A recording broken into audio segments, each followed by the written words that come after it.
The BBC presents Spark in Judea, adapted by Simona Pakenham from the play by R.F. Delderfield.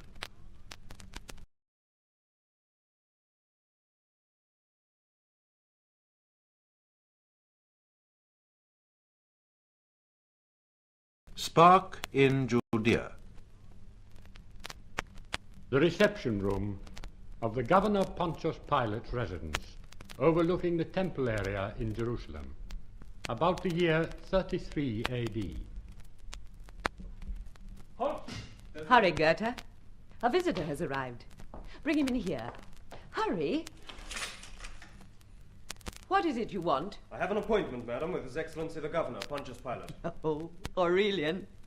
Don't you recognize me, Aurelian? Jupiter. Claudia Procula. Procula. I didn't expect you so soon. Here, what will you drink? Local, Sicilian? Oh, anything. The Iberian's good. Oh, fine. Sit down and tell all your news. Pilate might be ours. He's talking about money. Half the time out here we talk about money. Come now. Everything. I had no idea you were out here. I was talking to Pilate only 2 days ago. He said nothing at all about you. I wanted to surprise you. He told me you'd be calling within 3 or 4 days. I thought there was an edict forbidding the wives of provincial governors to follow them abroad. Oh, my dear, there is. A terribly strict one. I had to get at the Emperor himself through Sejanus the legate. It took me nearly a month. But never mind me. I want to hear about you and the rest of them. I've been starved of everything but official directives for more than a year. How and where are your brothers, Valerius and Pinto? And your sister, Tina? How did you like your first month's honest toil? Come now, facts, rumours, and scandal. Valerius is pretending to farm in Thessaly. He spends most of his time breeding for the equestrian games. One of his teams is entered for the big race at Antioch in the spring. Ah, and dear lanky Pinto. Pinto is still in Rome, dividing his time between poetry and politics. He's very bad at both. Tina, she married a Sicilian. You might remember him. Not the solemn one with bloodshot That's eyes. That's him. But he's fabulously rich. They've got 28 slave farms and a great labyrinth of a house. Oh, good for Tina. But do you realize, Aurelian, that I haven't set eyes on you since that week I came over to see you in Capri? Just after your marriage. Of course, that was where you first met Pontius. How did you two get on when you met on the aqueduct? Oh, splendidly. I like him. He's as keen as a razor's edge. Do you know, Procula, Well, go on, say it. That time in Capri, I underestimated him. I think all of us did. We weren't his sort, were we? Any of us, and most of us showed it. All except you, Aurelian. I loved you for that. He never forgot it either. That was why he put in a special demand for you to come down here and work on his wretched pipeline. Hermes, did he speak for me? Oh, you didn't know? Of course I didn't. I bribed a steward of Vitellius 50 denarii to get that job. He took it as though it were a pair of old sandals. That ought to teach you a lesson. Still, you are interested in the work, aren't you? Oh, enormously. And this is the biggest chance I've had in my life. A free hand on a job this size before I'm 35. You and Pontius will get on. You're both bitten with the same urge to do something. Stand back, wreathed in self-satisfied smiles, and say, "There, I made it. Applaud me, you indolent louts, dribbling your while and fondling your women." Oh, he was always like that. It's very fortunate that he is. You got him this post, didn't you? To my everlasting sorrow. He's happy enough, surely. No, I like him for wanting to do something with his life, instead of frittering it away like our crowd in Rome. But there's a limit, Aurelian. One shouldn't let responsibilities destroy one's capacity to enjoy oneself. Don't lose me my money, Procula. Money? I've bet on your marriage. Oh, you have. You won't lose your money. It's only that, well, recently he's been so busy, so preoccupied with the worry of it all that I begin to wonder. How difficult are things here in Judea? Sometimes I think not so difficult as they appear to him. It's the most tricky of all the provinces. So I've heard. If it hadn't been, all your influence wouldn't have got him the post. It would have gone to a favourite. And the favourite would have settled down and let things run themselves. I despise that type of administrator. Pilate's worth 10 of them. What made you follow him out? I got bored. That isn't the answer. It's part of it. We had a child. It was born dead. Oh, I'm sorry. That isn't the answer either. I was in love with him. Are you shocked, Aurelian? Not a bit. I knew you were. That's why I bet on you. May I give you some advice? Go back to Rome. The reverse. Stick out the term here and come home in triumph together. You'll never regret it. Someone's coming. Oh, it's Pontius. Oh, don't let him see we've been discussing him. Talk about home. How long has Tina been married to her Sicilian? 2 years or more. Any children? Not Tina. Oh, it's stupid of her. With all those slaves of his, he may get a middle-aged passion for some of his own merchandise. I've warned her a dozen times. Valerius says that... Greetings, Aurelian. They tell me you're here. Get her my cloak and sandals. No drink, Procula. Gerda will fetch some orange crush. Did you bring the sketches, Aurelian? Yes, Your Excellency. Here they are. Not yet coloured in, I'm afraid. Oh, no matter. We've had time to gossip. I've not heard so much news in months. Pontius will be interested to hear about everyone. I unloaded myself when we met in the pipeline early in the week. These are excellent. I'll go into them thoroughly tonight. You may go now, Gerda. You needn't keep up appearances here, Aurelian. I can't have you calling me Your Excellency and my wife, Claudia. He never does. Service with Vitellius seems to have made him half a diplomat already. That servant of yours, Goethe, that odd-looking, misshapen fellow, does he ever speak? No, he can't. He was my guide in the Tungri campaign under Germanicus. His tribe caught him and tortured him so that he limps, and he's lost the power of speech. Procula tried to teach him to talk again. He wept with the effort, but it was useless. We rather love him, don't we, Pontius? He's a good object lesson. Most of us talk too much. You better stay here tonight, Aurelian, and go over the master plans with me. No, you can't tonight. Theocritus and his wife are coming. Damn them, I can't be polite to that woman. Well, you invited them yourself. Put them off. But this is the second time. I'm sorry, but I can't have guests here tonight. Well, if we had them this once, we'd be rid of them. Nonsense. It would encourage them to call every day. As you wish. I'll send a messenger. Excuse me, Aurelian. I suppose you ought to know we shall be lucky if we ever complete the pipeline into the city. Not complete it? Jupiter, you must have sunk a fortune into it already. That's what I mean. We're in serious financial difficulty. But you must have got an imperial grant. A few thousand from the Provincial Works Fund. That was used up long ago. Do you think Rome really cares whether Jerusalem drinks fresh water or foul? But what of the civil levy here in Judea? It was gathered in months ago. But where has the money come from? From the Korban. From the temple treasury? Don't look so horrified, Aurelian. I got it with the consent of the Sanhedrin, and they're due for the usual rates of interest. If Rome would only pay the interest regularly, I could go on borrowing. Meantime, I have to humor the priests. A man can't bully his creditors. It's time the temple was made to pay for something practical. I'd forgotten how sure of life one can be at 30. 33, sir. A year or two, what matter? It's the decade that counts. At 44, one has ceased to be sure of anything, except death. But it's ridiculous. You've taken risks to give the civil population something that's long overdue. Surely that entitles you to demand cooperation from the priests? The priests aren't interested in pure water, Aurelian. They prefer power. With myself in their debt, they've got power, and they won't let go. Do you know why I picked you for this post? I had hoped it was on account of my qualifications. Not those enclosed in your application to Vitellius, I'm afraid. I picked you because your outlook is disloyal to your class. I don't understand. Both you and Procula come from what is known as the ruling class. They don't rule anymore. What is the empire to the peacocks and sham philosophers in the Capitoline Hill? A turbulent yielder of wealth which enables them to eat, drink, and whore themselves into early graves. That can't last much longer. Over in Africa, they're already saying Rome is an apple ripe for plucking. A defeated barbarian said that a century ago. So did Spartacus the gladiator. Almost proved it. Yet Rome survives from year to year. It could survive until the end of time if the men in power cared enough to work. A year ago, up in Samaria, I had a vision. Sorry to break in, but I've had news. Can't wait.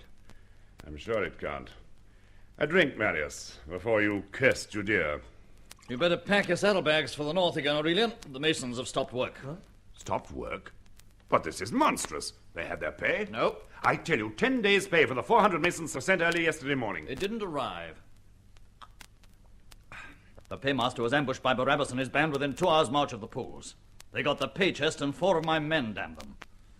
That's serious enough, but it shouldn't cause a general stoppage. The masons seem well satisfied with their rate of pay. They are when they get it. All the more reason for giving the pay chest an adequate escort. Damn you, trying to teach me my job? Stop behaving like children. Tell me, Marius, have you had any particular trouble down there lately? Trouble? Priests have been making mischief on that pipeline for more than a month. The work's being used as a cover for every separatist and religious fanatic in the province. That isn't the fault of the civilian staff. I'm not arguing whose fault it is, but I want the means to cope with the trouble. I should like you to sign this paper. What do you want? For the moment, I'm asking Vitellius for a reinforcement of 3 cohorts. Well, this is ridiculous, Marius. I tell you, we've got to have them. They've troops to spare in Syria. This pipeline isn't popular. The officers of the garrison are responsible for that. What's that you say? They've let it be known that the pipeline is a military undertaking, aimed at strengthening the garrison's position in event of a siege. I've heard it myself. Did you also hear that civilians are expected to mind their own damn business? If I'm in charge of the work, it's essential that I have... Hold your tongue, Aurelian. Marius, how many men have you between here and the Springs? 1 legion of auxiliaries, and that's depleted. I asked you, how many men? Just over 5,000, and no cavalry. They have chariots. 60, and half of them in the workshops. Over 5,000 men and 60 chariots. 3 cohorts in Samaria and another in Galilee. And yet you expect me to send a whining letter to Vitellius to come down from Syria with reinforcements. Is it a Parthian war you expect? Or a little unrest among unarmed workmen? There's Barabbas and his following. A few ragged outlaws weighed down with loot. Now listen, Marius. This matter of the aqueduct. Can't any of you realize that it's an honest attempt to reconcile Judea to Roman administration? It's perfectly obvious the work is a military undertaking. If it is, then don't expect the civil staff to take responsibility for trouble. Am I to be hectored by a civil official who hasn't been in the province a week? Aurelian, go into the plan room. Wait until I send for you. But, Your Excellency... That's an order. As you wish, sir. Now, Marius, if there is serious trouble, the civil staff will need a scapegoat. And the first man they'll pick on is you. Oh, yes. Yes, I expect to be blamed for it. It's always the brutal soldiery that gets the whipping. You want a transfer to Egypt, don't you? Who doesn't? Gaul, Egypt, anywhere out of here. Then, in the name of all that's sane, be guided by me. It's essential we get this job finished and show the mass of the population here we're not the greedy pirates the priests would have them believe. That makes sense, doesn't it? The only thing these people understand is the sharp end of a pylon. That kind of talk will ruin the empire. What's needed here is patience. Poets talk. I've seen a campaign bungled through patience. It didn't help Justus the consul, did it? The barbarians cut off his eyelids and kept him awake in the sun with javelin points for more than a week. I was a junior officer under Justus before you saw your first campaign. Now then, until actual violence occurs, I'm in command here. Will you obey my orders, or hand me your resignation here and now? What are your orders? Go to the house of the high priest now, and conduct him here personally. Suppose he won't come. And ask him to send his deputy. Annas, the former high priest, will do. Do not discuss the matter on the way, and on no account use force. I suppose you know what you're doing? You can be sure I do. And Marius, it's offensive to carry arms into the house of a Jew. Leave your sword belt here. But... Oh, well. Goethe, fetch your mistress. All right, Goethe. I was coming. Why don't you get some rest, Pontius? Rest? How can I? Clear the glasses, Goethe. And then come back. I want this room set for visitors. You won't be able to stand this strain much longer. Do you imagine I enjoy it? To a degree, I suppose. Oh, what's happening to us, Procula? You used to understand so well. You used to take the trouble to explain. I would again. Your understanding was important to me. Nothing is important to you now but Judea. Well, that isn't fair. It's fact. How can you expect sympathy and understanding? What woman likes to be married to a couple of outlying provinces? You understood it all when I came out here. What's different today? You're different, Pontius. Sometimes so different I hardly recognize you. You must see that a task of this size takes every ounce of my concentration. It's not merely a matter of concentration. I can stand being virtually ignored. It's your whole attitude to life. The risks you run, the reckless way in which you stake your career and our whole future on your policy. And for what? A man has to take certain risks if he's to justify himself. Would you have me play for safety and ape the satrap in Caesarea? You know I wouldn't. But, well, this aqueduct, which began as a mild municipal project, has now become an obsession. I'm up against forces I can't even see. A cold-blooded priesthood. Mass ignorance on the part of the population. Greed on the part of the craftsmen exploiting their skill. Utter indifference from Rome and the people that sent me out here. And yet, I go on believing in what I'm doing, in spite of finding my own wife playing the cynic. If you had...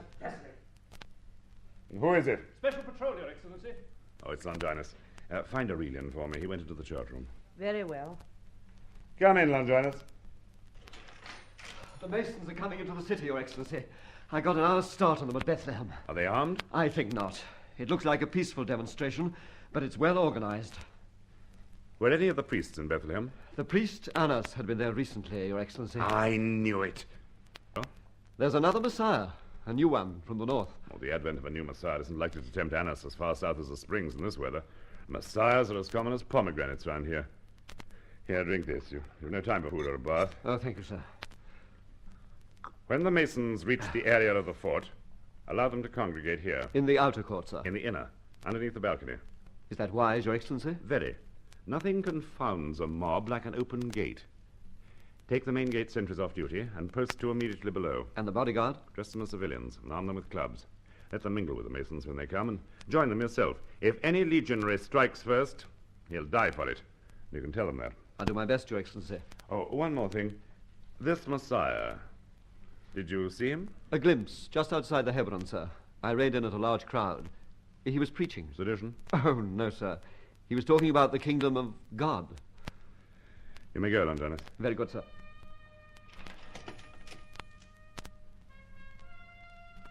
Your Excellency? Ah, Aurelian, come in. I can't stand that fire-eating Marius. But he's right about one thing. The sword's still the ultimate answer to everything. You think so? Don't you? At heart. No. Then what's the alternative? We're only civilized where we can hold the barbarian at a spear's length. I met a man once who had an alternative. Who? A Jew. A Jew I met in Samaria. Have you ever been so full of a sense of failure that you felt ashamed to go on living? You never get more than halfway towards self-satisfaction with a job. It happened to me 9 months ago. Over a trifling affair, a land dispute up in Samaria. After a day in the stifling courtroom, I rode out into the desert alone. Out to a place called the Prophet's Well. Perhaps the heat had made me lightheaded. I let the horse go and sat on the low parapet. When I looked up again, there was a little fire. I always thought it odd. Yes? He was a big fellow, only a beggar. But his clothes were clean, and so was his beard. He had the most beautiful face I've ever seen. Beautiful but strong. You could picture him shouting defiance at the legions, or as one of those half-crazy ascetics one sometimes finds in the caves of Thessaly. His voice matched his face, the voice of a great orator, but played down to a murmur, trickling out the most persuasive logic in the world. What did you talk about? Home, of life and living, of comradeship, of pain and the inner mind, and of its victories over the flesh. I remember he called that mind the spirit, and that led us to life after death. And soon I contributed nothing but questions, 10 score or more questions. And he answered them all so simply that I grew afraid. Of your ignorance? Of my arrant cowardice, Aurelian. You're less of a coward than anyone I know. Measured against that Jew, we are all cowards, Aurelian. He had a plan. What was it? Jewish emancipation? So much simpler. It was a plan to gamble everything on the inherent goodness of man. How? By humility, by gentleness, and by trust. Man for man, and tribe for tribe. By tolerance, by humor, by stoicism. But above all, by forgiveness. The Greeks up to date. Plato... Beside that man, Plato was a mere pedant. Well, that was my vision. I rode back and ran into the search party sent out for me, and I laughed in their faces. I suppose they thought me mad. And mad I was until the next dawn, for I knew that if the Jews' plan could be grafted onto our empire, it would justify the centuries of strife that went to Rome's building. My faith endured until sunrise, and the fire burned out. Your Excellency, Annas, the former high priest. Get her. Fetch drinks and fresh fruit. I appreciate your coming. Seat yourself. The high priest declined our cordial invitation. Caiaphas bade me express his profound regrets. But you are in a position to speak on his behalf, I trust. On all but matters of high policy, Your Excellency. The act that high policy? If I can assist in furthering the welfare of my people, I shall be happy to cooperate, Your Excellency. Those are my instructions. Good. I was aware of the reason I sent for you. I have been informed there is some unrest on the pipeline, Your Excellency. Yes. Why did the high priest give orders for the work to stop, Annas? Your Excellency has been misinformed.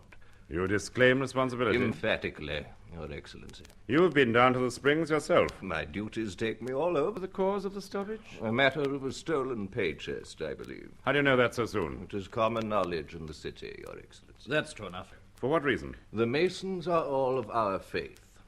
I was summoned to give advice. Advice? Upon what issue? A spiritual issue, Your Excellency. Are you suggesting that the Masons know that their pay comes from the temple treasury? I cannot answer that question with accuracy, Your Excellency. Can you guess at it? Yes, Commandant. I can guess at it.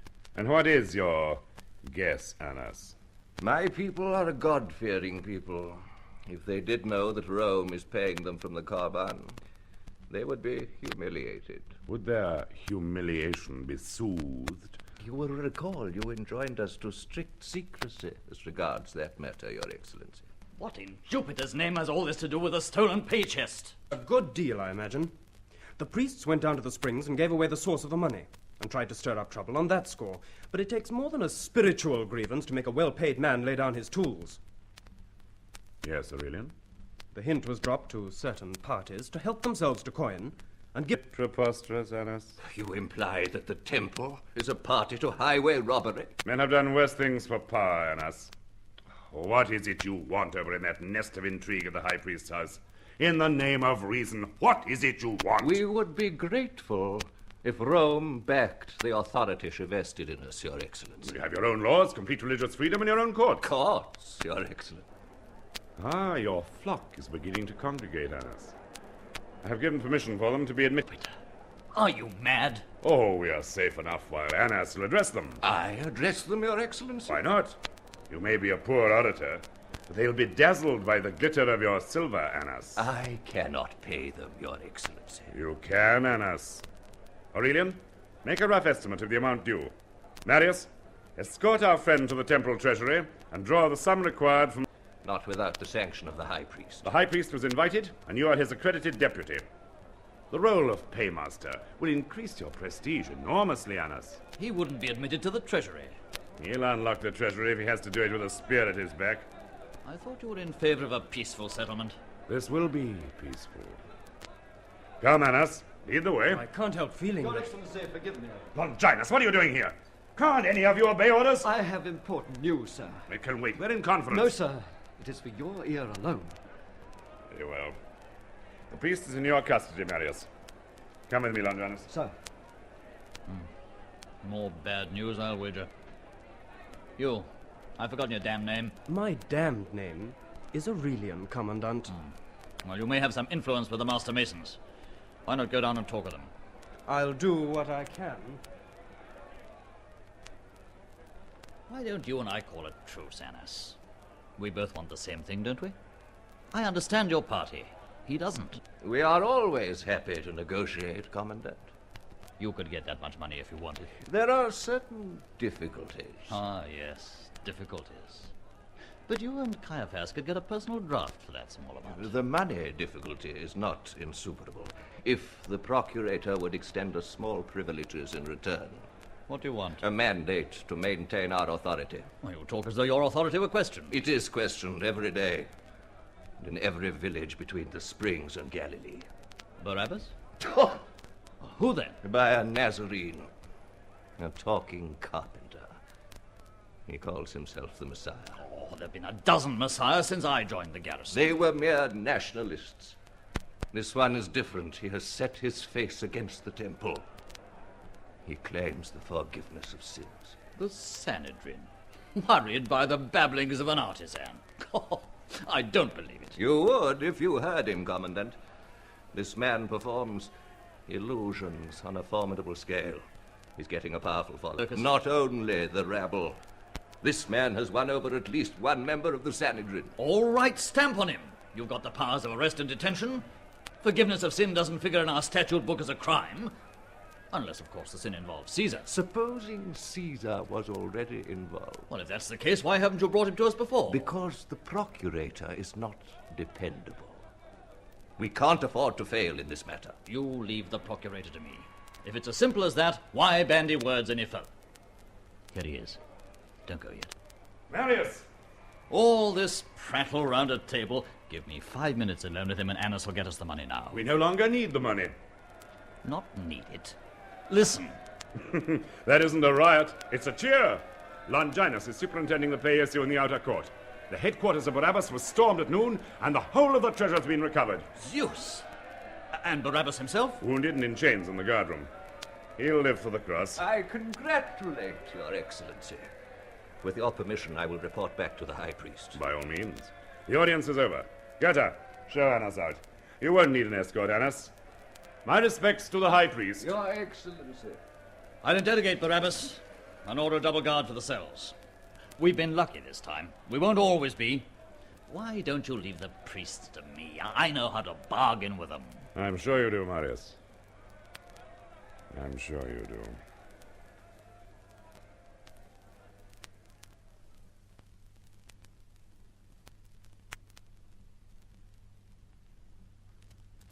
And when Pilate was set down on the judgment seat, his wife sent unto him, saying, Have thou nothing to do with this just man, for I have suffered many things this day in a dream because of him.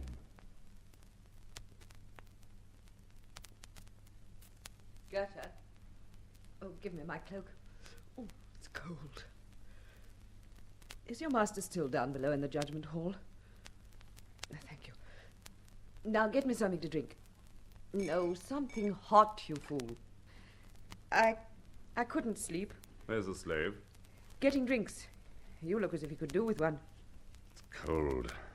It's miserably cold down there. Why did you stay so long? It's a difficult case. Well, you can go to bed now. It isn't over yet. I asked one of the centurions. He said you were writing a conviction. The centurion was guessing. I found the man innocent. How much longer do we remain in Jerusalem? Till after the Passover. Oh, leave the drinks there, Goethe. And now get some sleep yourself. How long will that be, Pontius? About a week. I shall stay in Caesarea next time you come here. I hate this place. Hate it. Who is it that must be tried at this hour? A carpenter called Jesus. High treason, I suppose. Blasphemy. Blasphemy? Is that what kept you up all night? That's for the priests to play at, isn't it? The Sanhedrin sent him to me. Oh, it's ridiculous. Why do you pamper them so? Why didn't you send down and tell them to wait your convenience? They're within their legal rights. There might be a death penalty. Their Passover begins at sunset. You ask for half the worry you get. If only you took a firm stand against these people. Oh, how many times have I told you we can't govern by force of arms in a place like this? Do you think I've enough men to suppress a real rising? Who said anything about a rising? I merely implied the case was trivial. It isn't trivial. If this man goes free, the aqueduct will never be finished. Then how can he be so innocent? He's a bargaining counter, that's all. Very well. But I can't see Cassius at Antioch being hauled out of bed for a bargaining counter. If you'll take advice from me, you'll get some sleep before you hear another witness. There aren't any witnesses. Only the man himself. What sort of a trial is this? I told you, it's legal. An Orthodox Jew is defiled if he enters these premises on the eve of Passover. So they all sent in depositions, which he neither admitted or denied. Were there no witnesses for the defense? Not even his own testimony. Jupiter, the confusion of it all. Are you the king of the Jews? You say that I am. Are you a king? Are you? And he? My kingdom is not of this world. To that end I was born, that I should bear witness to him. What is truth? Do any of us really know, except him? You sound as if you were on trial yourself. Down in the hall, I had the strangest feeling I was. It was after you sent down your message. And was it really necessary to send Goethe down with a hysterical note in the middle of a difficult sitting? I'm sorry. It was an impulse. A stupid one. I was frightened. Frightened of what? Oh, of nothing. I had a bad dream. I've had it before in this wretched place. I felt so oppressed when I woke that I got up and went into your room. Well, what then? Well, it's no good looking for a matter-of-fact explanation. There isn't one. When I saw your bed hadn't been slept in, I suddenly felt sick with fear. You shouldn't let superstition rob you of sleep. There's enough practical worries in all conscience. Give me my letter. Let it burn with the rest of the illusions. Sometimes I think it would be wiser if I went myself. You went where? Home. What's a scribbled message about a dream to do with your going home? You honestly don't see the connection, do you? No, I don't. How should I? That I should have to tell you a sufficient answer in itself. A year ago, you would have understood that message you told me wherever you were. Today, I have to explain it like a dull lesson to a dull child. That's the measure of our failure, Pilot. Go and get some rest. Rest? You talk like a fool. Do you think I can loll on my couch and shut my brain to what goes on down there? Do you think I can see a decent, earnest, and supremely intelligent man hounded to death by scum who lack even the courage to kill him? Men who are trying to bully me into performing the office of hangman for them. Oh, I'm sorry, Procula. I'm tired and out of temper, but you can't begin to understand... I understand less and less. I only know that in the last year something has grown up between us, like a great gloomy rampart, and that you yourself keep adding to that barrier. Soon we shall no longer see or hear one another. I'm sorry, Procula. This case, it's more than a routine trial. It has a personal element, one that I find very disturbing. Well? That prisoner, I recognized him as soon as they brought him in. Who is he? I owe him my life. Your life? Yes. We met in Samaria over a year ago. If I'd not met him when and as I did, you would have been back in Rome by now. But without me. You never told me an attempt was made on your life in Samaria? No, Procula. You see, the attempt would have been made by myself. I've never thought of you as a man who would contemplate destroying yourself. Oh, yes, you might talk about it, but with no real intention of ever... I had every intention, I promise you. I went out into the desert alone and at night. I met him there. And from that very moment, I forgot my intention. We talked the whole night. Did he realize... I don't know. He might have. He had an odd, intuitive mind that brought the discussion round to such matters. I saw then that to kill myself is no solution. For somewhere, there is an answer. He taught me to believe that. Now do you understand? What will you do? I've had him flogged as a mischief maker. Perhaps that will satisfy his enemies. No. Then let him escape, as you did the Greek mercenary last year. I can't play the same trick twice, and besides, this poor wretch should be stabbed in a festival mob, and that might even mean civil war. Then discharge him after the festival and escort him out of the province. I don't think he'd go, Procula. Then how can you risk ruin for a man who won't even defend himself? That is my problem, Procula. Will you listen to me a moment, without interruption? I'll always listen to you. Very well, then. Resign. Resign? Resign now, before it's too late. On what grounds? Ill health. That's no falsehood. You've aged 20 years in the 3 you've been out here. No matter what happens to this man, the temple will bring you down. What was once a probability is now a certainty. Oh, you could do work anywhere in the empire. You just happen to be the wrong man for Judea. They want a man like Marius who knows how to look opulent and when to crack the whip. Oh, this man in the hall has been trying to do in the streets what you are trying to do from the seat of power. They've brought him down. How much easier a mark is a man like you standing in a ring of torches? Will you wait here to be crushed? I'm sorry. I didn't know. I had to see you. It's urgent. Leave us, Procure. What is it, Marius, that cannot wait upon courtesy? I'm sorry. I thought you'd have gone to bed. They told me you were in session all night. I was in session. I was told you were out on patrol. I got back a few minutes ago and found this waiting for me at the guardroom. Another appeal for troops. It's not mine. It's from that old fox Annas. You haven't really dismissed this fellow with a scourging, have you? Well, what does this matter to do with you? It's a civil trial. I keep my ears open. I've known of this mystic for some time. The Sanhedrin are terrified of him. And you? Have you got him listed as a public menace? Jupiter, no. There was a time when I thought he carried some weight with the rabble, but he doesn't count for 2 straws politically. I've checked on that. Read what Annas says. I've heard him and I'm weary of it. Weary to death. But a summary of the deposition he sent in. It shows they're in earnest. Listen, Marius, I'm here to dispense law, not fables. I interrogated this man with great care. I heard you did.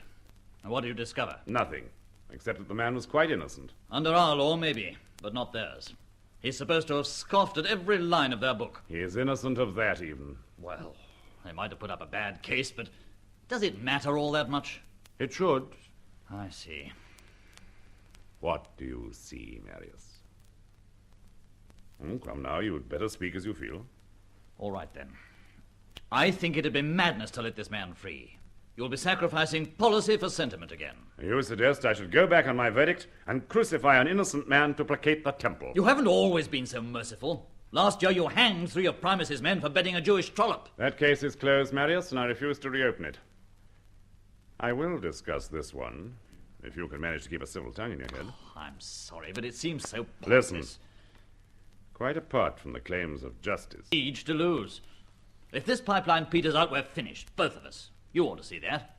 Well, what then? Well, get out, get back home. Get a transfer to Corinth, to Gaul even. To anywhere out of this cursed hole in the corner. Is that all we're here for? To plot our way out? It's the best we can hope for. I keep telling you that. Then it's a pitifully poor excuse for being here at all. Well, we're not to blame. We've got to rule by craft if they won't give us enough men to do it my way. And your way is still the point of a pylon where it hurts most, Marius. You can sneer as much as you like. But it's the only sort of administration barbarians respect. Barbarians? These people had a civilization when Rome was a hideout for pirates. Then all I can say is they must have had a better government machinery than we have. Look at us. The whole fabric of administration poised on the guilt or innocence of a talkative Galilean. I tell you, this place... Galilean, did you say? Well, he's entered as a Galilean in the charge records. He comes from Nazareth. Why didn't I notice that? What has his being a Galilean got to do with it? Everything. Galilee comes under the nominal jurisdiction of Herod. Well, what of it? You urge me to try the temple's tactics. I will, Marius. The prisoner shall go to Herod to be judged. I wonder how many times the Tetrarch has violated scriptural law. I'll write a message. Get her! Oh, why is it we always overlook the obvious? Caiaphas isn't a fool. He'll see it's another compromise. He's meant to. That's all part of the game. You leave this to me, Marius. I know what I'm doing. Suppose the Sanhedrin object? How can they? Less than a year ago, they petitioned to try all cases in their own courts, save treason, robbery, and violence. Herod's name headed the petition. This is a Passover courtesy on my part. Well, there it is. Shall I send Goethe, or would you prefer to deliver it yourself? I'll take it myself. Conduct him to Herod under the temple guards. I'll have no legionaries concerned with this. The matter has passed from our hands. Goethe, prepare my bath, and inform your mistress I'll breakfast with her. Supposing this doesn't work, what then? Caiaphas will doubtless call on us with further suggestions. He'll call all right. The temple have sworn to have this man's life. And I, Marius, have sworn to preserve it. I tell you, we'll have more trouble over this fellow than you bargained for. And I'm accepting full responsibility, Marius. Unless, of course, you will agree to share it. I share it? Oh, I'd as soon share a bed with a leper. No, Pilate, this is one thing you can't pass on to the military. It is something, Marius, that I can pass on to nobody.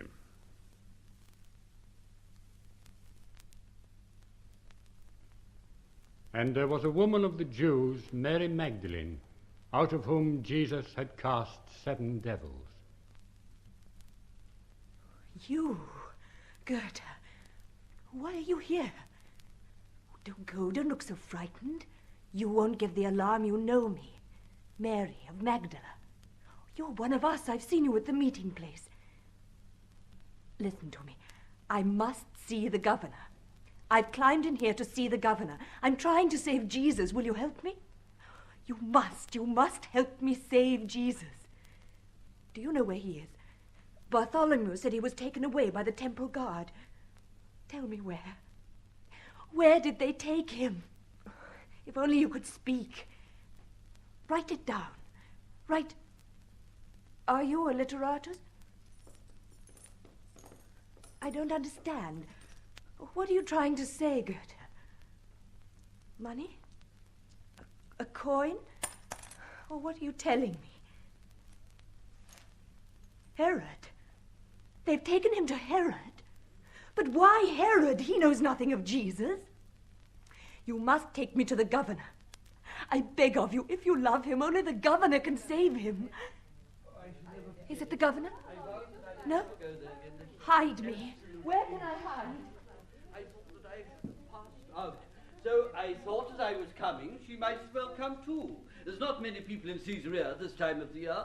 Nearly all of them have gone north for the games. All the same, I wish I'd stayed. This place is crowded to suffocation. Ah, dwarf pineapples. I haven't seen one in months. Do you mind, Procula? Theo, you boor. Nonsense. Let him have one, Nestor. They're put out to be eaten. Goethe, find your master and bring him here. Look in the scroll room. He can't be far away. We had breakfast together less than an hour ago. Well, let's have a drink. I think some of your wine's left. We get through an enormous amount. Half the garrison officers slink in here and guzzle it on the sly. I'll send you a couple of cases tomorrow. But this is a charming room, Claudia. We've never been in here before. I could have sworn it was a barrack from the outside. It looks it. You must think we're the most inhospitable couple in the world. Whenever you call, Pontius is either out or up to his chin in official papers. Well, we must expect that if we call uninvited. He was in the judgment seat most of the night. The trial isn't over yet. More fool him. If I was governor, I'd post archers at every door in this heat and give orders to shoot visitors at sight. Lucky he doesn't. A blind archer couldn't miss you at 100 furlongs. Oh, I work like a slave, but I go on putting on weight. You eat too much between meals. I'm always hungry out here. I can't imagine where Pilate's gone. Well, go and look in the hall, Goethe. I couldn't bear having that lame, half-witted creature creeping about. Why don't you get somebody good? Oh, Goethe's all right. He's quiet. I like him that way. A good mind to have the tongues out of some of my people. A friend of mine in Aquila did it. Yes. Only made them sulky, though. I say, Claudia, couldn't we come to a meal tonight? Theo! Oh, Claudia doesn't mind. She can say no if she likes. This business of pilots will be finished by then, won't it? I hope so. It should be. What he needs is a bit of cheerful company. Aurelian's staying with you, isn't he? Yes. Well, come over tonight and bring him with you. Come on, Theo. We're due at Clyto's in half an hour. It's quite a ride, but... I'll hand you over to the duty centurion. He'll have your horses brought round to the front. Yes, thank you. That's most kind of you. I must say that I Goethe. Goethe. Goodbye, Nestor. Oh, no. Who are you? How did you get here? Don't have me arrested. Not before I've seen him. Just let me speak to him for a moment. But who let you in? Goethe? The slave didn't admit me. I came in myself. Why didn't the stairhead sentry stop you? I didn't come by the stairs. I came by the balcony. But how? I climbed the coping. I had to see the governor. I tried over and over again, but they turned me away. I got over the wall and went in through the kitchens. Then I got out into the court and climbed up. I knew this was his room. I've seen him standing here. It's incredible you didn't get shot by the guardroom archers. They must keep a scandalously lazy watch. I suppose you have this heat to thank for being alive. Well, the governor's not here at the moment. I'm his wife. His wife? Claudia Procula. Goethe, this woman climbed in through the balcony. You've been in and out all morning. How is it you didn't see her? I hid myself in there. He knows nothing about me. You've cut yourself badly. See to her leg, Goethe. Fetch water and bandages. Come over here and sit down, woman. I'm not going to eat you. Now then, why this urgency? Why didn't you petition in the proper way? The governor always grants an interview. There isn't time. They're trying to kill Jesus. Jesus? Oh, the Galilean carpenter. You know about him? The governor tried him this morning. He sent him to the Tetrarch. Are you his wife? He has no wife. He is the Messiah. Then where is his following? There aren't many of us. We tried to stop him from coming to Jerusalem. They hate him here. Why? Because he says that people like me will see God. All right, Goethe. Leave us. Why shouldn't you see God? What are you? A harlot? No, I was never a harlot. But I plaited harlot's hair in Magdala. I was torn by devils. I lived in the harlot's dwellings. No one else would have me. Yes? What then? He touched me and I was sane. This Messiah of yours, what else does he do besides cast out devils? He can do anything if you believe. He cures all sickness and blindness by touch. I've seen him heal lepers. And James told me he can raise the dead. If he can do all this, why isn't he more popular? Because he loves people like us. The temple won't bother with us. They'd like to have him for themselves. He's a wonderful talker. He makes jokes about them and they hate him for it. They hate him because none of them can heal as he heals. How should they? He is the Son of God. The Son of Jehovah, the Jewish God? The true God. How do you know this? Because he tells us. Do you understand anything else he tells you? Not much, but the 12 do. The 12? His picked followers. It was one of them that betrayed him last night. I've heard all about this promised Messiah. He's expected as far away as Rome. But the Jews want a nationalist. A man who will restore Jewish independence and make your race more powerful than Rome. It's the same with the men here. They want a fighter. Jesus preaches love. You don't understand his teaching, yet you risked your life to come here and plead for him. Did you do that as a convert or as a woman? I don't understand. You love him, don't you? He gave me a place in life. He was good to me when I lived in filth and rags among harlots. That is more important than giving me sanity. He made me a woman again. Can you understand that? Of course I can. There's nothing wrong with loving him as you love him. Of course it is wrong. How can a woman like me love the Son of God? That claim has been his undoing. For the love of God, save Jesus of Nazareth. Pick her up. His wife? No, just a follower. Odd how the world pays its debts. He's supposed to have cured thousands. When he needs help, what do we find? One half-crazy woman. Where do you live? In Bethany, at the house of Natai the porter. Now listen then. I intend to save this man's life. You will. But there are difficulties. If he goes free, can you and your friends get him out of the city? We will take him away before sunset, north to Samaria. Samaria isn't far enough. You must get him into Syria or east of the Jordan. You understand? Oh, yes, anywhere. Has she money? She has nothing. I'll take this then. And go home. She'll never get out of the fort. Get Goethe. I'll write her a passport. Goethe! Oh, I should be careful what you put in writing, Pontius. Now take this, woman. It'll get you out of the city. Go back to Bethany and wait. If the man is released, I'll send him to you. Goethe, escort you to buy some food and get some rest. You can do nothing more at the moment.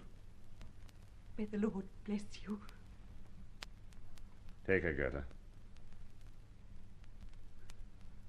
That's the first time a Jew has kissed my hand, Dracula. It might have been bought at a price. Oh, what made you commit yourself in writing? She could have taken her chance in the city. It wouldn't have been much of a chance. Every one of this man's little sect is marked down. But supposing they arrest and search... What would you have me do, woman? Turn this man loose without hope of friends or refuge?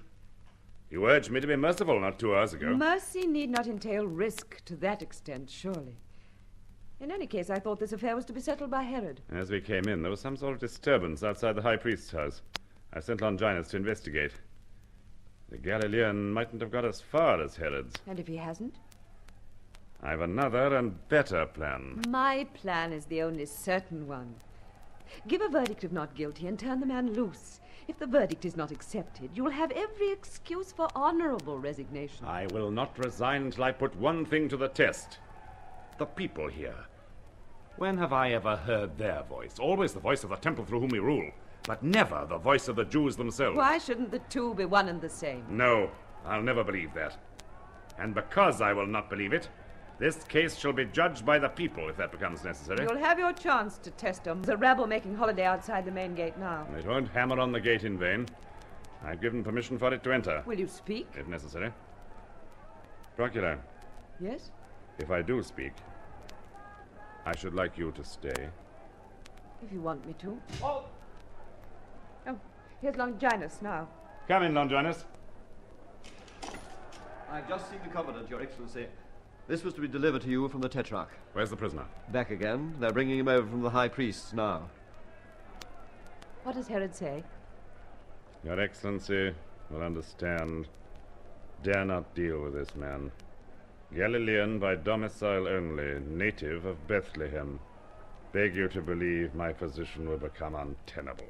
Oh, why do we suffer these lice to live on our backs?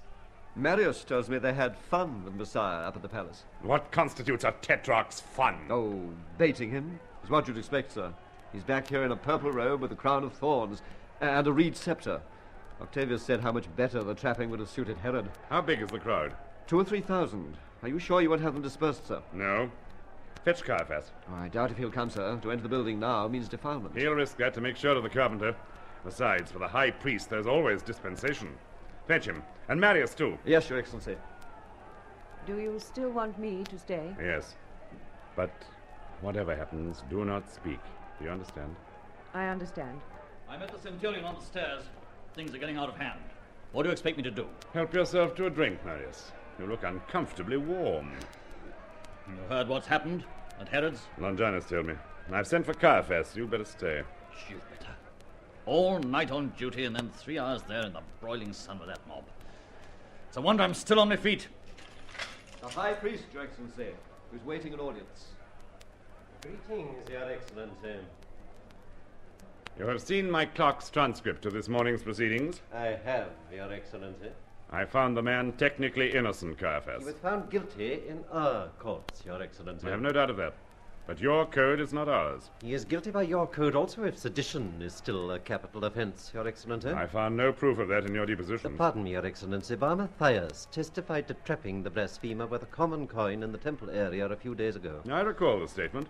Bar Matthias himself admits that the prisoner replied, "Give to Caesar the things that are Caesar's." A cleverly veiled insult, Your Excellency. But a long way from sedition, Caiaphas. Be that as it may, Your Excellency, I cannot vouch for the temper of my people if this man goes free during the Holy Festival. Use your brains, man.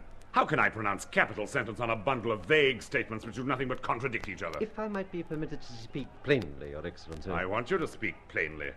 Why else should I ask you here? Your Excellency relies upon my authority to cooperate in the maintenance of good order here. Naturally I do. That's our system. I cannot shoulder that responsibility during a festival if your imperial support is withdrawn. I appreciate your precautionary measures, but why this ridiculous insistence on a death penalty? We used to stone blasphemers before the Romans came here. This man claims to be the Son of God, and by our law he ought to die. Were you not expecting a Messiah? The Messiah will come to us in the fullness of time, Your Excellency. And how will he be recognized? The Messiah will not be a Galilean carpenter, Your Excellency. No, not a carpenter, Caiaphas, but a doctor of the temple. a high-born prophet whose mission is clear: maintain your privileges and shield your prestige. Is that the man you await? You cannot maintain discipline without trained leadership. With my people, leadership is a tradition. It does not emerge from stable dung, mouthing a false doctrine of fellowship with God through a mere act of believing. Our faith and our temple were not built overnight. 10,000 devils! What's to be gained from theological discussion? Let us surrender the man and be done with it. I've learned to respect your Jewish faith, Caiaphas, but I cannot sacrifice an innocent man on the altar of bigotry. But I believe your faith and that of your fathers to have long since parted company. Your Excellency is ill-informed. I assure you they remain as one. Hear for yourself. That is the voice of my people, Your Excellency. Your people? Why not his people? If I let this man free... With deep respect I say it, Your Excellency. If you let this man free, you are not Caesar's friend. A threat, Caiaphas? Advice, Your Excellency. Of course it's a threat. If the carpenter goes free, they'll apply direct to Rome. That won't be necessary. I'm inclined to take Caiaphas at his word. A conviction? Now, here's common sense. I intend to act strictly according to law, Caiaphas. Your law. Your Excellency will be increasing our loyalty to Rome if our wishes are granted in this matter. Very well, then. I officially pronounce this man guilty. Guilty on our depositions? On your depositions, Caiaphas. The decision of your courts shall be the decision of mine. Your Excellency will not regret it. If I might have the warrant of conviction? I've already prepared a warrant. It only needs sentence and signature. Here.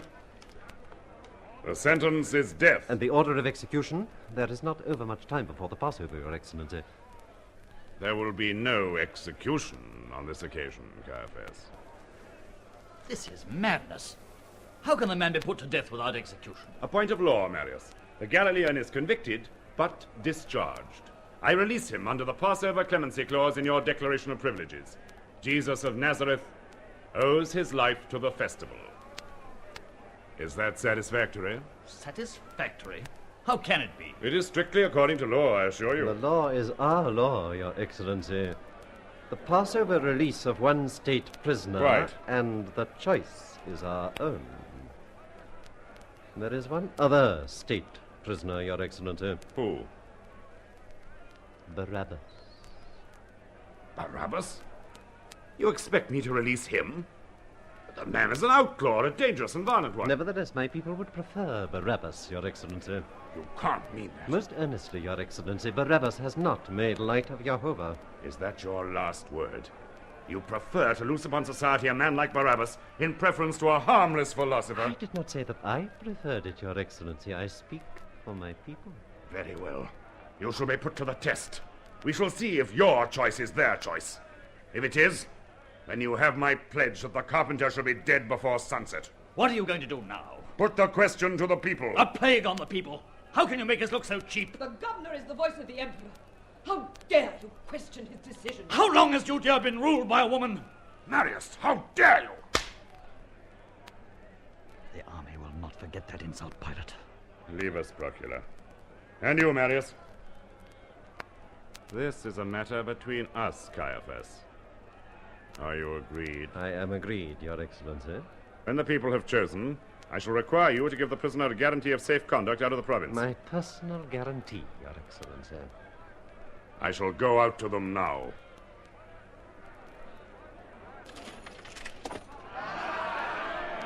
Jews! They have brought me your king! We have no king but Caesar!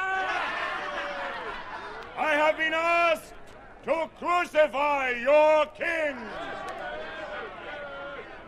Tomorrow is the feast of the Passover.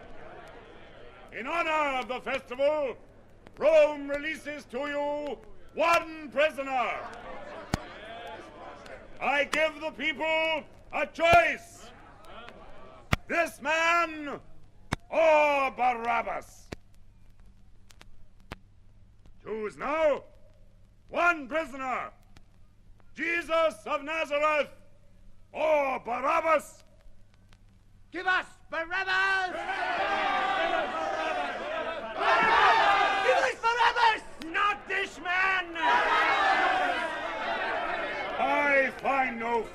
with the Nazarene!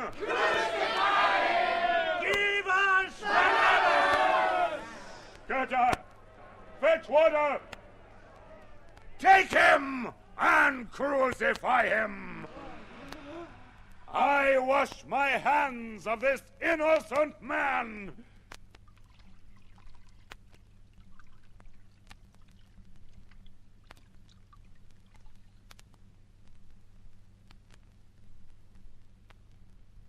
And they took Jesus and led him away into a place called the place of a skull, which is called in Hebrew Golgotha, where they crucified him, and two other with him, on either side one, and Jesus in the midst.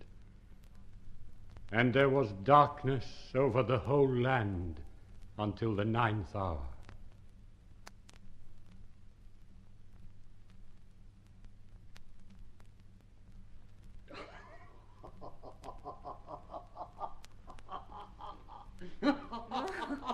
The men are just as bad with their fashions of the moment.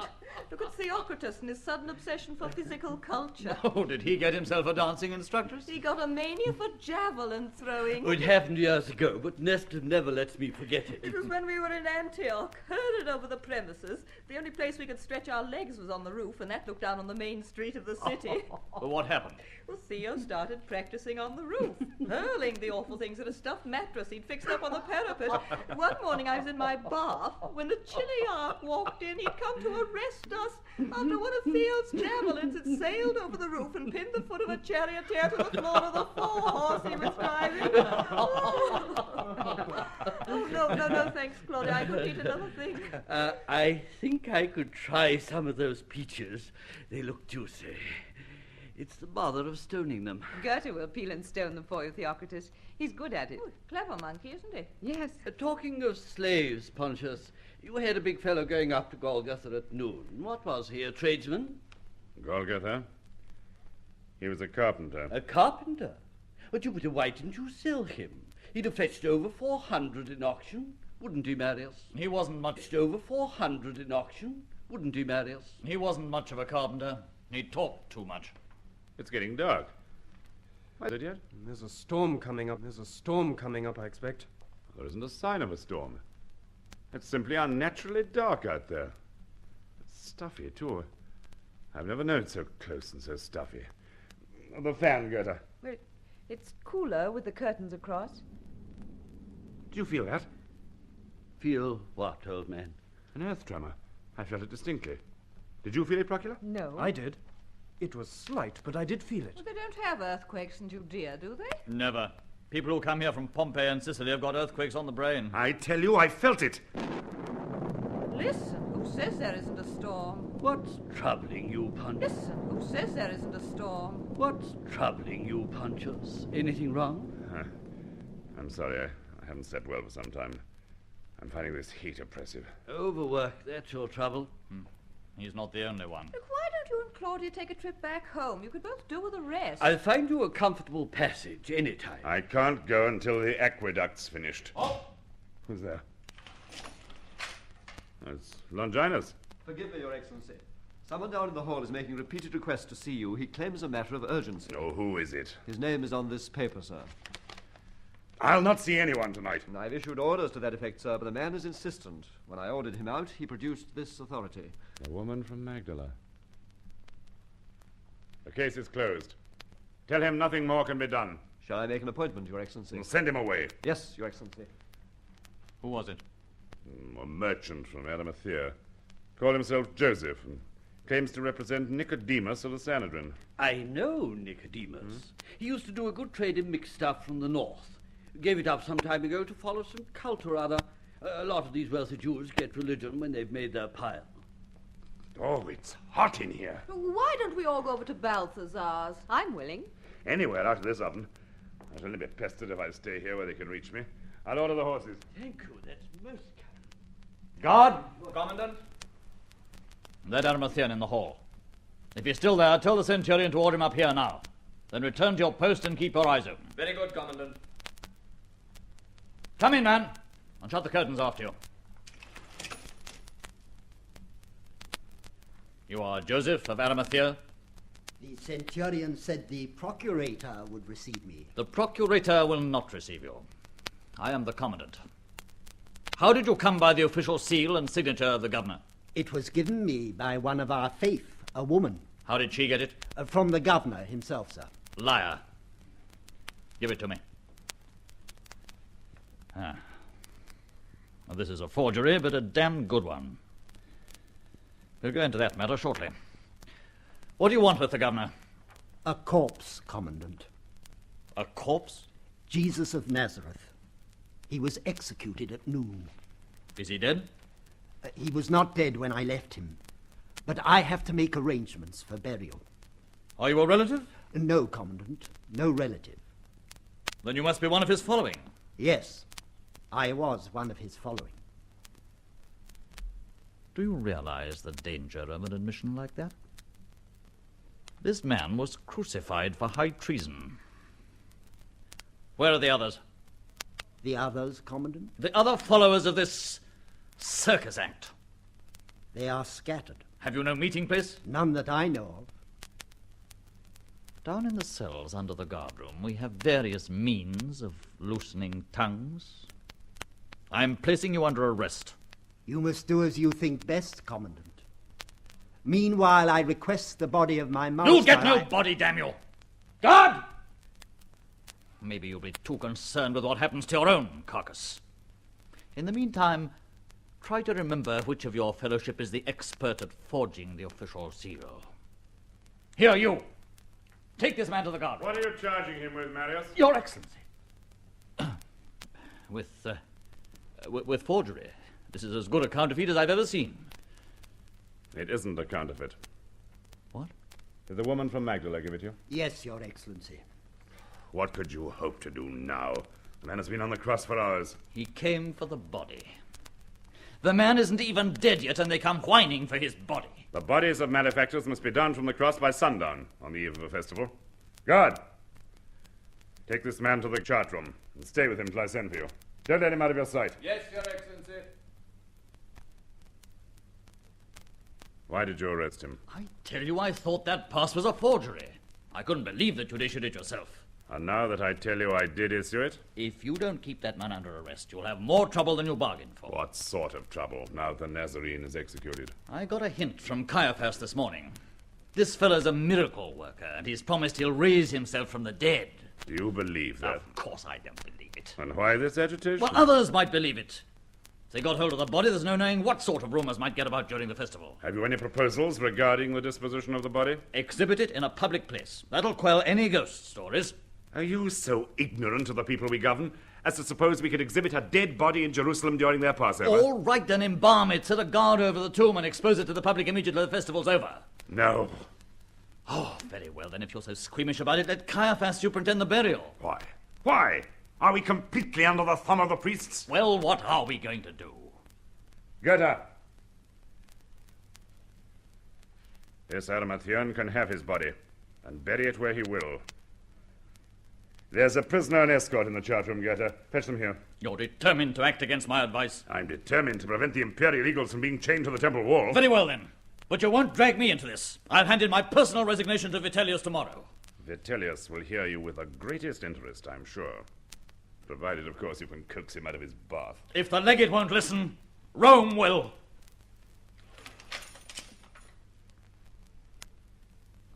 The prisoner, Your Excellency. Now leave him here.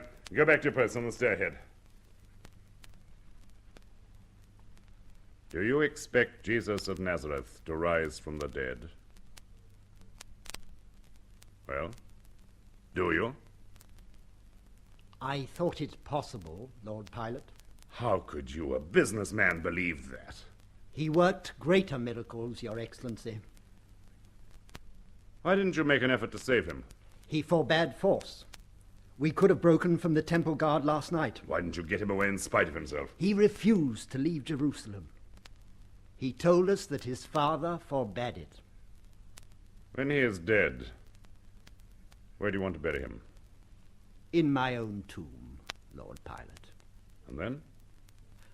I shall go back to Arimathea. What did you do in Arimathea? I was principal agent for the business of Nicodemus the merchant. Will you restart your business? What else can I do? How much could this man have meant to you? He or his teachings? He meant everything, Lord Pilate. Yet while there is still life in his body, you plan to re-enter the world from which he called you and forget all that he taught. We can never forget what he taught, and none of us can ever be the same again. But without him, not one of us knows enough to propagate the truth. And when you die, there'll be nothing left of his faith. Nothing but the example of our own lives, those of us that remain faithful. A great disappointment, this Jesus. If he had come down from the cross. He would have changed the world. Why are you so sure of that? Because he taught us to know people. They came to gaze on his miracles, as the vulgar will here and everywhere. But they stayed to listen to his voice, and many were comforted. One more miracle, a consummating personal miracle, and he would have been accepted throughout Judea. And beyond. Why not? We had ambitions, plans. Some of us have already gone out with the word. Lacking that miracle, the tree will wither. Even you now believe this man is mortal. Yet you did not always believe him so. It is only tonight, we know, he is dying.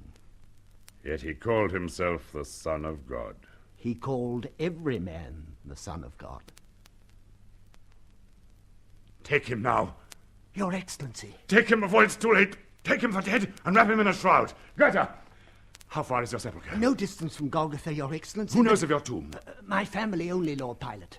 Fetch the centurion Longinus, Goethe. Now listen carefully. You and I, Joseph, will attempt this miracle. When you've recovered the body, you'll move off towards your tomb. But before you've gone far, you'll be overtaken by a messenger. He will direct you here. Here, Your Excellency? Obey my messenger's instructions to the letter.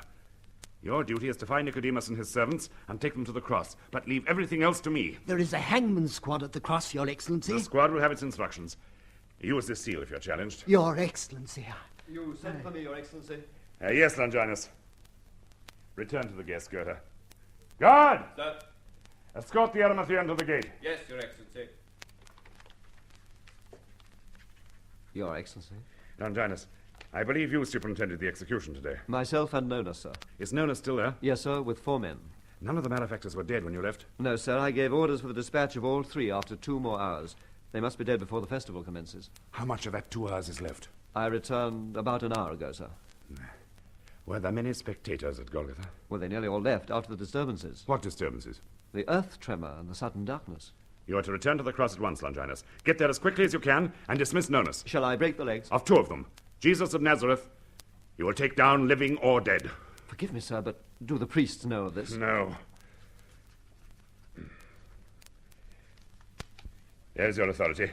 It carries my seal and signature. But what am I to do with the man, sir? At the cross, you will meet a party of Jews, 4 in number. One of them has a safe conduct under my seal. Dismiss the squad and chase away loiterers. When the Jews move off towards their private tomb, follow them. At a safe distance, overtake and redirect them here. Now come in through the postern. There are sentries at the postern, Your Excellency. Have you 2 men would welcome transfers to Alexandria? 2? I have 100, sir. Well, select 2 and give them orders to admit a party in charge of yourself. Oh, one other thing, Longinus. Yes, sir? I cannot order you to fulfill these instructions. I have your authority, Your Excellency. There is no authority for an action such as this. I can only say that if anything goes wrong, my seal will prove that you're acting on my instructions. Does that satisfy you? Yes, Your Excellency. You may need an extra pair of hands. Take my slave, the German. A slave, Your Excellency? Is it wise? Goethe is dumb. You'll find him below. I need not remind you to keep the closest counsel. There is one question, sir. Well? Have we fresh evidence on the Nazarene, sir? Evidence of a sort. The evidence of our consciences. I think I understand. You see, sir, I saw him crucified. And he was, well, different.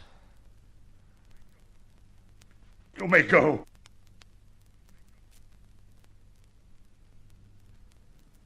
And the veil of the temple was rent in twain from the top to the bottom. And when the centurion saw what was done, he glorified God, saying, "Certainly this was a righteous man."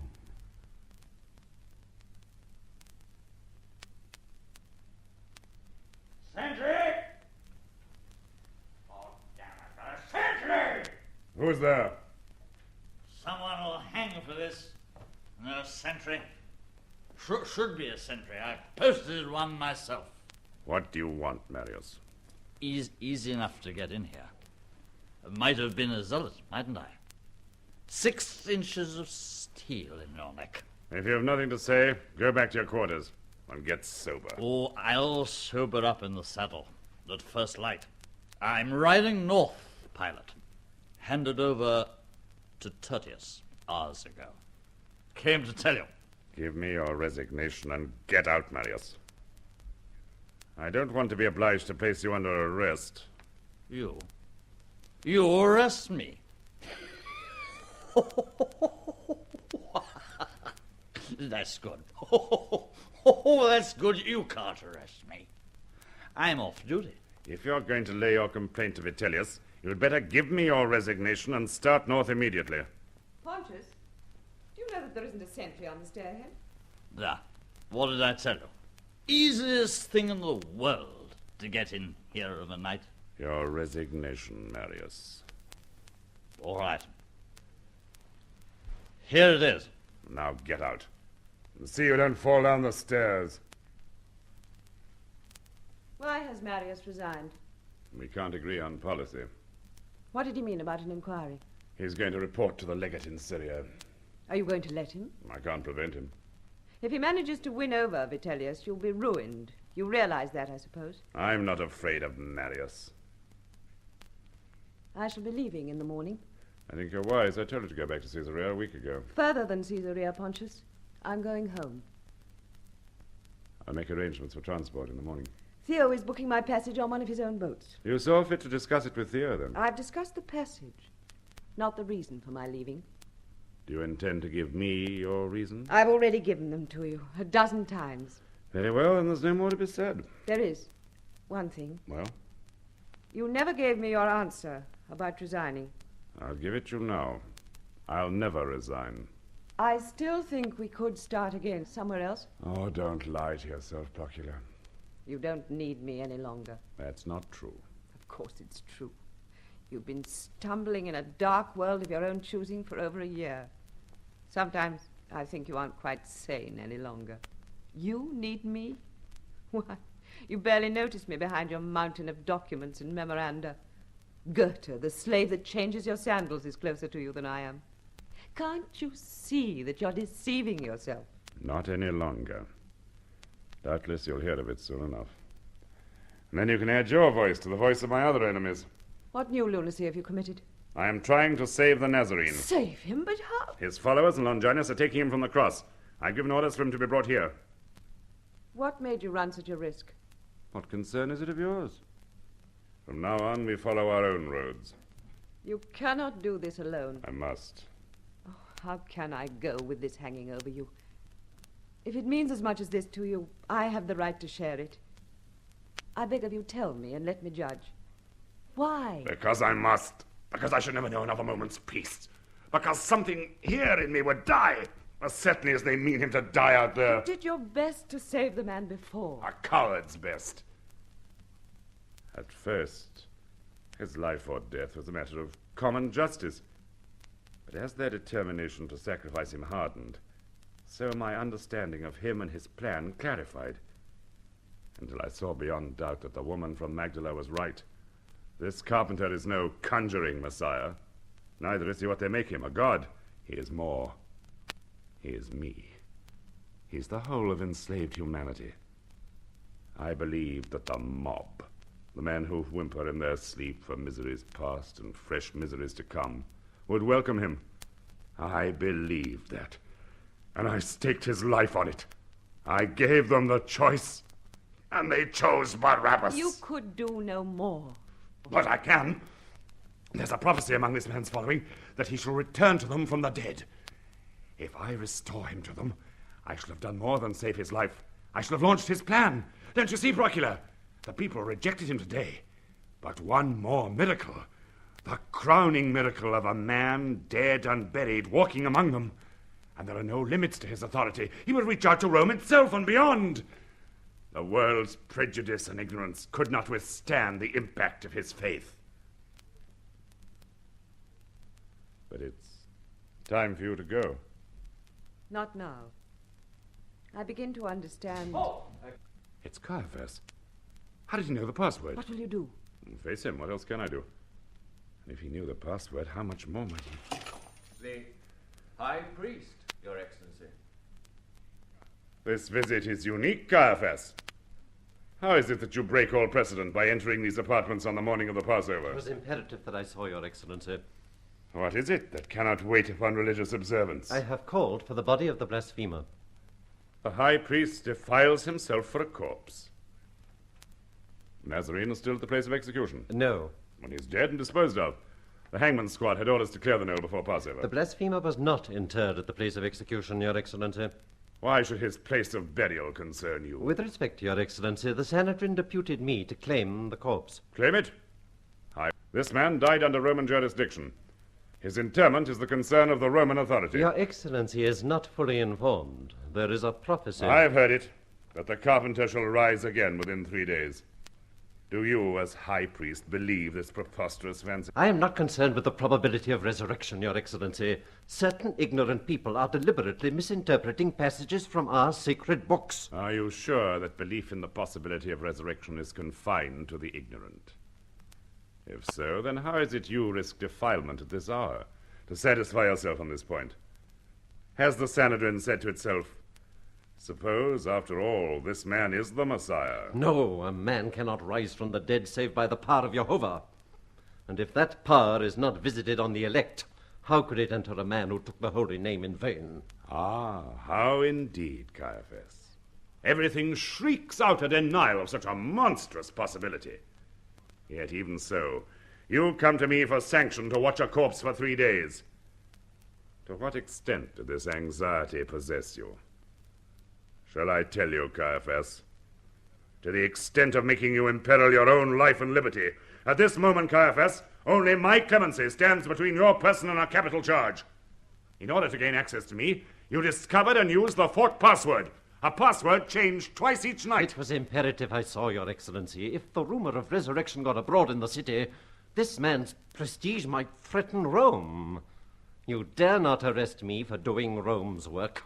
I dare this instant if I chose. Do you presume that because I find it expedient to give you a man's life at noon, I'm to be your lackey for my term of office? The Nazarene's remains are Rome's affair, and Rome will select and guard the tomb.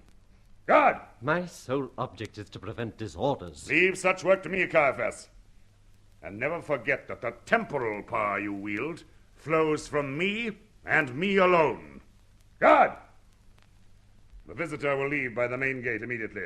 Escort him to the street. I will solicit an audience after 3 days, Your Excellency. The interview is over, Caiaphas. I am trembling with hatred, Procula. The Nazarene would have chastened him without hate. Pontius, there's someone here. Where do you come from? What do you want? He comes from the Nazarene. You have him. Speak, man, speak. His wounds were terrible. But not mortal. They speared his side. Is he dead? He died more than an hour ago. You bungling fool! I gave you direct orders! Is he here? We've taken him to the tomb I prepared. That dumb slave you sent, he was one of our brotherhood, a gentleman. He carried him in his arms the whole of the way. You sent Goethe? Leave us, Joseph, leave us. Have I your permission to set the seal on the tomb, Your Excellency? Yes, yes. Act as you please. There is one small matter, Your Excellency. The Sanhedrin will certainly seek to take him from us. If they use force... The governor has already informed the high priest that the tomb will be guarded by auxiliaries. Wait below. I will try and make the arrangements. Your Excellency. Pontius, you will have to issue orders for the tomb to be guarded. That man is right. The Sanhedrin will do all they can to get possession of the body. What does it matter now who has the body? You began this thing. You must complete it. It has been completed for me. This man deified himself, and the gods have given him their answer. If he had lived to complete his work, he might have changed the world. He has died, and his plan with him. Nevertheless, the tomb must be guarded. Why? What use to involve ourselves further? You do not believe this man had the power to raise himself from the dead? I do not know what I believe about him. Only that I have witnessed the miracle of faith he wrought upon yourself. That was no miracle. I was born with faith in the ability of men to shape for themselves a destiny in which there was hope and dignity. It was only that this man showed me, for a brief instant, the means of putting that dream into practice. And the moment has gone by. The moment may come again. Never, never for us. Who is that? It's Goethe. He no longer limps. And Pontius. His face. The courts are empty, but soon the city will be stirring, and the people will come from their dwellings to seek his presence. I will go to the house of Mary to prepare for the Master.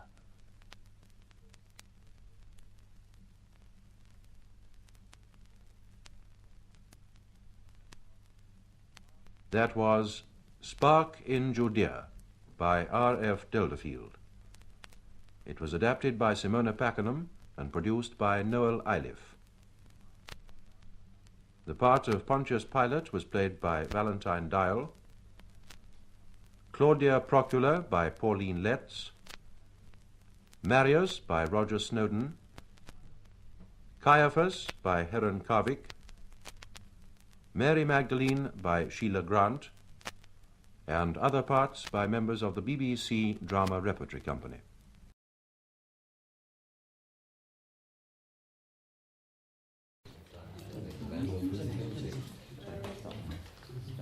Mr. President and members of this honourable court, I appear before you at the suit of the King as the prosecutor of Lieutenant Colonel Brereton, prisoner at the bar.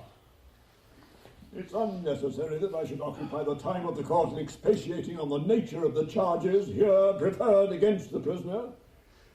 I shall therefore content myself with observing that among those charges are some which carry a culpability such as I verily believe to be altogether unprecedented in the case of a British officer. Bristol riots, with their disgraceful consequences, have formed a theme for discussion in every public print and in every private society throughout the kingdom. I hear he's pleading not guilty to all charges. Wasted time, I should have thought. It was a case of pure cowardice. The man was petrified with fear. I thought him courageous. He was totally incompetent, quite unable to deal with the situation. It was more than incompetence, Mr. Ludlow. Brereton is a dangerous man. A Man of Too Much Honour by Elizabeth Holford, with Alan Moore as Colonel Brereton and Howard Gurney as Milford. A Man of Too Much Honour. Now, Mr. Pinney, are you mayor of this town? I am.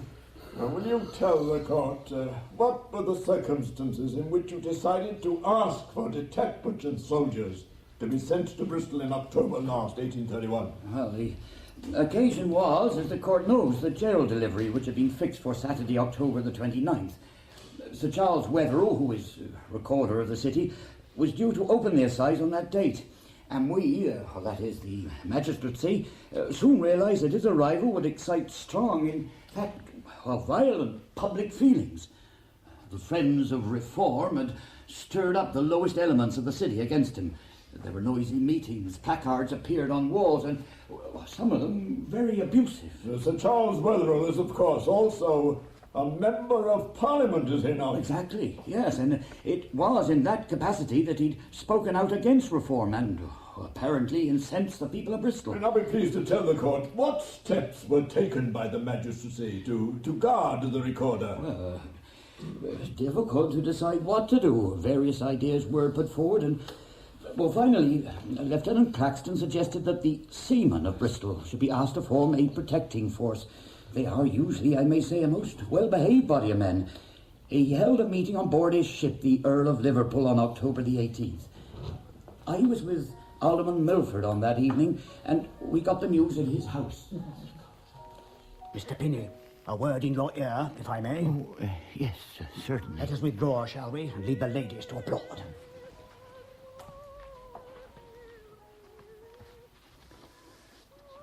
The town clerk here has just received word of Lieutenant Claxton's meeting. Yes, I've arranged to have intelligence brought to me here immediately. I thought in the circumstances you'd wish to hear as soon as possible. Yes, and what was the intelligence? Bad news, I'm afraid, Mr. Pinney. The seamen have absolutely refused. Oh, dear. Yes, there have been noisy scenes. Yes, not a riot, I suppose? Not quite. They held a meeting and have passed a resolution saying they were loyal to the king, but will not be made a cat's paw of the corporation. Cat's paw, indeed. This is the political union. This is Herapath's language. These damned radicals are stirring up the whole town. They're stirring up the whole country. I hear there were several people killed in the riots at Derby. They broke into the city jail, you know. Yes, and they set the castle on fire at Nottingham. That is why we must have adequate protection for the assize opening. I think we should go back to the plan suggested at our last meeting. Well, then, ask the Home Secretary for a detachment of dragoons. Yes, I hear he's likely to be sympathetic. They say he's very perturbed about the unrest up and down the country. Encore! Encore! I never thought my first act as mayor would be to send for the military. These are unusual times, Mr. Pinney. When I was in London last week, I heard talk of revolutionary armies being raised in the north of England. Drilling at night under the cover of darkness. Do you believe it? Well, everyone in London does. The only question is how many men are involved. Some say 50,000, some say more. Miss Milford. What should I sing for an encore, Papa? Mr. Pinney, my eldest girl, Emma. She's joined us since dinner. How do you do, sir? Last time I saw you, Emma, you were in pinafores, and now I suppose you've come out. Well, I'm half out. When there are even numbers, I dine in the nursery. What should I sing? Oh, anything you like, dear. With not too much trilling. I'll do my best. Charming. I can't believe she's grown up so quickly. Yes, you'll be losing her to some young man before long. My wife has some ideas on the subject, I believe. It's agreed, then. We send a deputation to Lord Melbourne. Oh, yes, I suppose we must. And I have another suggestion. We should ask Herapath to get his political union to provide a civil guard for the recorder. Yeah, but do you think they would? But they should. They're pledged to help bring in reform without breakdown of law and order. Well, it would ensure keeping them out of mischief on that day. But would you trust them? It seems to me the political unions are getting altogether too much power. Oh, I trust Herapath. He is a gentleman after all. Yes, though how a member of such an old family and a distinguished scholar, too, could degrade him. Quite. He's a good mind wasted. Then, of course, he is a dissenter. Those who turn against the established church are the first to want to overthrow the established traditions of the country. Yes, but would the political union agree to our bringing in the military? There's probably no need to be very specific about that when we talk to Herapath.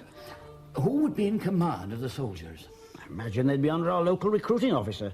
That would be, what's his name? Brereton. Colonel Brereton. No, I don't think I know him. Well, I met him.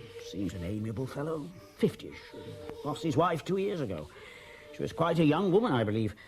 Left him with 2 little girls. Doesn't go into society much, does he? Don't suppose he could afford it on his pay. Well, if we are to send a deputation, I suppose it should be soon. Without delay. We've only 12 days. Perhaps the town clerk will... Certainly. Well, he'll arrange everything. Now, whom should we ask to go?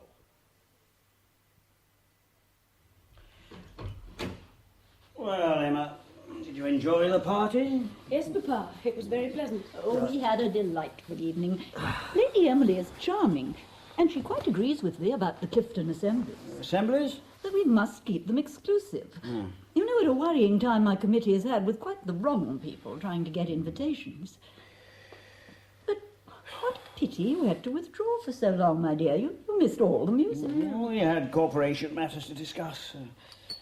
Yes, there's some problems over the opening of the assize, but however, all is being arranged quite satisfactorily. Whether all shall have adequate protection when he comes down. Why is he so unpopular? Well, because as a good Tory, he spoke out in Parliament against the Reform Bill. The Lords have now had the sense to throw out.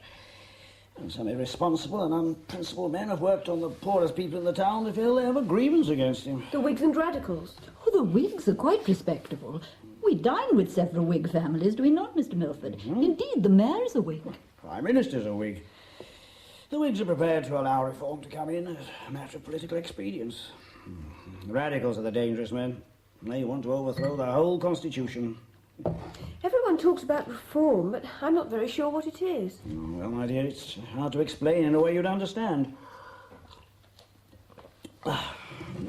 Parliamentary reform is what is chiefly talked about. You see, members of Parliament have always been elected by the peers of the owners, responsible people who know how affairs should be run. Now, these radicals want to overthrow the tradition of hundreds of years and extend the vote to a lot of tradesmen who know nothing about it. So only the wealthy should vote? Wealth brings responsibilities. That's why the magistracy of this town is made up of our sort of people. And it's the same with the government of the country. I suppose we got our wealth through the slave trade. Emma, don't keep plaguing Papa with questions. Oh, we did very largely. It's a great pity it was ever put a stop to. Your grandfather and others of his generation built up the commerce of this town and made it what it is, a second city in the land. I've tried to follow in his tradition, and I hope your brother will do the same. Bristol owes a lot to families like ours. Don't forget that, Emma. No, Mamma. Yes. Well, off with you to bed now and get your beauty sleep. Good night, sir. Good night, Mamma. Good night, my love.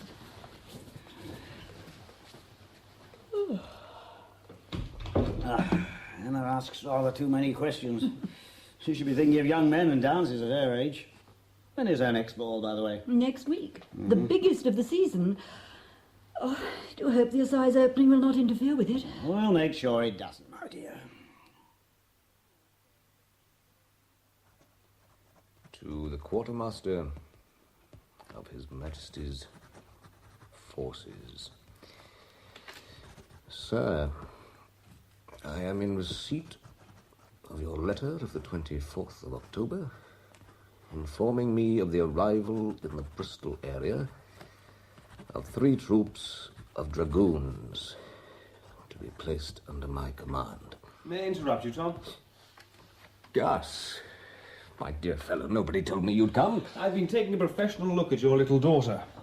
And how do you find her? Sit down.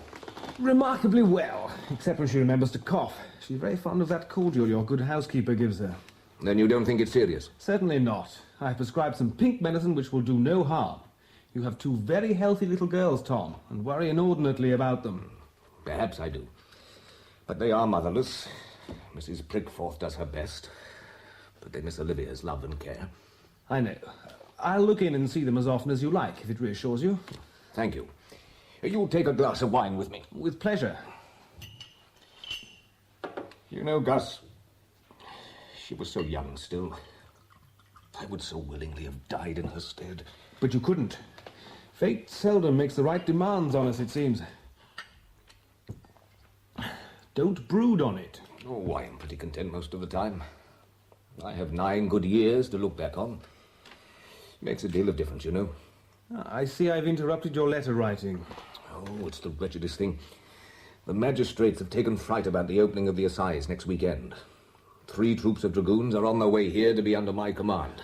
I'm not surprised the corporation have taken fright. They're so damned unpopular that people will be glad of any excuse to throw rotten eggs at them.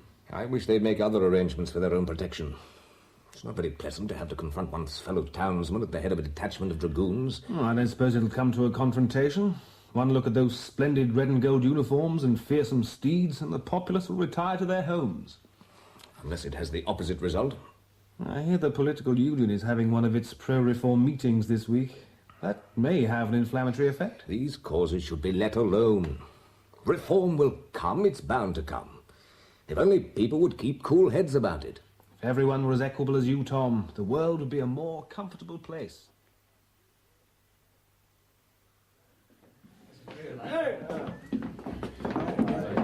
Good night to you. Good night. Good night, Banshee. Oh, thanks for your excellent speech.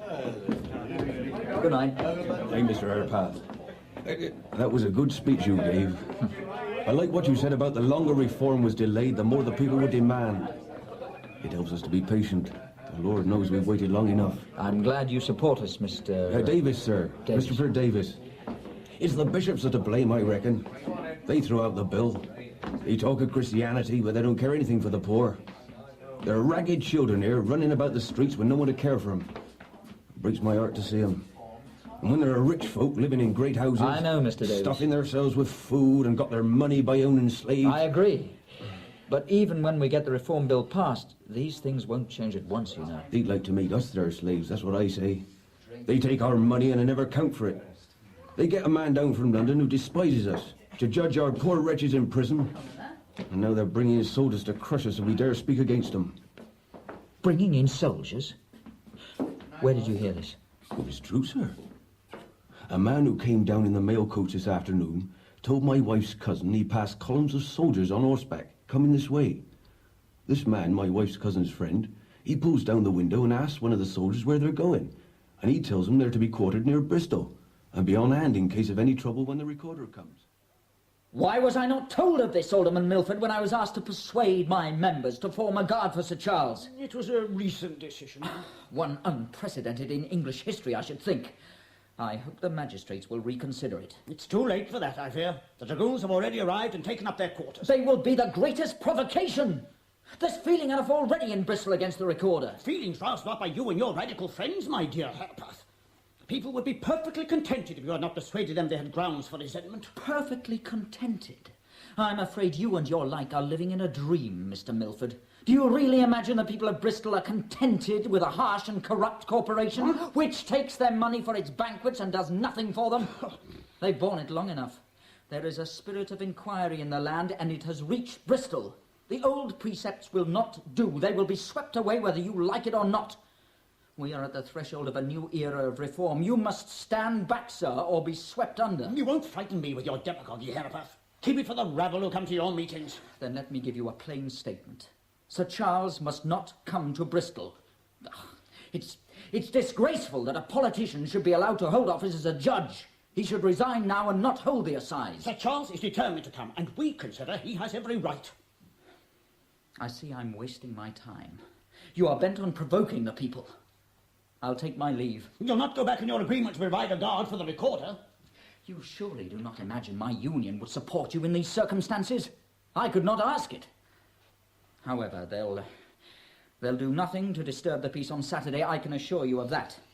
How the rest of the populace will react to having soldiers in the city, I can only guess at. The responsibility will be yours. Papa? Oh, I'm sorry. I didn't know you had a visitor. Professor Herapath is just leaving. Good morning, Professor Herapath. I met you at Miss Bell's house, my old governess. How are you? I'm well, thank you. Shall I give your regards to Miss Bell? Or rather, Mrs. Hale, when I see her? Please do. Good morning, Alderman Milford. Miss Emma. Good morning.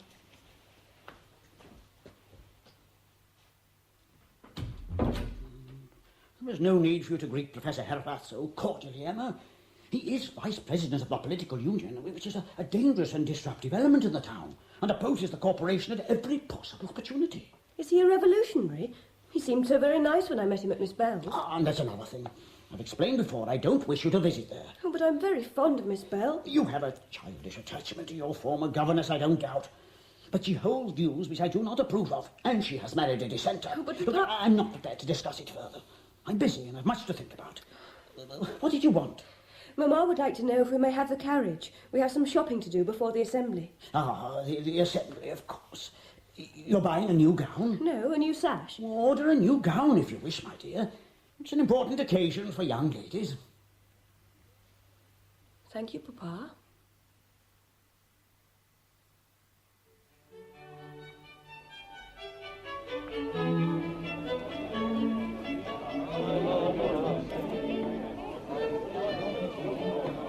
my dear, may I introduce Captain Gage of the 14th Dragoons and Captain Warrington of the 3rd Dragoon Guards. My wife and my daughter Emma. Honoured, ma'am. Miss Milford. Good evening, gentlemen. It was most kind of you to get us invitations, ma'am. We are very glad to have you in the city, are we not, Mr. Milford? I've been hearing such dreadful tales, I don't sleep easy in my bed.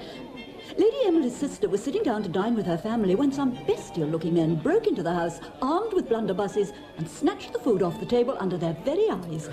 I must say there are bands of ruffians setting fire to ricks not 30 miles from here. Never fear, my dear. These gentlemen will protect us. I see the mayor's looked in. I must go and have a word with him. You need have no fears for Saturday, ma'am. If there's any trouble, we shall charge and disperse them in 5 minutes. Shan't we, Warrington? A crowd is no match for a detachment of mounted dragoons, I assure you. I hope the horses won't be hurt.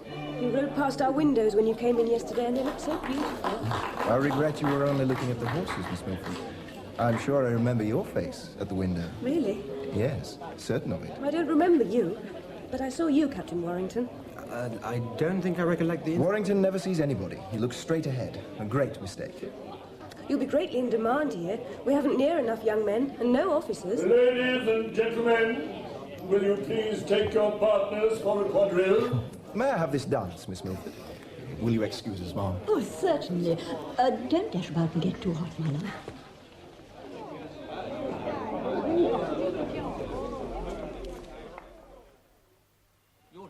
Your deal, Gus. Colonel, thought we might find you in the card room. I don't think you've met our new mayor. Mr. Pinney, may I introduce Colonel Brereton, our local field inspecting officer. How do you do, sir? And Major Loinsworth, Surgeon of the Army. Evening. Oh, very glad to meet you both. I feel somewhat out of touch after having been abroad so long. Bristol's a pleasant place to come back to, I found. Indeed, yes, in spite of the present unrest, and that'll soon pass, I'm sure. Indeed, I believe we're not near so unsettled as most of the country. Of course, I'm in favour of reform myself, unlike my friend Milford. We agree to differ. Yes, well, we mustn't allow ourselves to be bullied by these radicals. And I'm very glad to know you'll be in charge of the troops, Colonel. I shall keep them well out of the way. But of course we shall be at the ready in case you need us. Oh, I sincerely hope that won't be necessary. The Home Secretary was insistent they should only be used if absolutely unavoidable. We won't go further than a few hisses and boos. This is the West Country, after all. Well, I hope you're right, Major. Well, gentlemen, I must be on my way. I only just looked in. I don't care for late hours. I shall not be let off so lightly, I fear. My daughter is dancing with one of your young officers and looks as though she's enjoying herself. Wait until your daughters are of dancing age, eh, Colonel? Good night. Good night. Good night. Our new mayor seems a rather nervous character. I'm sure his fellow magistrates will take good care of him. I wonder why they chose a Whig when they're all Tories. For the same reason as we've got a Whig government, to see reform through quietly. Well, there doesn't seem much hope of that, judged by the present state of affairs. Well, Tories hold the radicals to blame for that. A plague on both the houses, I say. When they create this sort of situation and expect us to keep the peace. Isn't that one of our younger lads wandering about? Oh, good evening, Captain Warrington. I thought you were dancing with Emma Milford. That was Captain Gage, sir. We were both introduced, but he... Was quicker off the mark, eh? I am not much of a dancing man. That's a poor excuse. You must secure her for the next dance. She's a pretty girl. You were honoured to be introduced. The Milfords rank exceedingly high in Bristol. Alderman Milford owns a vast deal of shipping and a vast deal of estates in the West Indies. So did his father. They're a wealthy Tory family. You can go no higher here. Mr. Milford was kind enough to be friendly towards us. He's a good friend to have. Powerful man. Would you care to join us for a game? It's very kind, gentlemen. He doesn't want to play cards, Gus. He's going to snatch Emma Milford from the arms of Captain Gage. Isn't that so, Captain? I was hoping to do something with the soldier. Yes, well, away with you then. Bold tactics. Yes, sir. Good night. Good night. What a serious young man. You know, I was serious at his age. Had dreams of glory. Planned to rival Wellington, no less. And I've ended by just being another undistinguished officer, with nothing to be proud of. Still, I've always tried to look after my men. I don't think I've ever lost a man unnecessarily. Wish I could say the same as the doctor. You gonna play or not? I'm sorry, I can't concentrate on this game.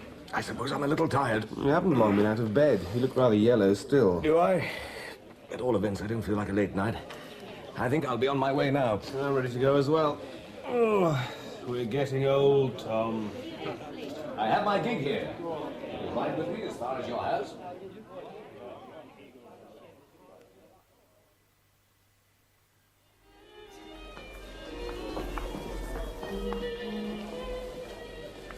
You dance very well, Captain Warrington. Don't look so anxious. I'm afraid I've had little practice. I have been soldiering since I was of dancing age. You speak as though officers never attended balls. Why did you choose to go into the army? I never thought of doing anything else. My father and brother were soldiers, my grandfather was, and my great-grandfather. I can't imagine what I should have done if I'd not been able to get a commission. Have you ever killed anyone, Captain Warrington? Well, yes. In the course of battle, you know. If we didn't kill them, they would kill us. Yes, I suppose so. Oh, now will we take hands again? That's right. You're becoming very proficient. But do you feel very nervous? Dancing? No, going into battle. Not really. There's no time to think. I see. You ask rather surprising questions, Miss Milford. I have to take what opportunities I can to find out about things. I left school last summer. What do young ladies do in Bristol when they have left school? Oh, I drive out with Mamma, take piano lessons, go to assemblies like this one. Not a very exciting life. Do you want an exciting life? I should like there to be something more than just marrying and living all my life in or near Bristol, which is what I probably will do. What else could you do? Oh, you sound like everybody else, except Miss Bell. She was my governess for 2 years when I was a little girl, and she made everything interesting. She said one should always be going forward. Every new generation had something to contribute, women as well as men. She sounds like a blue stocking. She said one should always think things out for oneself, never take anything for granted. So perhaps that has made me restless. My father didn't approve of her views at all, and when he found out she belonged to a society for the emancipation of slaves, she had to go. I thought I should never get over it. Do you ever hear from her? Oh, yes. She married and lives not far from us now. And your parents allow you to visit? Papa has forbidden it, unfortunately. That'll make it quite difficult. But you will still go? Yes. I don't like deceiving my parents, but this matters to me very much. I think you are a most remarkable girl, Miss Milford.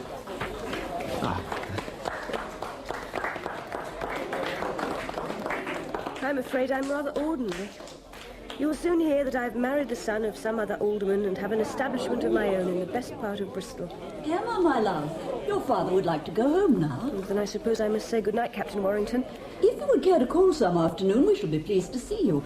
We're always at home between 2 and 4 o'clock. Thank you, Mrs. Milford. I shall be delighted. When will you come? Tomorrow?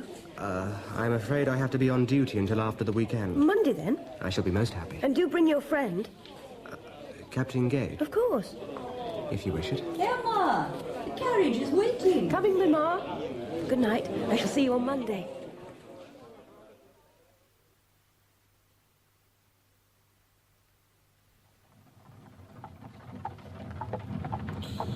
Frost in the air. Very sharp. Only 7 weeks till Christmas.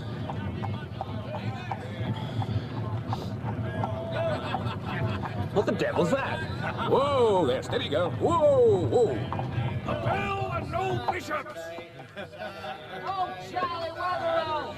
We'll send you home!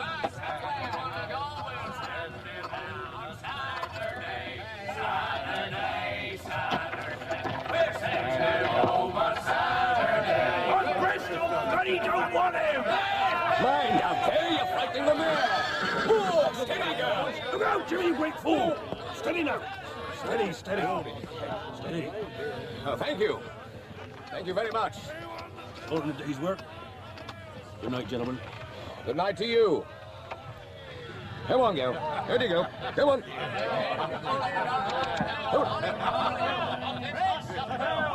Hey, give on the bell! Luckily, there was one sensible man among them. I know that man. I know his face. He has a business down by the docks. Davis, that's the name. Good-hearted fellow. Does a good deal for the ragged children down there. But he can't take a drop of drink. Talks a lot of nonsense when he's drunk. Ah, here's my door. Oh, dear. Oh. Will you come in for a little while? Not this evening, Gus. The children will be expecting me. Mrs. Prickforth said they never go properly to sleep until I've been in to kiss them goodnight. Perhaps you'll dine with us next week. After the weekend, yes. No, I shall be glad when this assize opening is safely over. You'll have two zealous young captains of dragoons to aid you. Well, that's one thing which worries me. Zeal is not quite what is wanted in this situation. Didn't imagine we're going to have serious trouble, Tom. I don't know. Our society here has a very elegant veneer, but it's built on the labor of a lot of underfed, dissatisfied people. And one day this civilized surface will crack, and then what's underneath will come rushing out. I think you're over-anxious. Well, I don't mind admitting to you, Gus, that I fear a mob. Do you remember anything of the French Revolution? Not this recent bloodless affair, but the one in '89. Only what my parents told me. I was a boy of 7 or 8 when it began. I still remember the stories I heard from some of the refugees in our village. People went mad, Gus. Ordinary, decent citizens went wild with a lust for blood, behaved like savages, like wild beasts. I began to have a recurrent nightmare. A head of a pike being carried towards me by a crowd of villainous-looking people, a ghastly face streaming with blood. I always woke up sweating and screaming. Do you still have the nightmare? No, I think I lost it when I joined the army. I tell you, nothing I ever saw or heard in all my years as a soldier filled me with such terror. This is not Paris, Tom. Are the people here so very different? All that's needed is the spark to set them off, that we know. Yes, I do fear it. I hope to God you may have no reason to. So do I. Good night, Gus. On the morning of Saturday, October the 29th, the recorder being due to arrive at 10 o'clock, Colonel Brereton gave orders that we were to proceed with our troops to the courtyard of the jail and to the cattle market, and to remain there out of sight of the crowds, which were already gathering, unless given specific orders by himself or a magistrate. The recorder duly arrived and was met at Totterdown by some of the magistrates in the sheriff's coach. These precautions are a great nonsense. They like me well enough in Bristol. Fated me last time I came because I'd spoken out against the Catholics. Cheering crowds wherever I went, whether all forever and so on. All the same, I think we should waste no time getting across to the sheriff's coach. Oh, very well. Who are those ruffianly-looking fellows?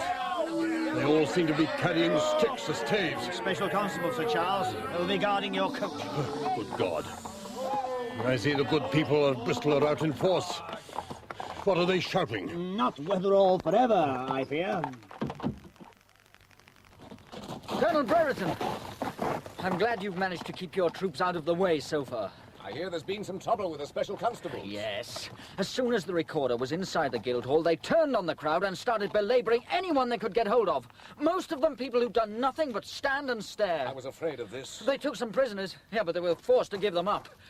The people are very angry. Did Sir Charles get safely to the mansion house? Yes, but the crowd went with him. I better get back to the barracks. We may be needed.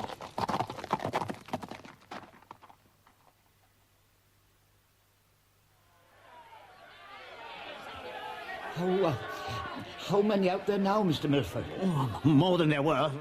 Several hundred. The square's full and they're pressing up against the railings below us.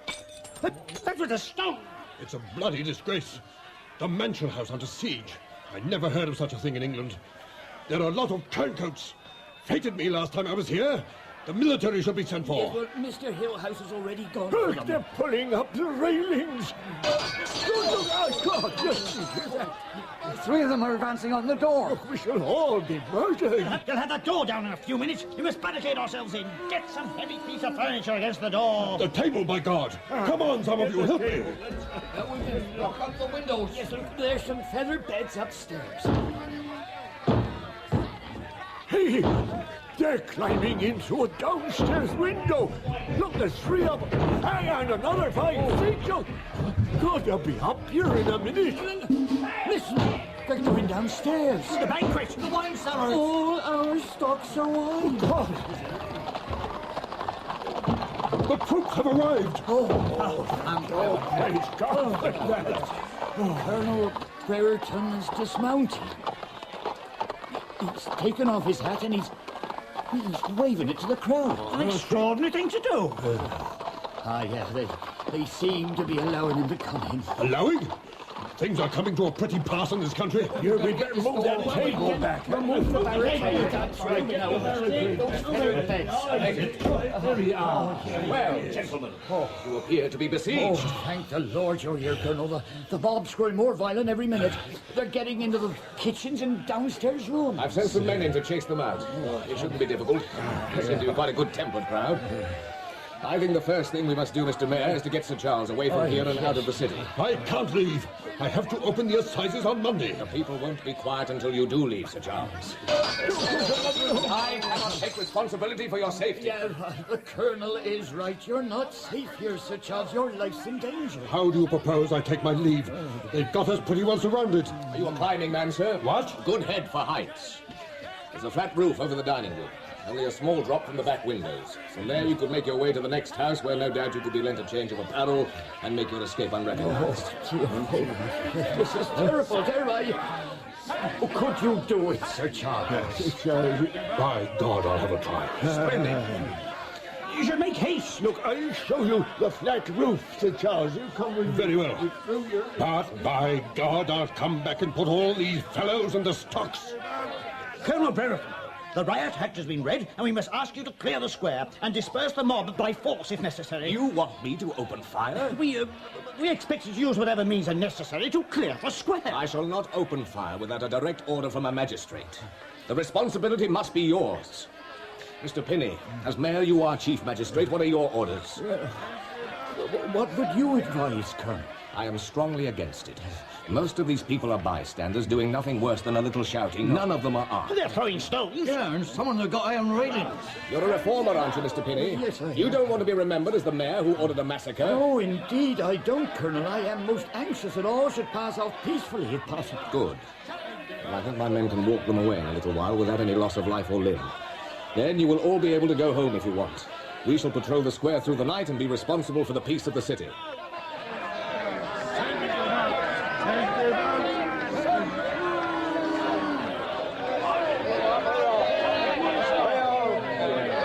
Now listen to me, my good fellows. The recorder is leaving Bristol. You have sent him away as you wanted to do.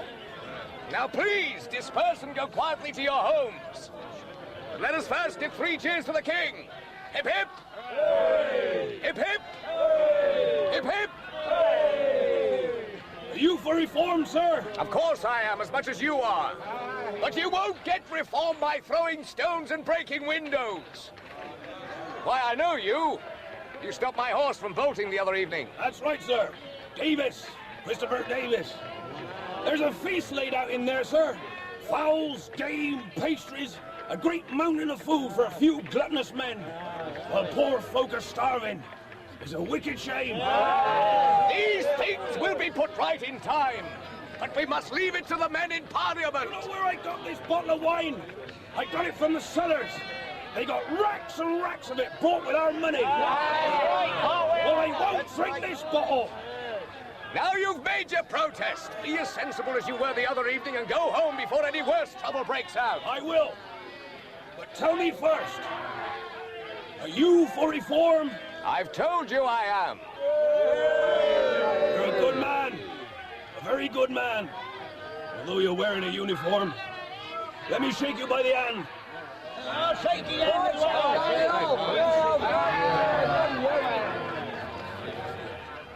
What does he mean by shaking hands with those ruffians? Fancied himself a popular figure, perhaps. Oh, that tall fellow near him is drinking a bottle of our wine. And he's waving his umbrella now and shouting something. Oh, he's a respectably dressed man, too. Someone should take his name. We are going to need some names when this is over.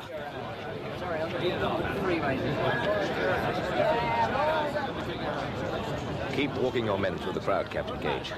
We shall soon disperse them. If you must use swords, use the flat only. It's a large crowd, sir. Could we not fire a couple of shots and send them off? We could, but we are not going to do so. It only took 10 minutes to clear St. Peter's Field at Manchester of 10,000 people. But they left hundreds of innocent bystanders dead and dying on the grass. I don't want that sort of victory in my city. Will you please all disperse and go to your homes?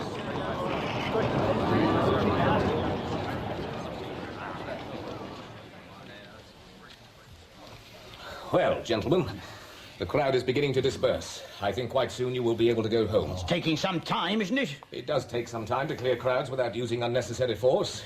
We must be patient a little longer. Now what's happening? Oh, they're bringing in 2 wounded soldiers, one streaming with blood. Colonel Brereton, 2 of my men have been hit by flying stones. One is badly injured. Poor fellows. You'd better tear up some curtains to make some bandages. We'll get them to the infirmary as soon as possible. Do you still call this a good-tempered crowd, Colonel? There are some rough elements, obviously. But it is still mainly a good-humoured crowd, and they are beginning to go home. Sir, can I take a couple of men and cut down the assailants? Much better not. We must not be provoked into answering violence with violence. Walk your men through the crowds again. If you must attack, use the flat of your swords only. This is the strangest operation I've ever taken part in. Colonel Brereton, you going to stand by and see your men knocked about by these ruffians? I am very sorry about the men, of course, but better 2 men injured than a riot breaking out. I'll go and speak to the crowd again. That will do no good. The young captain was quite right. The man who threw those stones should be cut down or shot. Well, why didn't you tell the Colonel to fire, then, if that's your view? But that was your duty. You are chief magistrate. Oh, I do wish we'd never allowed Sir Charles to come here. Unless you immediately disperse, I shall be forced to use violence. The people are beginning to move away.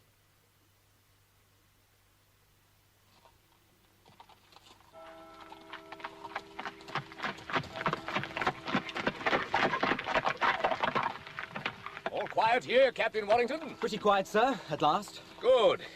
Some youths are breaking windows at the council house. I sent Captain Gage off to scatter them. Otherwise, I think the city is fairly peaceful. It's midnight. Yes, and the night is cold. People will be glad to get home to their beds. There's nothing much to stay out for now the magistrates have all gone home. And they know the recorder has left Bristol. Have you heard any news of him, sir? Yes, he's safely out of the city. Disguised himself as a postilion, apparently, and got away unrecognized. I didn't imagine there was so much political feeling in Bristol. I'm afraid most of the crowds we had this evening know little of reform. It's a word to pin their hopes on. Many of them are wretchedly poor, you know, and the law deals harshly with them. A man can be transported for 7 years for demanding food in a menacing way. You can't blame them for supporting any prospect of change. Are you in favor of reform, sir? In favor? You might as well ask whether I'm in favor of the railways. I think reform will come as the railways are coming. And no doubt it will be an excellent thing. There's plenty that needs putting right in the country. You young people will see a lot of changes. Well, if it continues as quiet as this, I shall be able to celebrate my daughter's birthday tomorrow. Her birthday, sir? Yes, I hate disappointing the children. After all, one is only 6 years old once. I suppose so. You're not married yet? No, sir. Well, don't waste too much time about it. Don't follow my example and wait till you're nearly 40. Gives a center to one's life, you know. Sense of proportion. My God, what's that? I hope the 14th haven't got into difficulties. I'll go and see, sir. Come on, boy. It will crack. It will crack.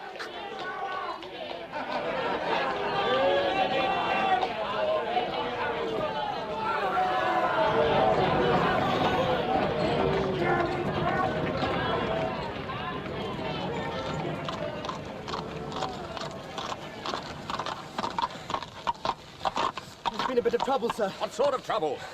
They started throwing stones at the troops and Captain Gage opened fire. A passerby was accidentally shot. Shot? Shot dead, sir. God damn it. Now all hell will break loose. On Sunday morning, October the 30th... would you please speak up, miss? Oh, yes. On Sunday morning, October the 30th, my parents and I drove to morning service. It had not been possible to have the civic procession, but my father thought it important that we should go to church as usual, to show we were not intimidated by a rabble. As we approached Queen's Square, we heard a great noise and saw that there were crowds there, mostly poor and ragged-looking people shouting and booing.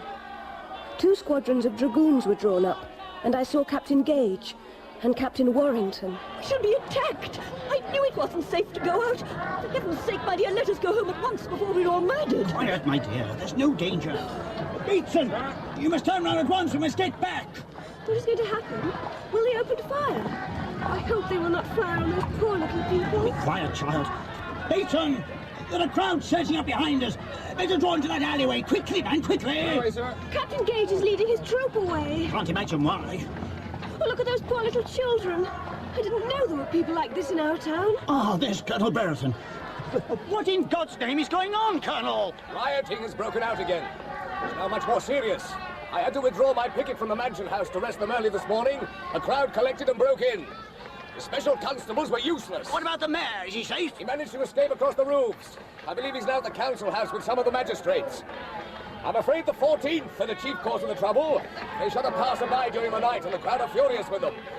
I've just sent them back to their quarters. That leaves only one squadron here. It's quite insufficient. The third are still respected by the crowd, and with their help I hope to prevent things getting any worse. That's all we can do until reinforcements arrive tomorrow. It is not all you can do, Colonel. Your men must open fire and clear this mob from the square. If they fire with the mob in this mood, the whole city will be given up to slaughter. Your men will soon scatter these people. I think not. They've been on duty for 24 hours and are very tired.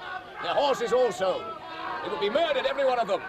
I cannot see my men uselessly sacrificed and the city becoming a battlefield. Colonel Brereton, I am a magistrate and I am ordering you to open fire. I am afraid I must refuse. You refuse? I will take full responsibility. This is insupportable. We shall be attacked. I know we shall. You are quite safe at present, ma'am. But I should advise you, Mr. Milford, to get your wife and daughter home as soon as possible. You can go quite safely by the back streets, I think. I must get back to my men. Is it a riot? I've never seen a riot. And I hope to God you'll not see one now. Bateson, take the ladies home. When you're back, see that all the doors and windows are locked and barred. Sir? No one is to go out. Now, my dear, there's no need to be alarmed. You will be safe indoors. Are you not coming, Papa? No, I must go to the council house and see the mayor. Something has got to be done.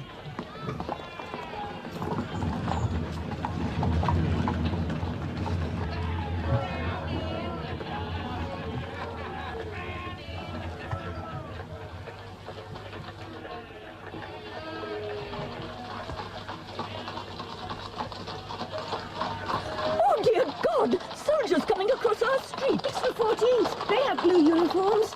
Oh, they're being pelted with stones. Freeze! Face about!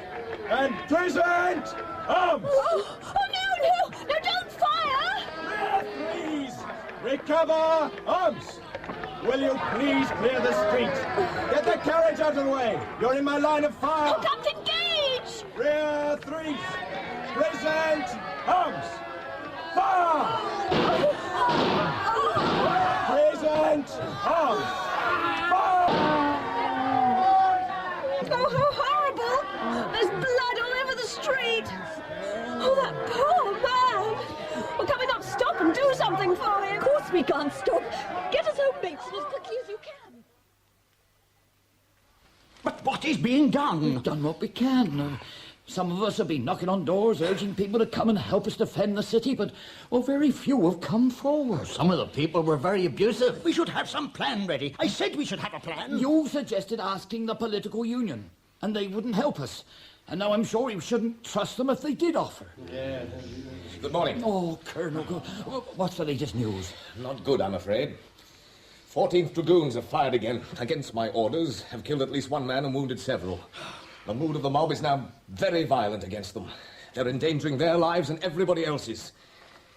I should like permission to send the 14th out of the city. Out of the city? But we shall be defenseless. We shall have the 3rd Dragoon Guards, a well-disciplined force.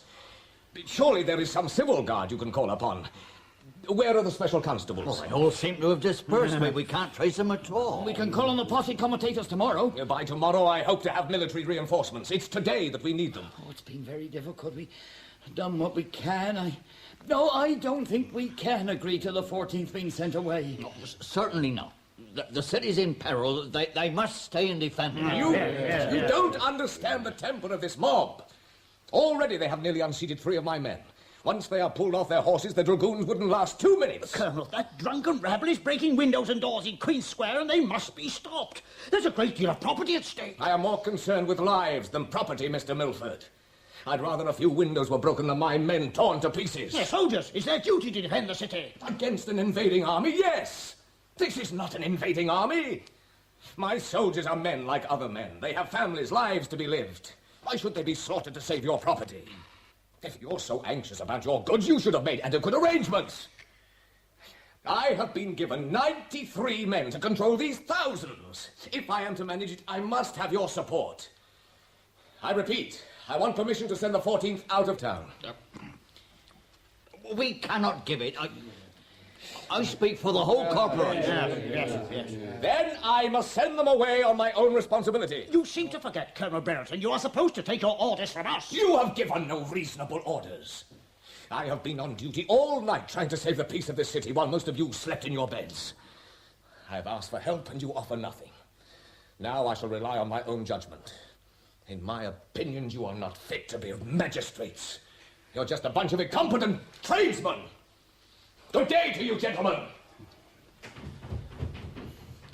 Do you think in the event of revolution breaking out we could rely on Colonel Brereton? Good Lord, no. I'd rather deal with the radicals than him. At least we know where they stand. Colonel Brereton has taken the law into his own hands, and God knows where it will end.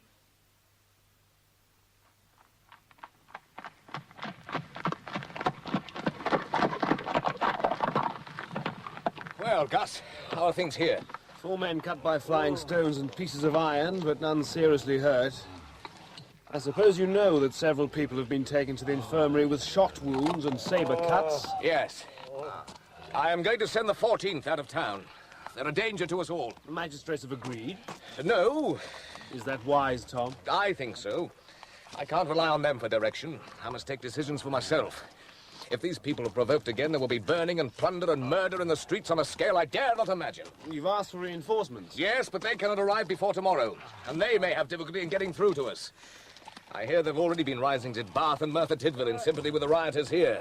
They will try to delay the troops from setting out. So, this is the situation you dreaded? Yes, but now that it has come, I find myself ready for it. What do you propose to do? Well, first, send Gage and his troop out of the city. Then I shall speak to the mob. Captain Gage, was a troop of the 14th Dragoons ordered into Queen Square under your command on Sunday morning, 30th of October? Yes, about 10 o'clock. And did Lieutenant Colonel Brereton sometime afterwards order the 14th to leave the square and return to their quarters? Colonel Brereton ordered me to retire immediately with the troop to their quarters, as it was evident we were the whole and sole cause of the disturbance. And were you later ordered by Lieutenant Colonel Brereton to leave Bristol with a squadron of the 14th Dragoons? I was ordered by Lieutenant Colonel Brereton to leave Bristol on Sunday, as I imagine between 1 and 2 o'clock. State the manner and the place in which that order was conveyed. I received the order verbally from Lieutenant Colonel Brereton in the yard of Fisher's livery stables.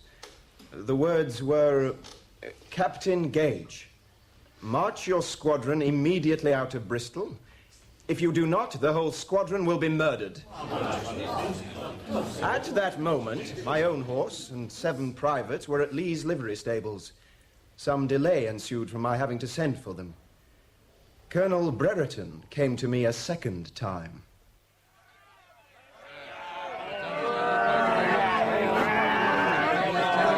For God's sake, Captain Gage, will you get out of town? May I ask where we are to go, sir? Anywhere you please, only go away. Hey, what about Keynsham then?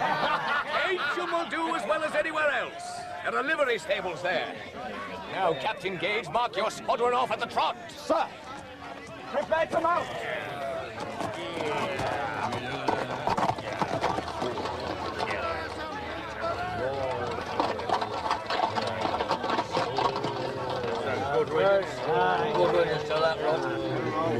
What's happening here now, Captain Warrington? The crowds are increasing all the time, sir. They seem very hostile. Walk your men round the square again, Captain. Try to disperse them, but on no account use force. We are few and we are all tired. They are thousands. If you're attacked, you may use the flat of your swords, but nothing else. Do you understand? Yes, sir, but... Well? If I may suggest, could we not charge them? My men are not too tired. They are ready and eager to have a try. I'm sure they are. Have you any experience of a mob, Captain? Not as large as this one, sir. If its mood turns really black, it could have us off our horses in no time, and they make mincemeat of us. A mob has a will of its own voice, and its own mindless actions. It is essential we keep them reasonably good-tempered until the other troops get through to us. Now, I'd like you to clear a way through to the center of the crowd. I'm going to speak to them. See what I can do by persuasion. You'll be in great danger, sir. I'm not worried about that. But surely There is a tide in the affairs of men which take on at the flood. You know your Julius Caesar, Captain? Sir? A great play. I've been in the shallows too long. Move forward, then. Give me a bit of space. My good fellows! I know there has been some shooting. Down with the blues! That was against my orders, and there will be an inquiry. I have sent the 14th out of Bristol. The recorder left Bristol last night and will not be coming back. You all know me, you know I tell the truth. Now, for God's sake, leave this square and go quietly to your homes. This is Sunday, a day of peace. 3 cheers for the king. Hip, hip. Hip, hip. Hip, hip. He's telling the truth. He's a good man. You here again, Mr. Davis? Have you no wife and family waiting for you at home? My wife's in church. She's a good woman. Believes all the clergy tell her. But I say they're hypocrites. If she's a good woman, you should be thankful. Go home and eat your Sunday dinner she's cooked for you. There's many as will have no Sunday dinner. You will do no good by staying here. The Riot Act has been read many times. You are all breaking the law. But for God's sake, go home. And persuade these men to do so too, if you have any influence. Oh, you're right, sir. I believe you're right. What am I doing here? My wife told me not to come. To the Bridewell! Burn it down! Go to your homes! There must be no more destruction, I beg you! Go to your homes! To the Bridewell!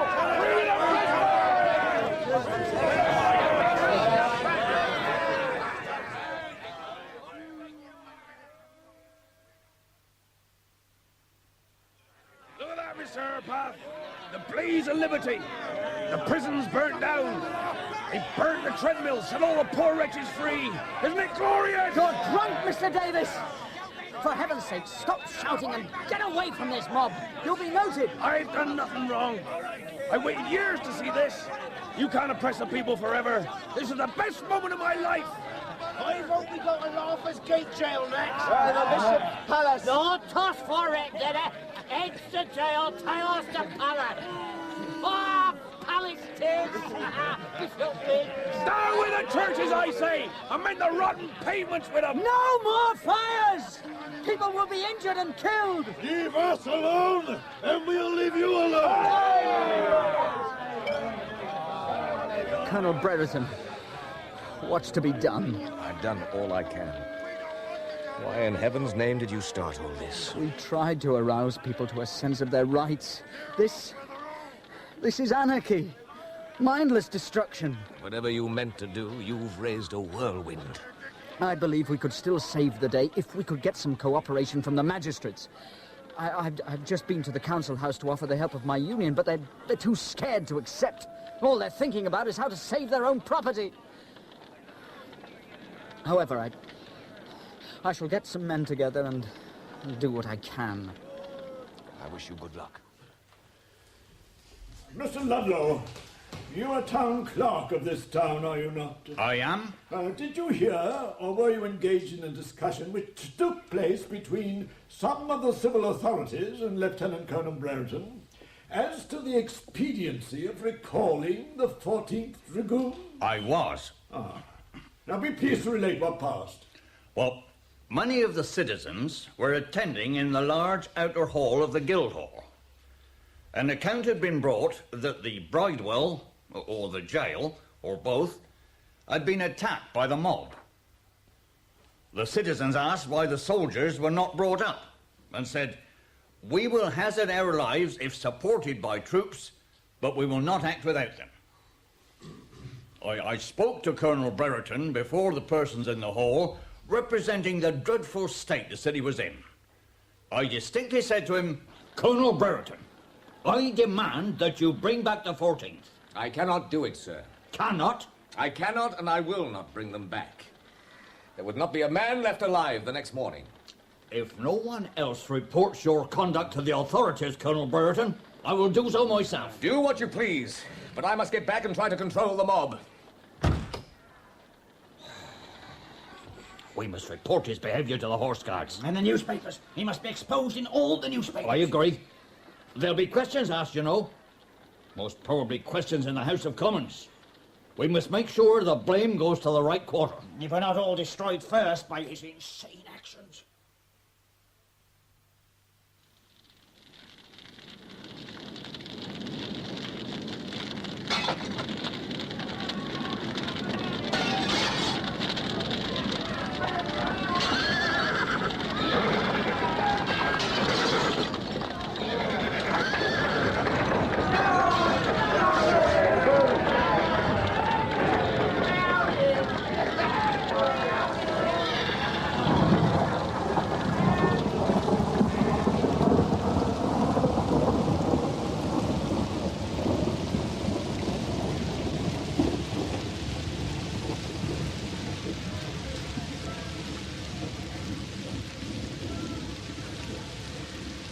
It didn't work, Gus. I couldn't hold them. You've done your best. The city looks like a burning hell. Crowds getting drunk on stolen wine. Some have died in the flames, I believe. There's not a constable in sight and not a magistrate to be found. Isn't it time to bring back the 14th, Tom? No! I have absolutely refused. So far, the mob have only attacked property, not persons. If the 14th come back, they'll be slaughtered. Their heads will be carried on pikes through the city, and that will only be the beginning. I will save this town from revolution if I can. Steady. You can hardly stand. When did you last get any rest? I don't know. Friday night, I suppose. What day is it now? Almost 1 o'clock on Monday morning. You've been on duty nearly 48 hours. You must get some sleep. Can't. I'm in charge. There is no one else. You can leave Captain Warrington on duty. Go to the adjutant's quarters and get 4 or 5 hours good sleep. Warrington's ill, poor fellow. He's got an ague. It's been raining for hours. It's a wonder it doesn't put the fires out. I've told him to stay on call. He's a young man. Let him take over for a bit.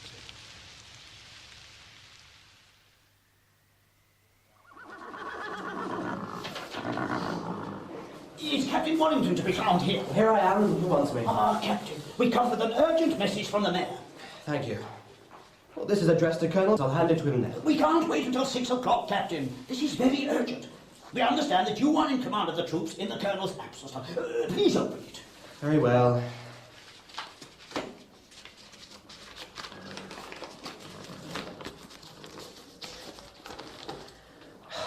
I direct you as commanding officer of His Majesty's troops to take the most vigorous, effective and decisive measures in your power to quell the existing riot and prevent further destruction of property. Signed, Charles Pinney.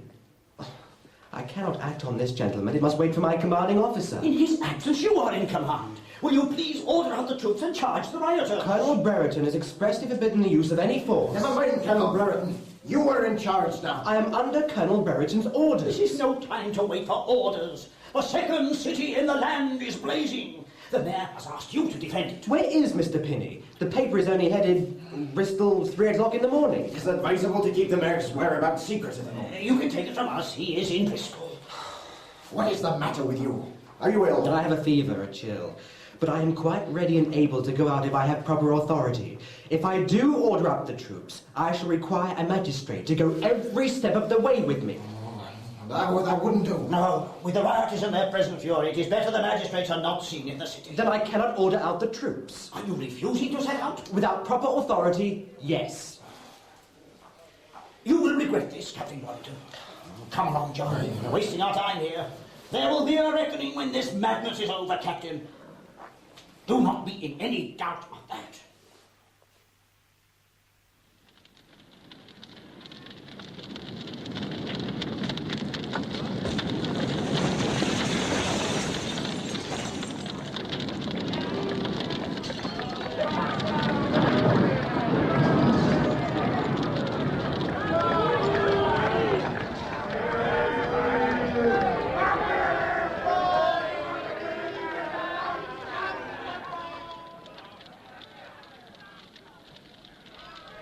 Colonel Brereton. Colonel Brereton. I'm very sorry to disturb you, sir, but the magistrates insisted that I woke you. What o'clock is it? 5 in the morning, sir. It's very light. The fire, sir. They say you can see a pin drop 7 miles away. Is the rioting still going on? Why, yes, sir. The whole of the centre of the city is alight. Nothing is being done. The men with the fire appliances are afraid to come out. The magistrates insist that you order out the troops at once. It's a nightmare. There is nothing more I can do. But, sir, we must try to save the city. Worse than my worst imaginings. The men are very willing to have a try. It will be a massacre. Of us or them. May I tell a magistrate you will be coming down, sir? Oh, very well. I will dress and come down. You may tell the gentlemen I will be with them in a few minutes. Thank you, sir. You're doing your best. This was never in the rule book, was it? Emma, why are you not in bed? I couldn't sleep. It's so light. That is Bristol burning. You've been down there? What is happening? Fires are spreading. Gangs of youths and boys are plundering private houses, dragging out anything they can lay hands on. The troops are there doing practically nothing. It's appalling. I wonder if Captain Warrington is safe. He's safe enough. That young man has cost the city thousands of pounds. What? He refused to go out and charge the mob. More than an hour was wasted until we get hold of the colonel, and meanwhile most of the north side of Queen Square was fired. I'm sure he had good reasons for not taking out his troops. You know nothing about it, my dear. Oh, what is that sound? I believe it is... Yes, it is. Soldiers. A great many of them marching down the street. That'll be the troops from Cardiff. I heard they'd landed. Thank God. All this will soon be over now. What will happen? They will charge the rioters, of course, and make short work of them. They're mostly half insensible with drink by now and won't be able to offer much resistance. The soldiers will use their swords? I should hope so. That rabble will be routed in half an hour or less, those who are left alive. And we've got a list of the ringleaders. There'll be plenty transported and hanged when they come before the courts. They'll soon learn they can't revolt against authority and expect to win. Did you hear they burned the new jail and let the prisoners out? They must have felt very desperate. Desperate? Don't you go getting any sentimental ideas about those creatures. They're trash to you, aren't they, Papa? What do you mean? Those poor ragged people. You hate and despise them. Emma! As you do your slaves. You're talking in a very silly, childish manner. Excuse me, Papa. I think I'm just beginning to grow up. Now listen to me, miss. Good night, Papa. I'm going back to my room.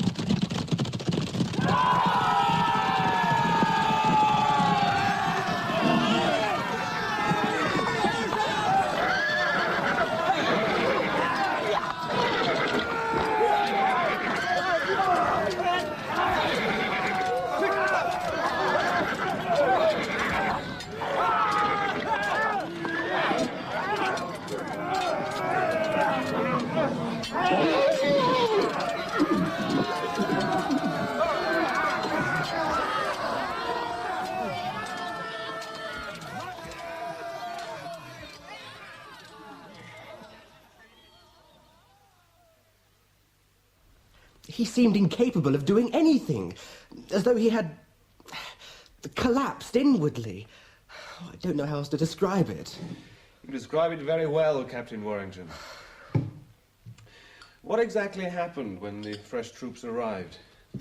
Here we are. Thank you, Loinsworth. They seemed to pour in from all over the place. And the 14th was brought back, as you know. The centre of the city was full of soldiers wanting direction. The colonel seemed unable to give the order. At last, Major Mackworth called to him. "Colonel, we must instantly charge." Colonel Brereton rode with the rest.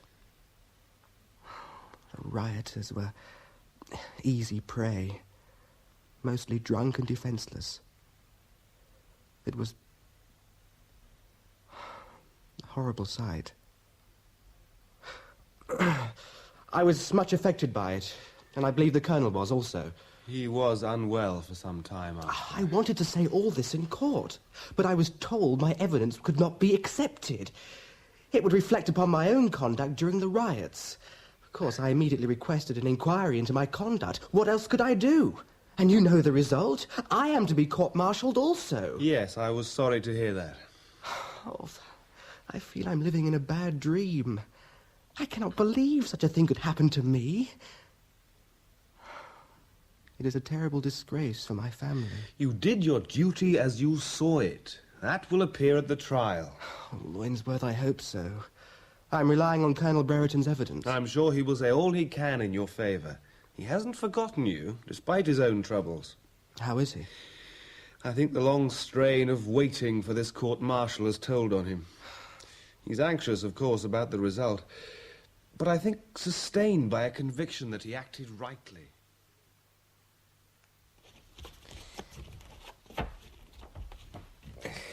Another victory to you, Gus. I'm afraid I played a poor hand. Will you have another game? No, I've no heart for it. It didn't go badly today. The mayor did you good service by cutting such a poor figure. He certainly seemed rather confused, poor man. Don't waste your pity on him. He lost no time in trying to shift all the blame onto you. The corporation have been very much criticised, you know. It was a disaster. A total disaster. Haunts my dreams. But I don't see that I could have acted differently. Could I have fired on the crowds on Saturday and killed innocent people? Could I have retained the 14th and let them be murdered? I am convinced that I was right to do as I did. I'm sure you were, Tom. And I didn't lose a single man. That's a cause for satisfaction. I was right. But how to convince the court? 11 charges. You have a good chance, Tom. If only I had Warrington's evidence. Poor fellow. His army career means everything to him. I'm dreading tomorrow. Gage will be in the witness stand again. I believe that young man hates me. Hates you? Isn't that rather strong? He's an arrogant young man, and I made him look foolish in front of a crowd of people.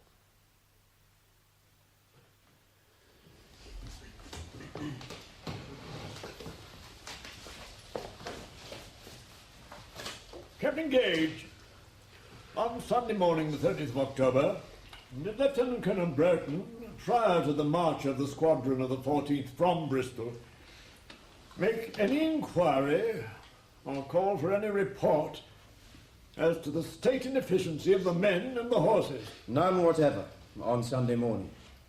I see. Now, Captain, I attach considerable importance to your answers to the next questions. In what state, as to the freshness and efficiency for duty, were the men and the horses at the time of the squadron marching out of Bristol? I conceive the squadron was capable of performing any duty cavalry could be called upon to perform. Do you consider the construction of Fisher's livery stables to be such as to have enabled you and your squadron to have defended it against any attack from the rioters? I conceive that 6 men, 3 at each gateway, could hold it against any mob. He's right, of course he's right. Now, as to the construction of Fisher's livery stables, are there folding doors at each end of the side which close on the inside and are secure unless forced from without? Why must they go on with these questions? Does the prisoner wish to make a statement? Yes. The livery stables were defensible. The men and horses were fit for any duty. Very well. We'll take the next charge. You may stand down, Captain Gage. Charges which carry a culpability altogether unprecedented in the case of a British officer. I told him the rioting must be put down. The square must be cleared. His answer, the troops cannot and shall not fire. For that he, Colonel Brereton, conducted himself in a feeble and temporizing manner, calculated to encourage the rioters. The town clerk directed Colonel Brereton immediately to bring back the 14th. He replied, I will not, sir. For that he ordered the whole of the squadron of the 14th Light Dragoons to move from Bristol to Keynsham in violation of the duty wherewith he was entrusted. He said, I sent him out of town and the mob cheered. He repeatedly refused to comply with the directions and entreaties of the said magistrates to recall the said squadron from Keynsham. He said, I cannot and I will not bring back the 14. And when it was his duty to resist and put down the rioters, weakly yielded to or temporized with them, frequently shaking hands with them. I saw him pass and repass continually, take off his hat and huzzah to the mob, who were running after him, taking all of his answer. He pulled off his hat and made his obeisance to the lowest of the low. Such conduct on the part of Lieutenant Colonel Brereton being highly disgraceful to his character as an officer, tending to destroy the confidence of the troops in their officers, and to reflect dishonour on His Majesty's service. There is no point in continuing with this. The next witness.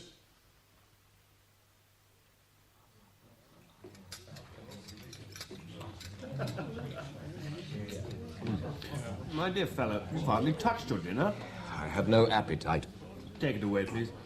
Some more wine, Tom. As you wish. Bring another bottle, waiter. By God, I was a fool to ask Earl to undertake my defence. I think you bewildered him with your new instructions. It's perfectly simple. I will plead guilty to some of the charges and accept whatever censure or punishment they give me. But they must end this trial. I cannot sit through another day of it. You know the court cannot agree to that. How many more witnesses are they going to bring? There must have been thousands of people in the square that night, and they all saw me wave my cap to the crowd. They all, it seems, heard me say I would not bring back the 14. How many more, for God's sake? Tom, you must try to calm yourself. Take a little more wine. The fact is, Gus, I am guilty. Oh, come. Guilty. You were put in a difficult, almost an impossible situation. You may have made some errors of judgment. I believe now that I did.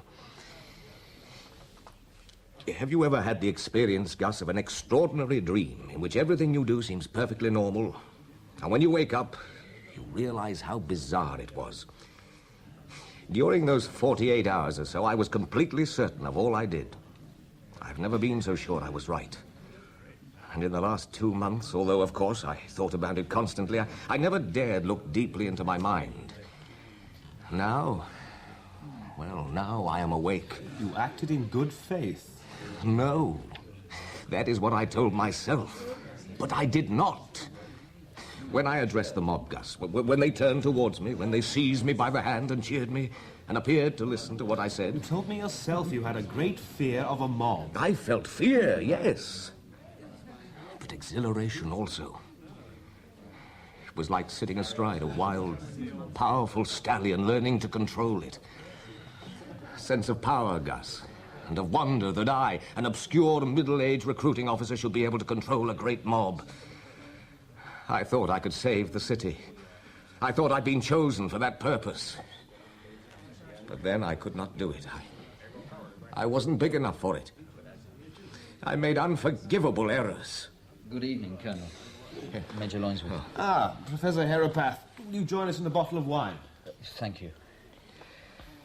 I was not able to be in court today. How was it? Not a good day. I'm sorry. My daughters will have to live in the shadow of my disgrace. Come, Tom, they are 6 and 3 years old. They have their lives to lead. It's been a bad day for Christopher Davis, too. I've just come from visiting him in jail. Are the sentences out yet? Well, have you not heard? Davis and 4 others are sentenced to death. To death? They're to be hanged in 2 weeks' time. How was Davis? In a state of abject terror and misery. He's made a rapid return to the religion he so much despised and is reading tracts and so on. Have you told him the reform bill is almost certain to be brought in now? Yes, but the abstract ideal does not have much meaning when one is facing a violent death. Davis is no hero. And no villain either, I should say. Just a foolish man who thought his dream had come true. We probably both lived blameless, mediocre lives until that night. How quickly one destroys oneself. You must try not to despond. After all, the trial isn't over yet. That's true. It is not over. Will you excuse me? I must get home. Tom, will you not come back to our house tonight? My wife would be so pleased. Thank you, no. The little girls, you know. I must see them. Good night, Colonel.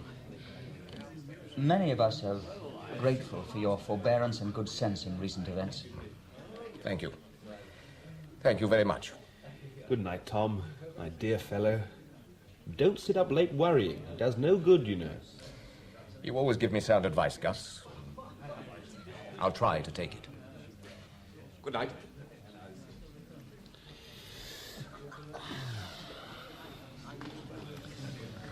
Thank goodness he has his children to keep him from total despair. I'm afraid it will go badly with him. Yes. I'm afraid reform will have been bought at a high cost.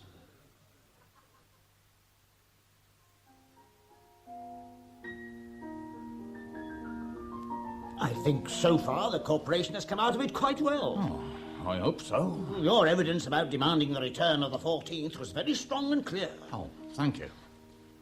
Emma, my dear, leave your tinkling, will you? Brereton has no chance of acquittal, I should say. Oh, not a chance. I suppose we shall be called upon for Captain Warrington's court-martial next week. It will be cashiered without doubt. Pity he can't be transported. We don't want that sort of young man in the country. He's cost me a small fortune in property by his inactivity. It's my belief he was on the side of the rioters. I hear he expressed some sympathy with the men who were to be hanged. Oh, he'll be utterly disgraced, whatever the sentence. You seem to take great satisfaction in the ruin of other people's lives, so long as your wealth and prestige are protected. How dare you speak like that to your elders? I'm sorry to offend you, Papa, but I find I can no longer respect your judgment. And I cannot keep silent while you speak in that way of someone whom I do respect. Leave the room. Gladly. I must apologize for my daughter. She has been too much indulged. Oh, I know what young girls are. Has she formed an attachment, do you think? To a young man who is about to be disgraced? I should hope not. Well, marry her off. That's my advice. You'll have no more trouble. She has changed very much recently. Sometimes, Ludlow, I think everything is changing.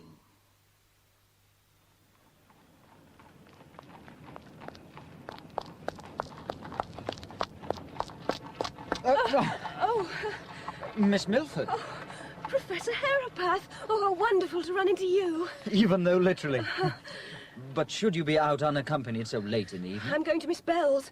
I hope she will take me in. I cannot stay in the same house as my father any longer. That sounds a rather drastic decision. My parents' ideas, which I accepted all these years, now seem to me totally, wickedly wrong. To start thinking for oneself is always a good thing. Leaving home without resources is another. Let me take you to Miss Bell's. We'll discuss it together.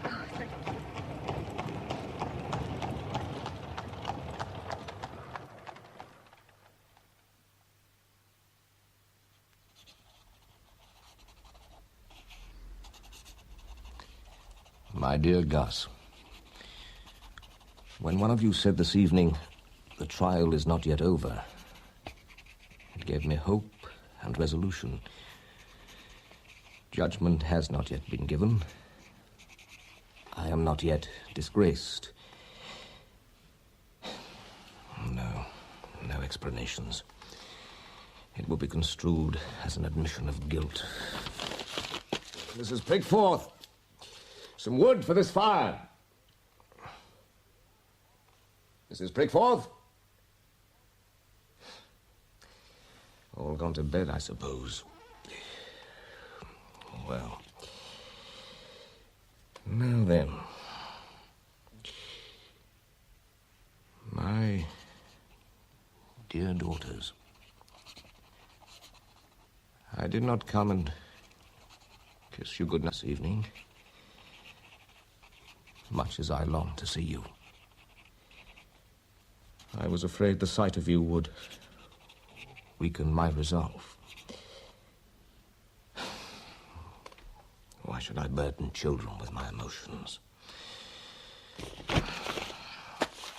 Into the fire, then, with the lot.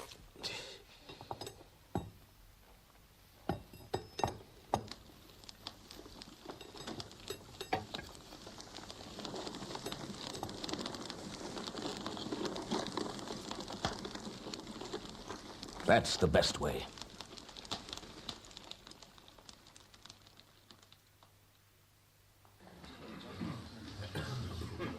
Major Linesworth, would you please describe to the court what you found when you reached Colonel Brereton's house? Colonel Brereton was lying in his bed. He had taken off his shoes, jacket, and waistcoat. He had his revolver in his left hand. He had shot himself through the heart and must have died instantly. Oh, it was good of you to come and see me, sir, so soon after this tragedy. I'm afraid you've lost a friend. A good friend, yes. But now we must think of the living. You've lost your chief witness. Yes, I had counted on his testimony. But at all events, I shall not say anything in my evidence which would prejudice Colonel Brereton's good name. You men of honour. You're quite right, of course. But I believe that you must now face the very worst that can happen. The authorities are determined to have a scapegoat. You may be cashiered. Yes, I've thought of it, of course. If that happens, I shall never be able to face my family. I cannot speak for your family, but remember you are still very young with your life before you, and you have many loyal friends. I hear the courtroom is likely to be packed with them, so take courage. Yes, I will try to. And if it does go badly for me, Colonel Brereton has shown me the right course for an officer and a gentleman. His circumstances were rather different from yours. Which reminds me, I have a letter for you. From Miss Milford. Emma Milford? I thought I should never hear from her again. I think you should read it. Now. Yes. Dear Captain Warrington, I hope this letter will reach you. I am much watched at home at present, and shall have to rely on a younger sister to dispatch it. I would like you to know how much I admire you for not obeying the magistrate's instructions to fire on the mob, and how distressed I am to hear of the result of it. Since the riots, I've realized I am much in disagreement with my father over many important things. I wanted to leave home, but Miss Bell, you remember my telling you about her, has persuaded me to stay here until I come of age in 2 years' time. Then I cannot be prevented from going to live in her household and helping her and some other ladies in a school they are starting for ragged children, a venture I look forward to with my whole heart. Alas, I shall not be allowed to be present at your trial, but I shall be thinking of you constantly. I implore you to have courage, and to remember that whatever the verdict, I shall always, so long as you wish it, be your true friend, Emma Milford. Emma Milford. She is a very remarkable girl. Miss Milford is a friend worth having. Yes. She has pioneering blood in her veins, you know. I fancy she's not a girl who would easily give up what she had set out to do. And you must not give up either, Captain Warrington. Sometimes takes more courage to live than to die, you know. Will you give me your word that whatever the outcome next week, you will not follow Colonel Brereton's example afterwards? You read my mood correctly. My word. Thank you. We have had enough tragedy today. There is something I would like to ask you before you leave. Yes? Did Colonel Brereton leave a note? No. The fireplace in his room was full of charred remains of paper on which he'd been writing. He obviously decided against leaving any message. So, we shall never know. Why he took his life? No. I can understand why he took his life. I mean, we'll never know just what was in his mind during the riots. Why he gave those orders to me and others and acted as he did. We shall never know the whole truth, if there is such a thing. Doubtless he will be harshly judged. I knew... Past 8. Saturday Night Theatre.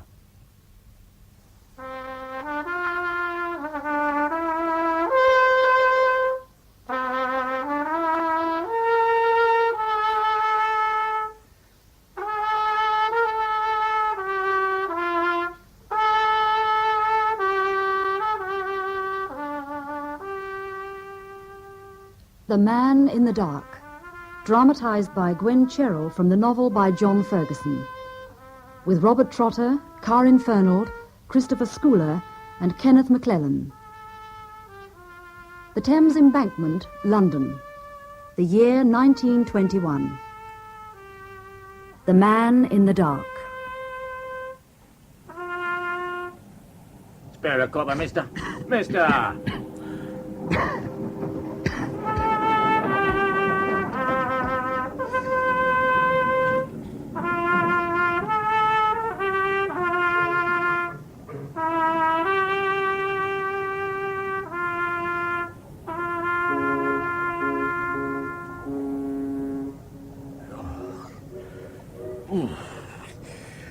Waste of time playing anything.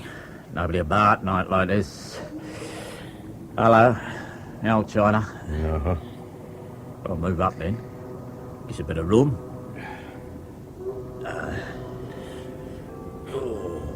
How are you, Beaumont? Yeah. How do you know my name? I have a good memory. I have to have. Hey, I didn't send you none of my letters, did I? A begging letter to me? Oh, look at me, man. I'm in rags. Well, you might be one of my gents. Fell on hard times.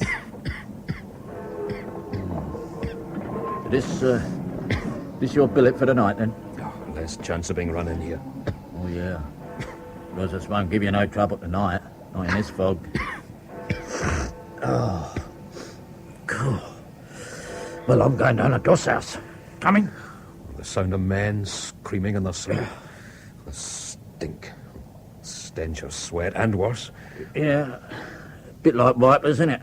Still. When the trams have stopped running, the embankment's as quiet as anywhere. I remember you now. You're a chap. Knows a doctor. Lives in Ealing. What? Yeah, Doctor. Pelayon. Oh, him. Yeah, we looked him up in that dictionary in a public library. Directory. Medical directory. Yeah. Hey, you tried touching him for a quid? No. Why not? I couldn't beg from him. I haven't seen him for years. Last time we met, we were students. Before you got your blighty? You're too proud, mate. That's your trouble. Ain't your fault you got a rifle butt in the face. There's hundreds. There's far... Hey, mate, you stop there. I'm going to raise the price of a cup of tea. I tell you, Ponsonby Paget is a journalistic genius, McNabb. He's a genius for raking muck, I'll give you that. Best of luck, Governor. He prints the truth. He prints half-truths. The public opens this lousy rag and reads, "There is no truth in the rumour," and they think, aha, they think, what rumour is this? That's what I'm saying. He uses the oldest tricks in Fleet Street. He starts rumours by denying them. And he sells like hotcakes. It's dirty, laddie, it's dirty. Nobody in public life is free from his innuendos. Spare a copper, mate. Higher than John Bull. Yes, no wonder John Bull don't prosecute him. What for? For pinching their layout as well as pinching their readers. Look at it. Street lighting makes it even worse. Good luck to you, Captain. The eye-opener.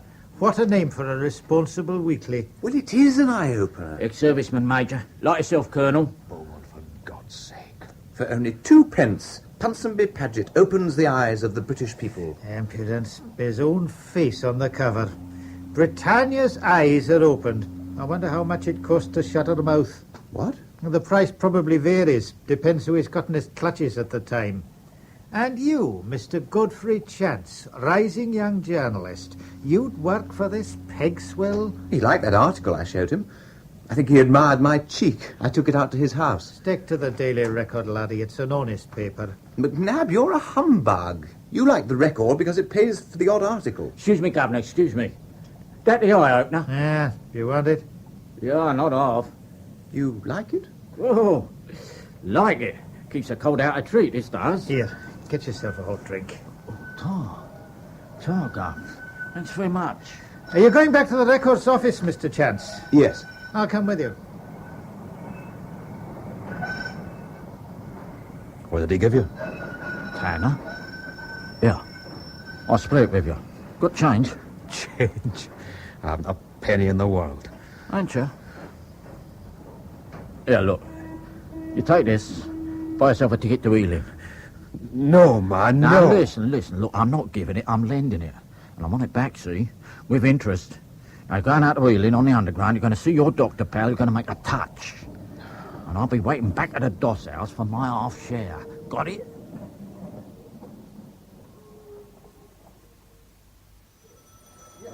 We're not producing comic cuts, you know.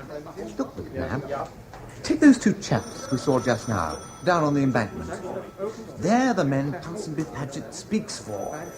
Ex-servicemen who fought for a land fit for heroes, men who've come home to find corruption rampant. There are profiteers in this country who are still making money hand over fist. Paget exposes them. And makes a fortune for himself while he's at it. He's a great man. He speaks for England. Oh, dear, oh, dear. That's why he's worshipped. Not by his victims, he's not. Victims? You're very naive, Mr. Chance, if you think that all Paget's money comes from the proceeds of his twopenny weekly newspaper. What do you mean? Some comes from what he threatens to print, not what he actually prints. You're not suggesting he takes bribes? Paget takes bribes not to publish? This is 1921, Mr. Chance. Men in public life don't take bribes, nor do they give them. They merely do business together. Dear me, what a lot you have to learn. Evening, McNab. Chance, I want you. Yes, sir. Lead article, Foreign Secretary speech. Yes, sir. Copy's on my desk. Go and get it. Right, sir. McNab? No, sir. What? No, Mr. Matheson, I am not your employee. I'm merely a private investigator and your special correspondent in the event of a special crime. How's business? Find me a good crime. Find me one and I'll run your story. Plus expense. If it's a good crime, and a baffling one. Baffling to the police, that is. The old man wants to have a go at them. The police? I'm sorry for that. I'm a great admirer of the police force. Why didn't you join it then, instead of setting up on your own? What are you looking for? I was wondering if Mr. Chance kept any sustenance in his days. Chance? He's a teetotaler, you know that. I meant food. Aha! Biscuits. Where, Mr. Matheson? Who? The rumour that Sir Stephen Ware will be nominated for the Bywitch Division is without foundation. Where did you get that? From the Eye Opener. Oh, that rag. You going to run the story? What story? And anyway, who's Stephen Ware? I wonder if Ponsonby Paget's got his hands on him. Don't you? Have a biscuit. Where? Yeah, the only Ware I can think of is Ware the financier. Uh-huh. A couple of years ago, he got mixed up in a merchant bank that failed. Why did it fail? It handled some of the profits made by the munitions millionaires out of the manufacture of poison gas. Mucky money. The friendly societies wouldn't touch it. Too many of their members were gassed themselves. Matheson? Good evening, Mr. Matheson. This is Ponsonby Paget. An unexpected honour, Mr. Paget. For me, my dear fellow. I didn't expect the deputy editor of the Record to be the handmaiden to his own minion. You want Godfrey Chance? If I may, it's a personal matter. Chance? Now, what's he up to? Chance? Oh, PP. Chance! The great man himself? Coming. Yes, sir. Telephone. And my office when you've finished. Yes, sir. Thank you, sir. Godfrey Chance. Good evening, my dear young man. Mr. Paget? Short notice, but like you, I am a busy man. I want you to have dinner with me tonight. Tonight? At my house. It means leaving right away. You have my address. But, Mr. Paget... I'll be waiting for you. Mr. Paget, I can't. What? I've got an article to write, and then I have to... Damn. Oh, what a pity. I wanted to talk to you about that piece you left with me. However... Oh, Lord. Look here. What time will you be free? By 10. Can I rely on your being here at my house by 11? Oh, certainly by then. Ah, good. Now, this is a big thing for you. Take the sack rather than disappoint me. You understand? Yes. Go able to offer you supper, but a man on whom I can rely may hope for something more than his supper before long. That was... So it was. He wants me to go to his house. You'd better look sharp. The folk's coming down thicker than ever. Where does he live? In Ealing.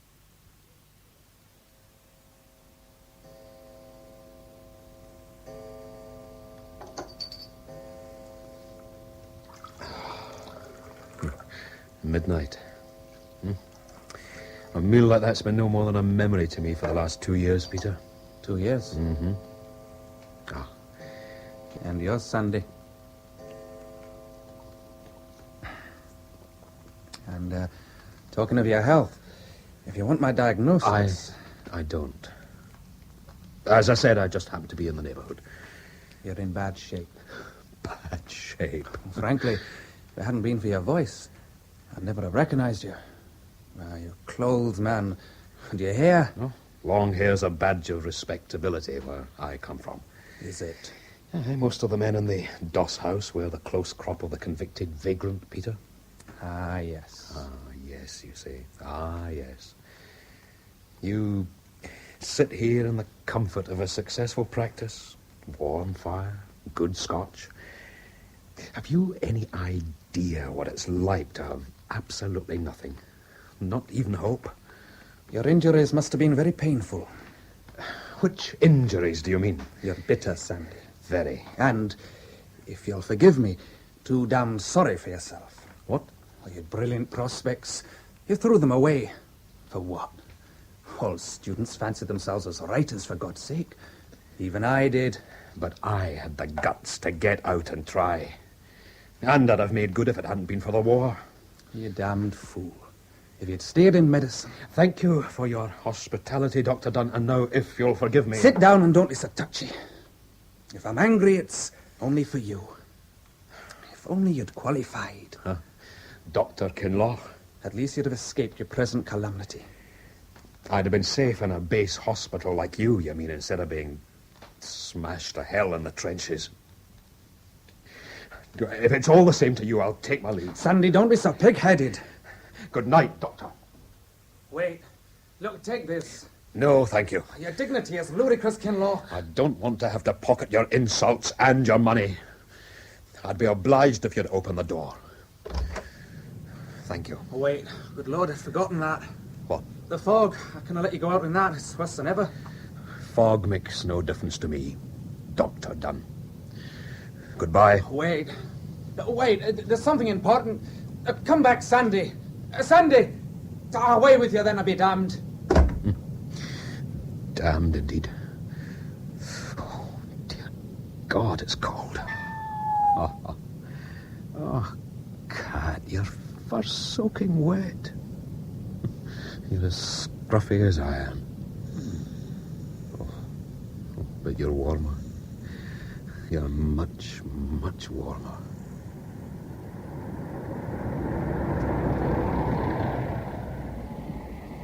Where are we now, cabby? I'm sorry, Cub. I can't see. If you ask me, we're going round in circles. Oh, I thought we'd have been out of the worst of it by now. Do you want me to go on? What time is it? Oh, past midnight. Go on!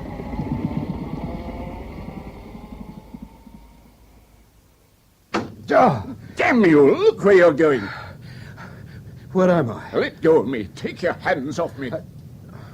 Sorry, I was trying to stop myself falling.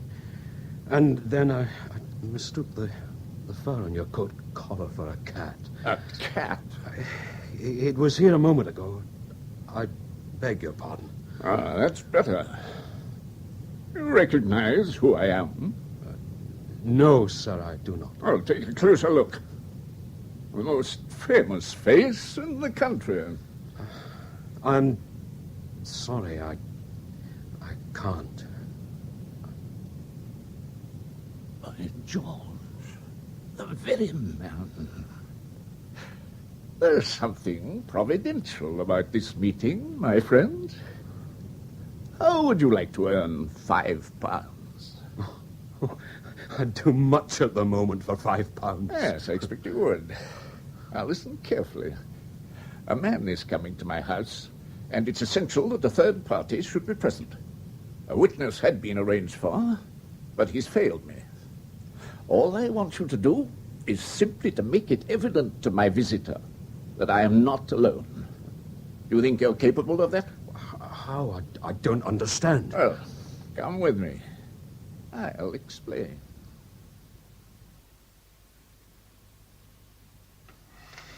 I'll just close the curtains. I shall close, but not lock, the French windows. I'm not certain which entrance my visitor will choose for his arrival. Leather-bound books, brandy, Cigars, the aroma of fine Now, living. behind the screen is a chair and a table.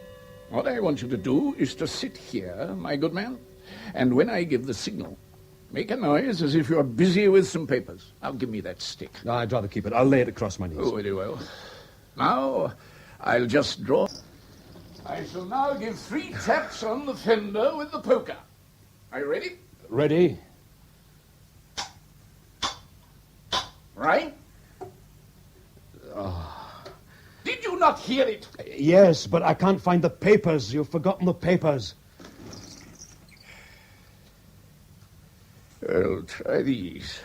They'll sound like music in your ears. 1, 2, 3, 4, 5 pounds. Music to me, certainly. Not very audible to your visitor. Well, cough then. Cough. But only after I've tapped on the fender 3 times. Now, let's shut you in again. There. I'll make the fire up. It surely won't be long now. It's past midnight already. Just when everything seemed hopeless. Did you say something?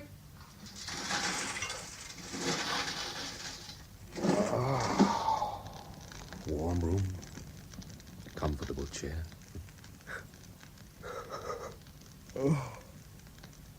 Oh, mustn't fall asleep. Mustn't fall asleep.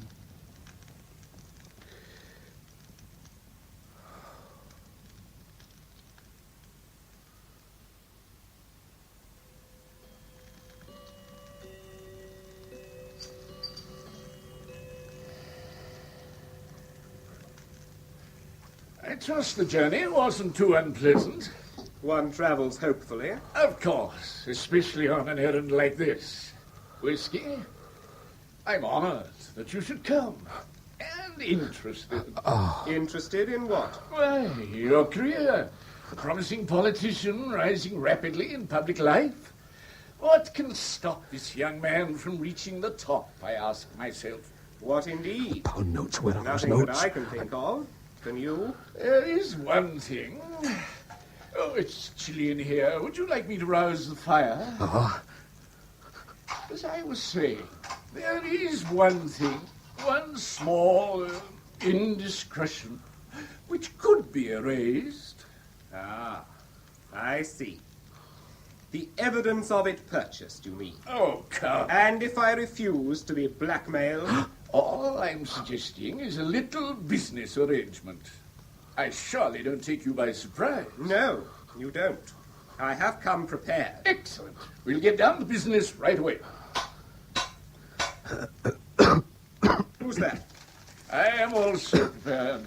We are not alone. So that's your game. Well, this time you've mistaken your man. Fistic, I'll say. Ah, you fool. Violence won't help you. What? Put that knife away. Oh, my God. You're afraid. The all-powerful bully is afraid. Keep off! Keep off! Oh, my God, oh, my God. What are you afraid for? Your life? Your miserable life? Keep off! There's Keep only off! one end for vermin like you. Help! Help! Oh, no, no.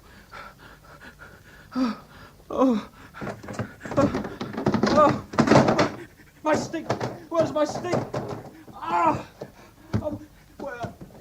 Ah, the rat crawls out from behind the arras. My hands! What have I got on my hands? Stay where you are. Don't move. Is it blood? Oh, the wall. Let me lean against the wall. Do as I say, rat. Cringing, groveling rat. If I could just... Crawling on all fours. Come here. Don't come near me. Come here, rat. I learnt what to do with rats in Palestine. Turks, rats, it's all the same to me. My hair, let go, you're pulling my hair. Now, a keen blade, you see? No. Mercy. Show me some mercy. Don't! No more! Don't kill him. Please don't kill him. Don't interfere. Please. Shut up. Look at him. He's It's nothing. He's not important. Yes. Yes, look at me. Look at me. Can't you see? Can't you see?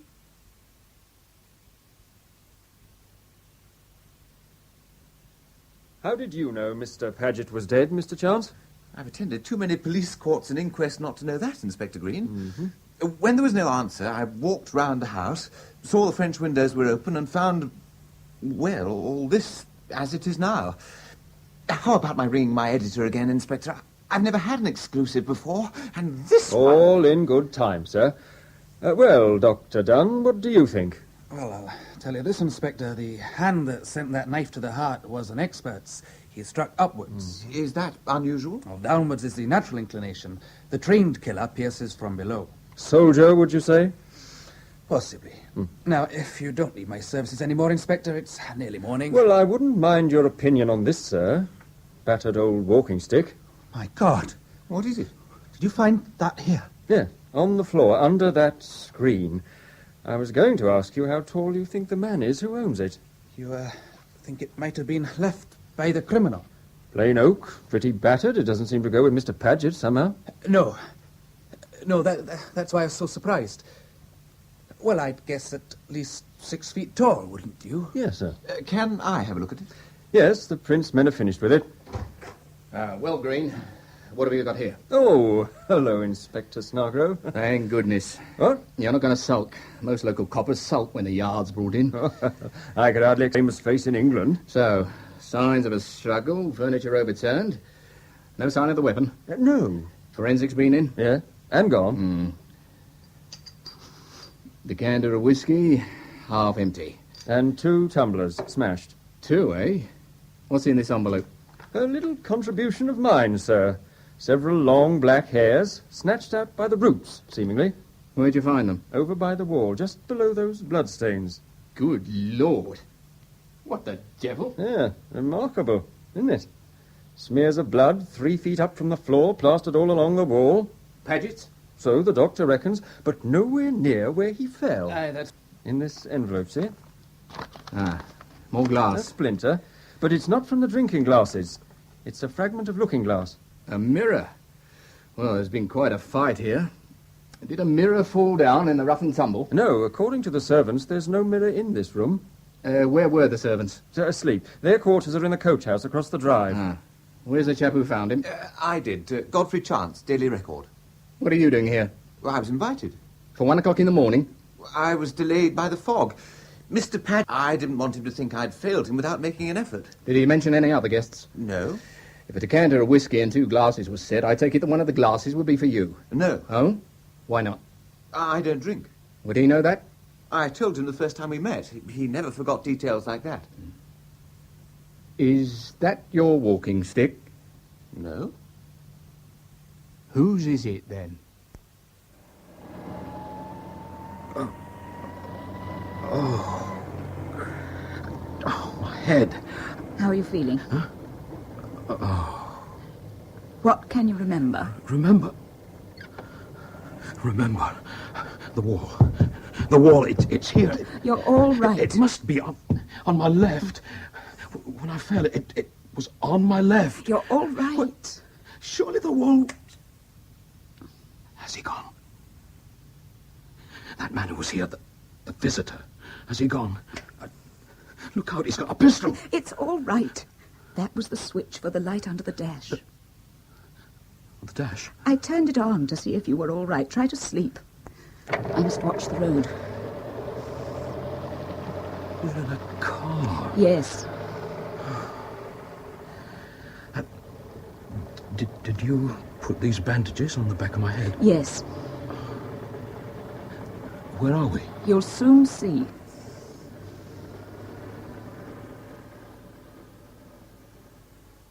Last night, Mr. Ponsonby Paget was sitting where I'm sitting now. I'm reconstructing for you, McNabb. Thank you, Inspector Snargrove. He was someone who didn't turn up. Not for want of trying. Not Mr. Chance. It was somebody else. Oh? According to the butler, the whiskey decanter had been filled in readiness for a guest. Like Mr. Chance, he didn't turn up either. Somebody else did. Somebody who was uninvited. The murderer?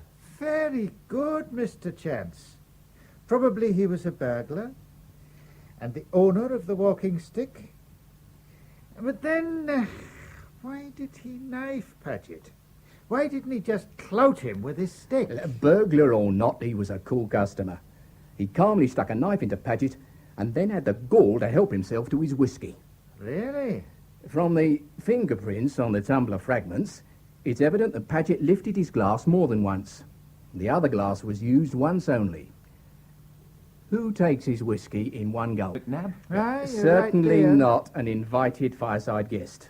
Much more likely it would be burglar, who's just committed murder and feels the need for a slug. Are there any bloodstains on the tumbler? No. Apart from Paget's, which you'd expect, there's just this one set, clear on the crystal. That's odd. Why? You reckon he took the dram after he'd killed Paget? Yes. That wall is most horribly blood-stained. Whose prints are those? Paget's? No. Whose are they? My dear McNabb, they're the burglars. So he must have taken his nip before he killed Paget.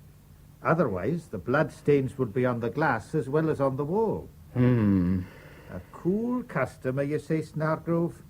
Look at these marks. The man who clawed that wall wasn't calm, he was frantic. Well, we knew he was lame. Maybe he fell down and was trying to drag himself upright when he heard my taxicab. Why didn't he make for the door, then? None of these marks leads towards the doors. It looks to me as if he was searching for something. Searching for something? For what? The electric light switch? 3 feet up from the floor. Besides, the lights were on when I arrived. Were they? Oh, I'm surprised. I had the feeling that he must have been in the dark. Why? Well, surely he wouldn't have left all this evidence against himself if he could have seen what he was doing. Fingerprints, locks of hair, fragments of his pocket mirror. Well, he could see all right. How else could he have aimed the knife so accurately? Well, you're right. It's a complete paradox. Cold-blooded murder and blind panic. You know, Inspector Snargrove, what interests me? Huh? As a policeman, you try to reconstruct the crime and everything that led up to it. I always want to know what happened immediately afterwards. Where is he now, I ask myself? And what's he doing? We passed through a small town a while back. I thought you were asleep. I heard a church clock strike. Why are you putting the light on again? I'm not. I'm turning off the headlights. Look, it's almost daylight. A breath of air. How do you come to be associated with such an evil man? What? He was wicked. Your face isn't altogether wicked. Lady, my face is smashed, unshaven and unwashed. There isn't a light enough for you to see that. If you'll sit up and look, you'll see for yourself. Through those trees, straight ahead, look. Daybreak. And the birds. I decided to drop you just along this road. What for? To get rid of you. Is that man dead? Yes. Look, you'll be out of it. Forget what you saw last night. Keep out of the way of the police and you'll be all right. I see. All this solicitude for me and my escape, it's for the murderer's safety. Never mind about that. How is it that you're associated with such a wicked man?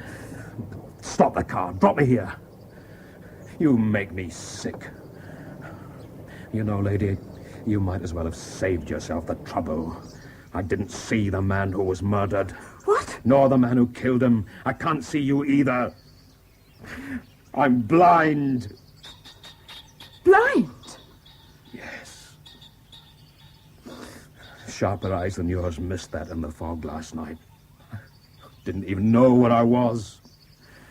So you're free. You're free to drive away.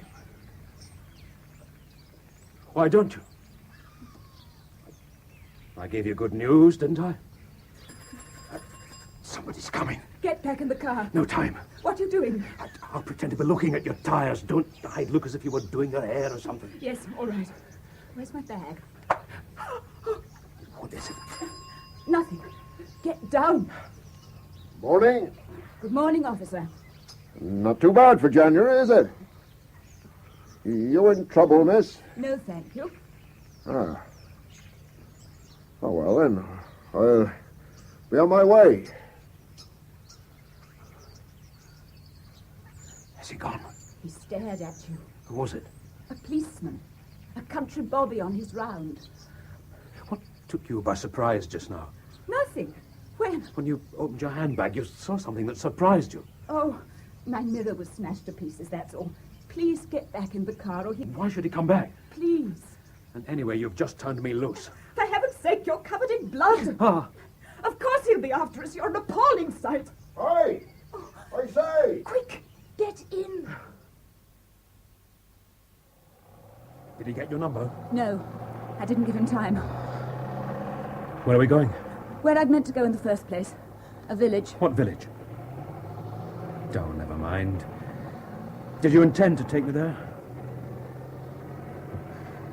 What made you change your mind and throw me out? Was it my face? Or was it my ignoble behavior? I don't know what you mean. I mean, did you remember that last night I grovelled in front of your murdering friend? What is it now? Remorse for the way he struck a blind man?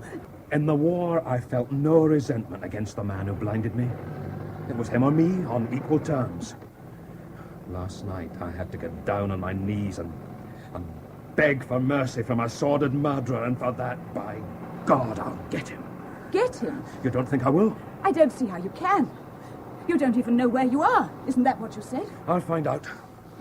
How far is this village? You'll get no help there. I'll manage. It's completely cut off. There are gates at either end of it.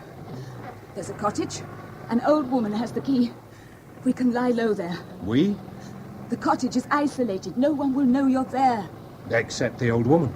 She won't. I thought you said that... I'll look after you. And nobody will see us arriving? A down and out and a well-dressed woman? I take it you are well-dressed. You can stay hidden till dark. I see.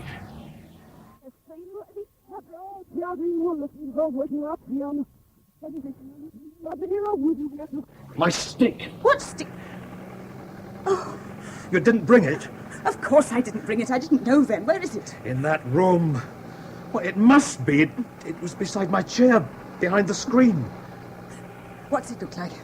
Is it painted white? No. Are your initials on it? Oh, and it has a silver tip, perhaps, with an ivory handle. Can it be identified? As my friend Beaumont would say, there's hundreds, thousands just like it. Who's Beaumont? A man I met in the Doss house. Did he know you were going to that house last night? Lady, nobody knew I was going to that house last night. Least of all me.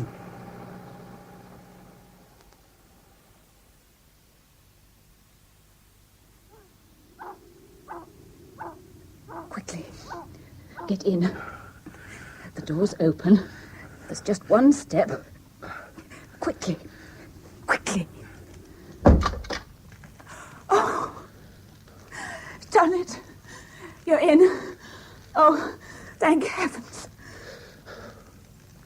I'm sorry. You must be frozen hidden out there all day like that. Come near the fire and get warm. No. What? I want to see what I am. See. See. You thought I was helpless, lady. I'm not. Stay where you are. Oh, you've just flopped into a basket chair. Near the fire. Don't move! Log fire. Oil lamp on my left. On the table. Aha! A timbered ceiling. I can reach it, so the room must be under 8 foot high. House is old. Egg rugs on a stone flagged floor. And you're scared. Scared out of your life. I'm not afraid of you. You're afraid for your murdering friend, and you're right to be. He made a great mistake when he hit me. He should have killed me. No. I've been trying to work it out all day. Why did you bring me away from that house? Why didn't you both just clear out and leave me? A tramp off the streets? Who'd have believed me if I'd denied killing the man? I even had a motive. I'd £5 of his money. Why didn't you leave me? Have you worked it out? Yes. Tell me. When your friend savaged me, he hit me across the back of my skull. So, when I fell on top of the dead man, didn't I? I can't remember. I can. So, if I'd been found there, who could have gashed the back of my head? Not me. Not the dead man. It could only have been somebody else, and that somebody else could only have been his murderer. Bravo. So, you take me away, and now the police are looking for only one man. That's right. Me. No, an unknown assailant. Uh-huh. So, both your murdering friend and I are safe only for so long as I remain hidden. And unknown. Ha! Nobody knows we were there. The police know. They must stick. Oh, it was a good idea to take me hostage. It was also very dangerous. Where are you going? To heat up some water. Your head is bleeding again. Never mind my head. I want to know what you intend to do now we're here. I've made up a bed for you in the spare room. It's over there to your left. I have a key. Once you're in it, and when I have to go out to the village to buy food... And newspapers, you'll buy newspapers. I shall lock you in that room. When I'm in the house, you'll be free to walk about. There are no stairs. I see. You regard me as your prisoner. Why do you smile? Because, oddly enough, lady, I regard you as mine. It'll be interesting to see which of us is right, won't it?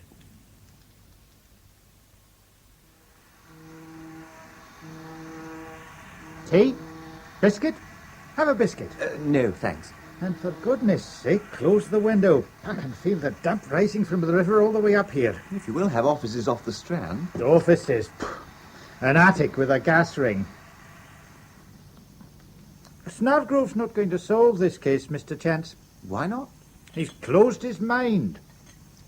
He thinks that the chappie who killed Paget was the same fellow who crawled round the room on his hands and knees. This extraordinary fop of a fellow. He carries a pocket mirror, yet he wears his hair unfashionably long. 1 minute he's in a blind panic, and the next minute he's having a quiet nip of whiskey and calmly limping away, leaving his walking stick behind. You saw that stick. Describe it. Well, it was, practical, thick. Much used? Oh, Lord, yes. Well worn? Yes. The handle? Grimy, sweaty. The tip? The tip? The other end from the handle?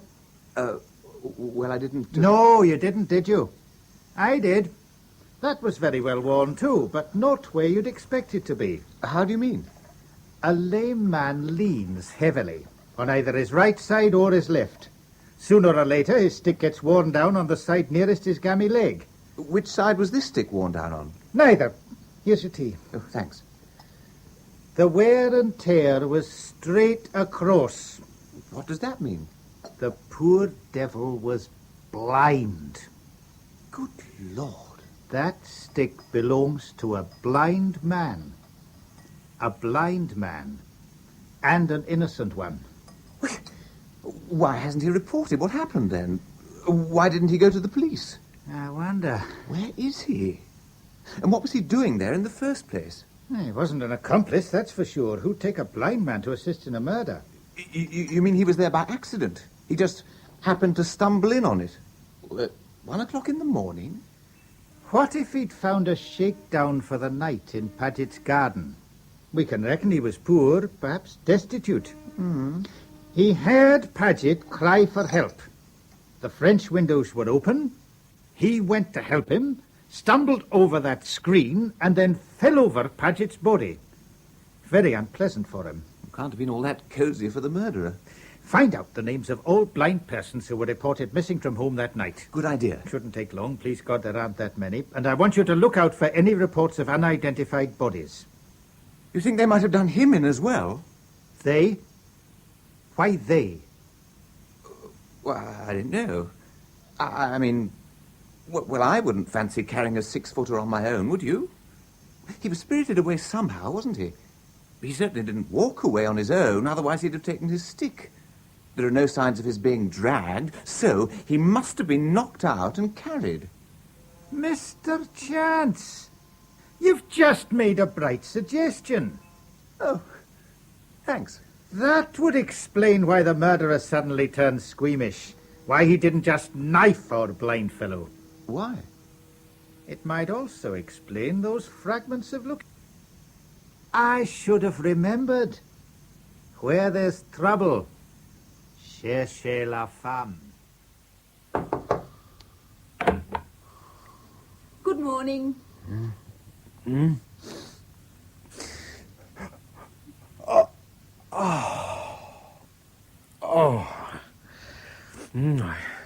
I smell coffee, bacon. Will that be all right again? Smooth sheets, silk pajamas. Very nice. How's the head? Better every day. What time is it? 7:30. The old woman is coming in at 9, as usual. I'll be out in 5 minutes. Listen. Are you? She's here. Stay here. Don't move. Mrs. Speddy. You're early today, Mrs. Speddy. Well, I hope you don't mind me, lady, but you've been a keeping to your room so fast, I haven't had no chance for a gossip. Well, You know, if you don't mind me saying so, I reckon you lost your rosy cheeks. Still, I'm glad to see you eat hearty these days. 3 eggs, 8 rashers. Well, there's nothing like a great big breakfast that'll put the roses back. That and some good long walks along the downs. Oh, like when he was a little Miss Stella. And now you're a wedded. Mrs. Pebble, show me your photograph in the record. Old Jacob Witch. Now, you remember old Jacob Witch at the post office? Well, he wrapped it round a pot of treacle and didn't never notice Pebble did, and then... Oh, what's the matter, me lady? Are you all right? Yes, I was leaning on this door. I didn't notice it was open. I thought I'd closed it. Damn.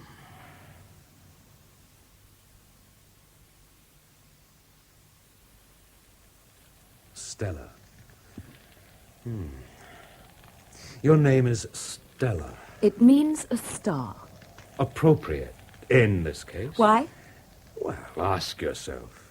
What does a star usually mean to a blind man? Nothing. You said usually. In this case, Stella, you are going to be my guiding light.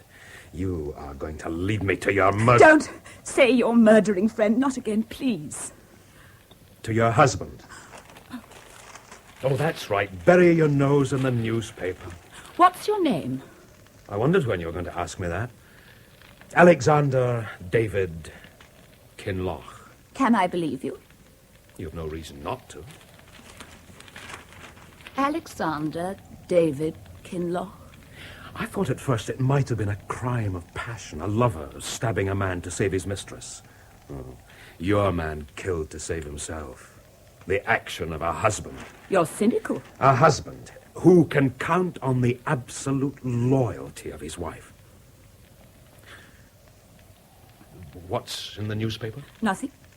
The most famous man in the country stabbed to death, and there's still nothing. It just says the police are questioning a number of people. His previous victims, no doubt. I thought you said you didn't know who he was. So, we just go on lying low, letting the evidence accumulate. They won't connect it with you. I didn't mean that evidence. What then? The evidence that I'm accumulating here in this house. What evidence? Well, you're English, upper middle, upper crust, rich, drive your own car. The car's a 2-seater. And it's yours because I had to fold myself up like a penknife. No man of normal height could drive it with any degree of comfort. Oh, and your husband's a rising young politician. You're wrong. And that's another thing I know. You're a bad liar. I also know that this cottage is in Sussex. What? On the borders of Kent. How do you know that? Oh, I'm blind, my lady, not deaf. My 4 senses are keener than your 5. Look, on the way, I told you I heard a clock strike. It was a cathedral clock. I recognized it. The sunrise was straight ahead, you said, so just after that, we must have been travelling due east. And we travelled up and down hills. My guess is that we drove along the Sussex Downs. There's going to be a storm. Storms are bad in this part of the country. We might get snowed up. I hope not yet. I must look the most awful derelict. Who's to see you? Oh, it's not a matter of vanity. A fraying cuffs, threadbare jacket, blood-stained shirt. A man in her ladyship's house looking like a criminal on the run. You're not going to be seen. Not even by accident. Mrs. Spedding almost caught us. Well, I... Oh, no charity. Here. £5. Spend them. Buy me some new clothes. If I start buying clothes in the village... The nearest town, then. How far is that? It's short of a man's outfitters. Perhaps. A razor. New shirts. A jacket. Go tomorrow. Oh, it's early closing tomorrow. Is it so? I'll be more careful what I say in future. Stella, my dear, you're still down in the country, I hope? How's the weather with you? It's very cold here. One of the servants is there. Thank you, Hunter. That will be all. Has he gone? Yes. Where have you been, Stephen? I daren't ring too often in case they think it's odd. I've been about my ordinary business, my dear, here in town. I've had to buy him some clothes. Damn. Have you given them to him yet? No, I thought I'd ask you first what you thought. Now listen, cut off all the labels. What? Anything which tells where or when the clothes might have been made or bought, remove it. Why? My dear, if you didn't, he would read them. Oh, Stephen, how can he read them? I told you. With his fingertips, my dear. He'd read the stitching, and that might give away the name of the place where you bought them. Oh. Why else? It isn't so that... So that... what? So that he won't be identified. I mean, if he was found dead, I mean... Dear me. Duty find his company so abhorrent that you... Stephen! And I was thinking that you were rather fond of the poor man. Has he told you his name yet? He still refused to tell you his name. Yes. Yes, he does. Just Sandy. He's a Scot. It seems better to leave it like that. Very wise. Too much knowledge can hang a man. Or a woman. Please stop teasing me like this, Stephen. Teasing? All this talk of death and hanging. Please, Stephen, what am I to do? I'm beginning to feel that you've... I've what, my dear? Deserted me. Deserted you? Now that's odd. All our friends are beginning to think it's the other way round. Why are you tormenting me like this? Listen, my dear, I have to go into the constituencies for a few weeks. A few weeks? If there is a crisis, and this tramp makes... But Stephen! Damn it, Stella, you either deny him or you deny me. Now, which of us will it be? Pull yourself together. Won't be for much longer. Thank you for ringing. Good night. Found near the Reform Club on Sunday last. No.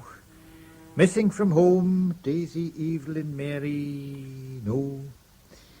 Alexander David Kinloch will hear something to his advantage by communicating with Messrs. Selwyn and Smith, Devon Chambers, Chancery Lane. Liberal rewards. No. Compton, Rodney and Elizabeth wish to thank all kind friends. What are you doing? What I do every morning. Sifting through the agony columns. Missing persons. Why are you concentrating on this blind man? Why don't you go straight for the murderer, like Inspector Snargrove? Because that man is a known quantity. With routine inquiries, legwork, paperwork, sooner or later Snargrove will get him. Matheson will have kittens if he does. And the trouble is he won't be able to make it stick. Because our murderer's got pals in high places? No. Because the crime itself was well planned and he's got nerves of steel. Matheson says... I know what your editor says. I've got it here. Who is the murderer's friend? Time. Time blots out vital evidence, dulls the memories of important witnesses, and lessens public outrage at this abominable crime. So it does. Our man knows that. Except for one set of fingerprints on a tumbler, not one of those incredible clues could be traced to him. Time's working for him on that side. It's also working against him on the other. What other? The unexpected. The longer he has that blind man to cope with, the more difficult it's getting. He may have killed him by now. Perhaps he has. But dead or alive, what's he going to do with him? 1, 2, 3, 4. 1, 2, 3, 4. Why are you counting? I'm trying to judge the length of your hair from the strokes of your hairbrush. Oh. It's been a long time since a woman wore her hair over her shoulders in my company. You're blushing. There's nothing to me what you look like. I'm not beautiful. No? What? Not from me. No, not from you. From whom? 2 people walking on the common. The wind blew the conversation towards my window. When? A week ago. You forget that a blind man lives in his mind and in his imagination. And tonight, I picture you as you sit there in your long silk robe. Oh. It's long, but it isn't silk. Just an ordinary peignoir. Oh. Dinner at 8. Soup and fish. No, it's just a comfortable sort of robe. I got it in the town when I bought your things. It's not a bit Duclos. Not what?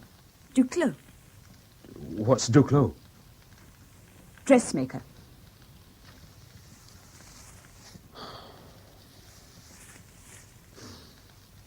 It's ended. What has? Oh, this little oasis of time. Being snowed in. Cut off. You'll be able to buy your newspapers again. Listen.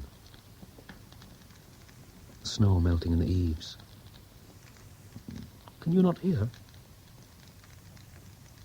No, it's curious.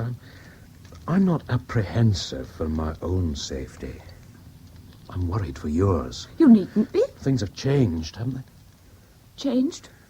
We've watched each other closely for every waking minute we've been here. I'm no longer the derelict who can be dropped when it suits you, am I? Am I? Answer me, Stella. Please. I can't. Don't you understand? I can't.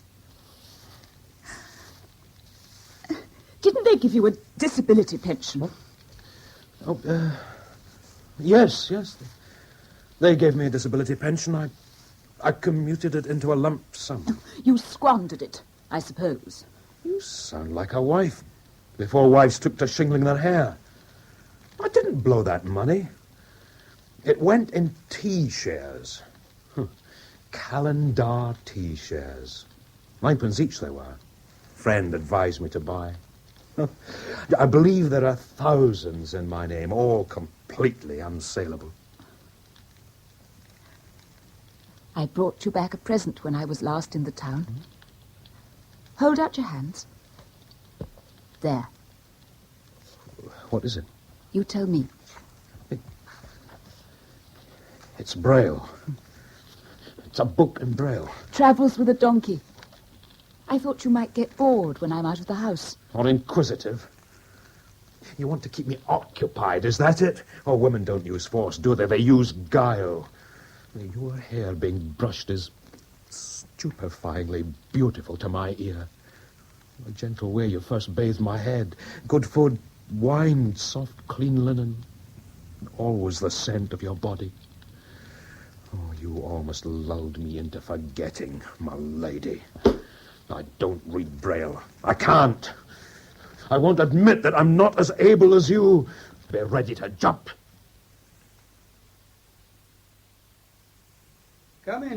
Doctor. Now, I have your card here. Thank you. My name is Dunn. And you're Mr. Selwyn, or Mr. Smith? Well, actually, my name is Spencer, Dr. Dunn. Messrs. Selwyn and Smith died more than 50 years ago. What may I do for you? It's your advertisement. Alexander David Kinloch will hear something to his advantage if he communicates with your firm. Now, will you give me your word that it really will be to his advantage? I mean, I'm actually trying to find him myself. And, will you give me your word to the same effect, Doctor? Oh, that I will. It's clear that we both mean well by this young gentleman. We'd almost concluded he was dead. Well, he was alive on January the 15th. He called at my house in Ealing. To tell you the truth, he came in rags. He was a broken man. To my eternal shame, I sent him away without help. I see. Dear me, in that case, he may not be rich. He'll certainly be comfortably off. What? All I need is his signed agreement to sell some of his shares. Well, he won't see your advertisement, Mr. Spencer. We'll have to find another way. Sandy! Sandy! What is it? There's another advertisement in the newspaper for you, for Alexander David Kinloch. What? And they've changed the wording. What do you mean, how changed the wording? Oh, it's not the same. Listen. Alexander David Kinloch, last seen in Ealing on the night of Monday, January the 15th. Read that again. Alexander David Kinloch, last seen in Ealing on the night of Monday, January the 15th. Full stop? What? Yes, January the 15th, full stop. Then, any person able to supply information as to his present whereabouts, kindly communicate with Messrs. Selwyn and Smith, Devon Chambers, etc., same as before. They know the date. And Ealing. Will any person... No. What does it mean? And why have they changed it? They must know. They must know that I couldn't have read that first notice. That's why they've rephrased it. But what does it mean? They know I'm blind. But who is it? Either the police or your husband.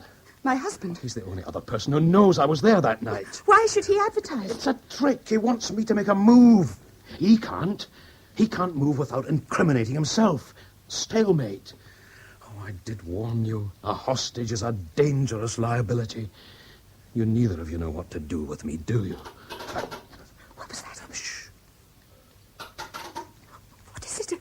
There's somebody in the house. No. Listen. They're in the kitchen. The back door. Did I leave the boat undone? You must hide. Take my hand. Quick. Oh! Popping him to sight again, is he, that jack-in-a-box of yourn? Mrs. Spetty, what on earth? I seen him not half an hour ago, and not for the first time, neither. You've been spying. Locked him in the spare room, didn't you? Till you got so brazen, the pair of you. And he took to a setting afore the fire, him through the window while he was a-dozing, so you needn't try hiding him again. Mrs. Spetty! Don't you Mrs. Spetting me. Yo, the innocent I was, when I come across here in the dark. Oh. No. They're off now again. Oh, your friend! Half naked afore the fire. I saw you through them very window curtains. I see you a-brushing your hair with your arms and your shoulders white in shameless nakedness afore his very eyes. There's nothing wrong, I assure you. Then what's he hiding for? Oh, Miss Teller, you're in love with this man, aren't you? How dare you? Give him up. Give him up, do, afore it's too late. Give me up, Miss Stella. There's nothing more for you to worry about, Mrs. Spedding. I'm taking him away.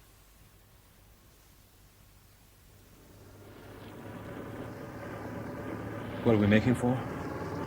Wherever you want to go. Do you mind if I open this window? You'll get soaked. The sea's running very high. No, it's glorious. Listen. Good Lord, Revali. I hadn't thought to hear that again. Takes me back to the war. Is it raining? Where do you want to go? How long will it take to get from here to Scotland? Scotland? I don't know. 3 days?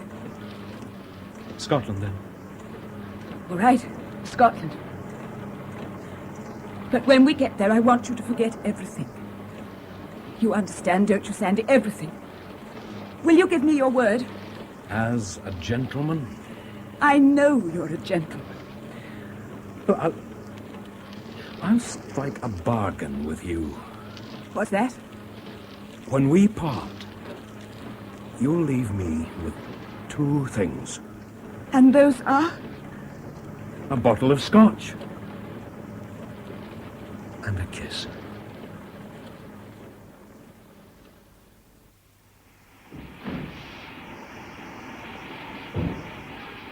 Dr. Dunn! Dr. Dunn! Over here! Ah, good man. You got my telegram? Houston, midnight. I've never moved so fast in my life. Here, give me your bag. Were you followed? I don't think so. Forewarned is forearmed. Ever since you told me I was being watched, I've kept a lookout, just in case. Who was he? Do you know? I thought at first he must be Kinloch himself. He came into my office, as I told you, inquiring about the advertisement. And he was a Scot? Oh, yes. But red-headed. I wonder who the devil it was. No matter. Not if you've given him the slip. Now. Why are we going to Scotland? Read this. It arrived in my office today. If Messrs. Selwyn and Smith will send someone to Mr. Keeler, who's Mr. Keeler? Read on. Now staying at the Aberlundy Arms, Gart, Argyllshire, they can obtain full information about Alexander David Kinloch. Well, who's Mr. Keeler? I suspect he might be Mr. Kinloch himself. Look at the handwriting. If Messrs. Selwyn and Smith... Whoever wrote it used parallel rulers to guide his pen. See, each line is straight in itself, but rises towards the right hand because the ruler is not set straight across the paper. Of course. Isn't that how the blind are taught to write? Between 2 rulers? Yes. Mr. Spencer, I think we're on our way to him at last. A biscuit, Mr. Chance? No, thanks. A cup of tea? McNabb, it's been 10 weeks. I know. And Inspector Snartrove is still looking for a man who must be under his very nose. I haven't been idle while you've been covering other assignments, you know. And at least I know now precisely who it is I'm looking for. You do? I've even got a photograph of him. What? Here. Men of the 7th Battalion leaving for the front. He's among this lot? That one.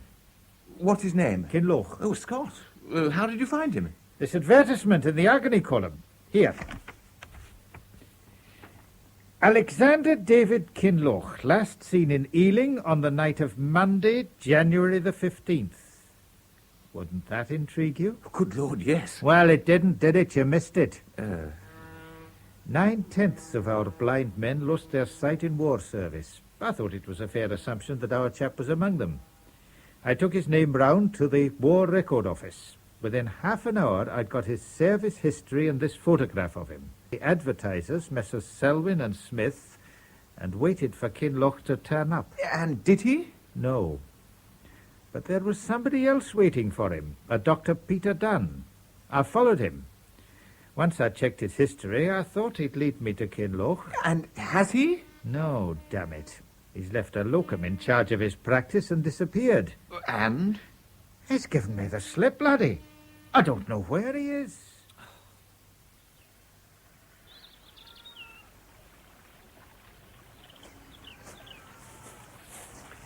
Mr. Keeler? That's me. My name is Spencer. Ah, yes. My friend and I were looking for a Mr. Kinloch, actually. Alexander David Kinloch. Uh-huh. Are you Mr. Kinloch, sir? Yes, I am. I have a friend of yours with me, sir. A friend? No, you must be mistaken. I have no friends. Not even me, Sandy. Dunn. Is it Peter Dunn? Yes. I'm sorry to hear it. I'm sorry it was you who played the Judas. Judas? All right, Inspector, Superintendent, or whoever you are, make your arrest. I shan't resist. Man, what are you talking about? He's a policeman, isn't he? Mr. Kinloch, I'm not a policeman. I am a solicitor. I come to discuss your holding in Calendar Tea. Your tea shares. Tea shares? What kind of joke is this? It's no joke, Sandy. Tea shares? Oh, my God! You have a holding for which there are people willing to pay you 41 shillings. 41 shillings? For 2,000 tea shares? Not for all of them, Mr. Kinloch. For each one. 41 shillings each. You're a rich man, Mr. Kinloch. Rich. Rich. Rich. Rich. Rich.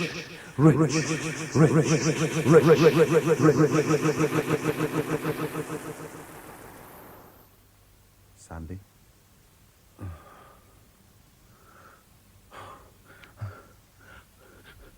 Where am I? In a clinic. In a private room in a clinic. Where? Well, you've had a bit of a collapse. When? 3 weeks ago. You've had very few lucid moments since. Oh. I remember that there was a policeman. No, not a policeman. Something about tea shares. That's right.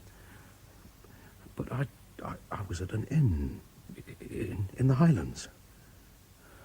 How did you find me? You told us where you were. Oh, yes. Now, why? I wanted to confess. Confess to what? That murder in Ealing. You didn't do that. Oh, come on, Peter. Look, my life's worthless. I faced that. Hanging's merely one way of ending it, that's all. I can at least save somebody else's life by confessing. What are you saying? Give life to consider at the moment, my lad. It's too late, Peter. Listen. That night in Ealing, I saw that your eyes might respond to surgery. You see, Sandy, there are new techniques now. There's only one surgeon in this country who can perform that operation at the moment, and he's here in this clinic. You mean he might be able to operate on me? I mean, he already has. What? It's done, Sandy. You've had the operation.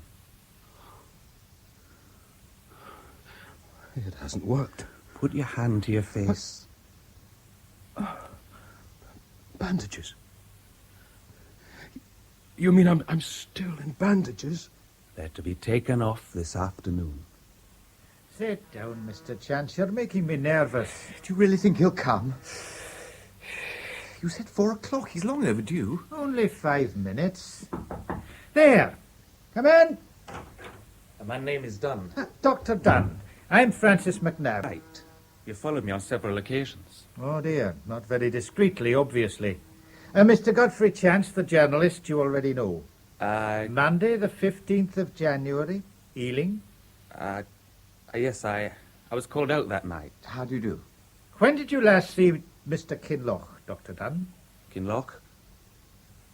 Kinloch, I recall having heard the name, but I... Take a look at this photograph. Good Lord. You recognize him? It's how I remember him before the war. Blindness doesn't alter a man all that much. You know he was blinded. Doctor, you must tell me where he is. I can't. The man's in great danger. All right. He was there when Paget was murdered, but he didn't kill him. I know that. Do the police? He has nothing to fear by coming forward. Without protection, his life is at risk. Oh, he doesn't give a damn for his own safety. There's a woman. Ah, the looking glass. The fragment of pocket mirror. You were right, McNabb. La femme. The woman is shielding him, is she? Oh, quite the reverse. After being in hiding with him for nearly 2 months, she suddenly dumped him and disappeared. Oh, the man's mad. He was safely out of this appalling mess and he's gone straight back into it. How? Why? Oh, the woman bewitched him. He doesn't know who she is, where she lives, nothing, but he's determined to find her. And that's what he's doing now, searching for her? I imagine so. He refused to tell me his plans. Didn't want me to be implicated, he said. You mean he's on his own? A blind man looking for an unknown woman on his own? She's not unknown to him. He knows 1,000 things about her. The sound of her voice, the inflections of her speech, her likes, her dislikes. Don't forget, it's when we think people can't see us that we give ourselves away. And the blind have a perceptiveness that sighted mortals like us can't comprehend. You say he has plans? Apparently. Uh-huh. He'll find her. And I think I know how. How? Use your imagination, Doctor. If you were blind, how would you set about? Now, what the dickens? What's so funny? But I'm not. I was going to say, I'm not blind.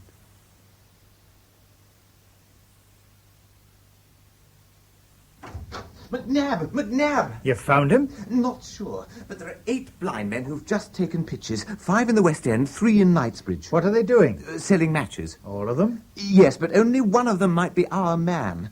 He's got a book in Braille. Good. He's sitting on a camp stool with the book open on his lap, and he's reading aloud from the Braille. Where is he?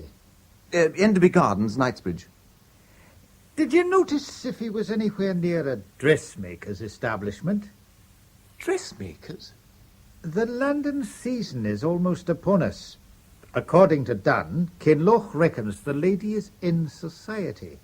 She'll be visiting a dressmaker, and regularly. It's the obvious place for him to take his pitch. But suppose you're right, and suppose she walks past him, how's he going to know? He won't be able to recognise her. No, but she'll recognise him. Well, not this chap in Knightsbridge, she won't. He's got thick, dark glasses on, hat pulled down over his eyes.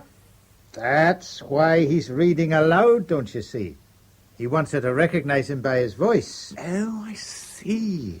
He's in great danger. The police are still looking for him, and so is someone else. Heaven knows what will happen when the lady realises she's been traced. Let's go and have a look at him. In the Lord I put my trust. How say ye to my soul? There he is. Brave man. If Paget's murderer finds him, he'll kill him without compunction. Broad daylight. He murdered Paget to save his reputation. He'll certainly kill this man to save his neck. If this man is Kinloch. He says his name's Hollins. I talked to him this morning, past the time of day. Says he's a Cockney bricklayer blinded in the war. Cockney, eh? Listen. Go and talk to him again. What should I say? Anything, doesn't matter. I just want you to knock his hat off. Knock his hat off? Yes. Then give it him back and ask if you can try reading the Braille. Me? Of course you. Why do you want me to knock his hat? Just do it. Get him to lift his hands off the pages of his book just for a second, and I'll be standing beside you. Righto. That's interesting. What? Haven't you noticed? He hasn't got a stick. Well, I'm blowed. Whatever you do, don't let him know that I'm there. And a horrible tempest, and this shall be the portion of their cup. Afternoon? Oh. Afternoon, Gov. You back again? You don't forget voices, do you? Not them as comes along of half a crown, like what you done this morning. Your ears are as good as eyes, and so are your fingers, I suppose. I wonder if I could see what my fingers make of your... Oh, I'm so sorry. Here, me hat. Clumsy of me. Let me dust it for you. Oh, here, me book. Me Bible. Where's me book? Here it is. No damage. And your hat. I'm awfully sorry to be so clumsy. It's all right, Gov. All in the days. Here, what's happened to my book? The page is smooth. Here, what's this? Paper? Piece of paper. There. Good. No, there's nothing there. Feel. Who's beside me? Who's there? Nobody. Yeah, what's going on? Here's half a crown. What did you flick that paper under my fingers for? Come on, chaps. Taxi! Taxi! Yeah, come back. Come back. Good of you both to come to the yard. That was a crafty bit of work. Thank you, Inspector. I can now tell you that the fingerprints on this sheet of paper are not the same as the ones found on the whiskey glass. Good. Mark you. They match the prints that were plastered everywhere else in that room at Ealing, but not the ones on the glass. That proves there was another man there. And you say that this man's hair matches the hairs in Paget's study. Same texture and colour as these you, lent me. Without a lab test, we can't place too much reliance on that. Still... 2 things convince me that this man is Kinloch. Oh? What are those? The most changeless feature of the human face is the forehead. Is it? You're right, McNabb. Even when you're bald like me, the hairline is always discernible. Look at this army photograph of Kinloch wearing a Glengarry. Look at his forehead. Our blind friend's is precisely the same. Yeah. What's the other thing?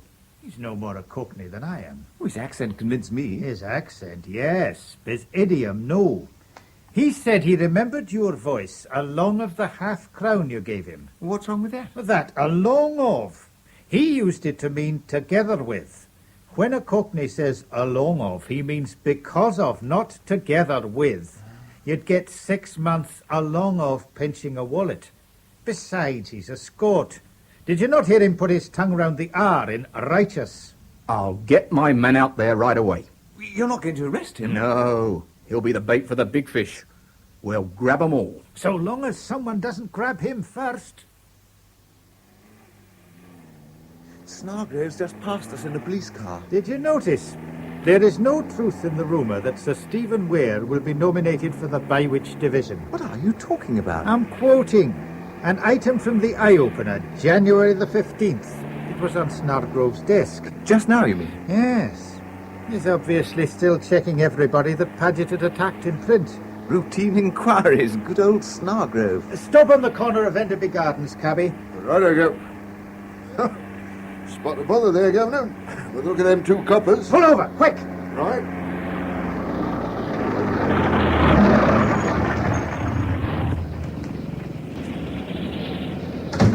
Here. Thanks, Governor. Inspector Snargrove. They've got him, McNabb. Snatched him. How? When? Sergeant? Oh, it's not 5 minutes ago, sir. A man and a woman drove up in a Rolls Royce. The lady got out. She's walking past the blind man. Suddenly, she goes as white as a sheet. Then she sort of, took ill, as you might say. And the man jumped out of the Rolls and rushed to catch her. She was sort of swaying. He put her in the car. The blind man was standing up, and then he could tell who grabbed who, really. There was a bit of a scuffle. I rushed forward, and someone stuck out a foot, and over I went. Time I was up, they'd all driven away. Descriptions of the man and woman. Oh, yes, sir. Was the woman bobbed, shingled, or had she long hair? Well, it wasn't short, sir. The man? Ex-officer in mufti, I'd say. Number of the car? No, sir. Like I say, Get those descriptions out immediately. Oh, yes, sir. One other thing, sir. What's that? This blind man, he can see. What did you say? I swear he could see. What? Good Lord! Oh, of course! That's why Dr. Dunn laughed. Those thick, dark glasses he was wearing, surgical lenses, and the absence of any stick. Well done, Sergeant. Did he give himself away to the others, do you think? Oh, I couldn't say, sir. A taxi! Taxi! Hey! Where are you off to, Mr. Chance? Back to Fleet Street. No time for that. You and I are going for the big one. The exclusive on the arrest.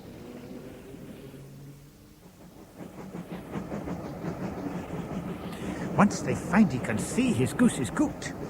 Now, Kinloch told Dunn that the cottage was somewhere near the Kent coast. He remembered travelling alongside the sea. What we've got to find is a coast guard who knows every inch of that littoral from Rochester to Rye. Right. You've got details of the place Kinloch described so vividly to Dunn. If I can read my own shorthand.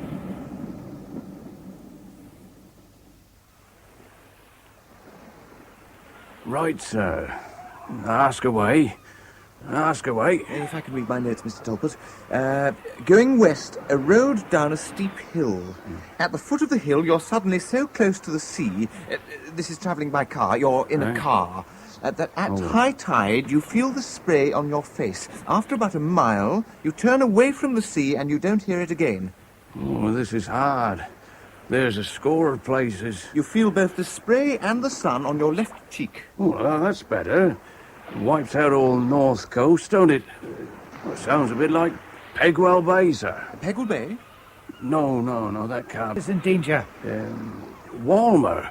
Walmer to a T. Walmer?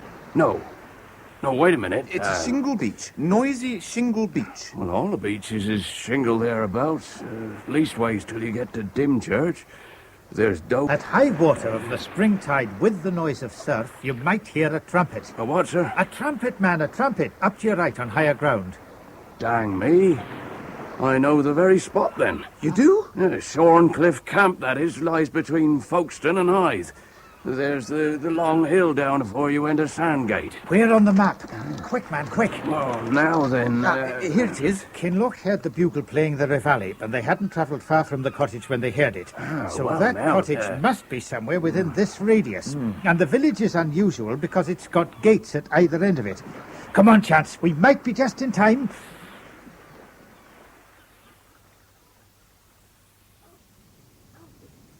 Chance. Where's Kinloch? They're all three of them inside the cottage. What's happening? That's what's so odd. Nothing. Still nothing? No. It's as if they were waiting for someone or something. You can see through the curtains here. Kinloch's still wearing his dark glasses. Yes, I don't think they know he can see. I'm sure they don't, otherwise he'd be dead. Let's go round the back. We can hear what they're saying through the kitchen window. My yacht leaves from Dover on the ebb at 11 o'clock. What time is it now? You have 30 minutes left. Then we leave. We? Naturally, I'm taking my wife with me. She pitied you last time, Kinloch, so I spared your life. Now she's in love with you. Stephen! And I presume you're in love with her. You'd be a fool to presume anything about me at this moment. If Weir tries to make a dash for it, we've got to stop him. Well, how do we do that? There's his Rolls Royce over there. Go and smash the lights. Right. I hope Kinloch knows what he's doing. Seriously think I'd let you live, do you? You think I destroyed one blackmailer to put myself in the clutches of another? And probably my own wife's as well. You swine, she's been loyal to you throughout.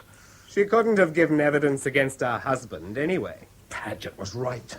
You're not fit to be a representative of your country. Oh, Paget's little errand boy wants to copy his master, does he? Right. He shall. Stephen! Your ears will tell you what that noise was, eh, Kinloch? You remember you heard it before, hmm? You recognize the steel of my knife blade, don't you? Come on, yes, that's right, come on. You know your way around this room, don't you? All those weeks when you were living here with my wife. Be careful, Sandy. He's moving across the fireplace. So I see. What? I said yes. So I see. My God. I believe you can. Sandy! Look out! No, you don't! What the devil? Sandy! Sandy, darling! Get out of my way! Get him, Chance! Get him! You can see! You can see! Don't let him get away! Stop! Don't you think you can... Chance! Chance, you all right? Yes, I'm... Stay there! I'm coming too. What did you say? I said... Did you say, darling? Did I? Quickly, we must get an ambulance for Chance.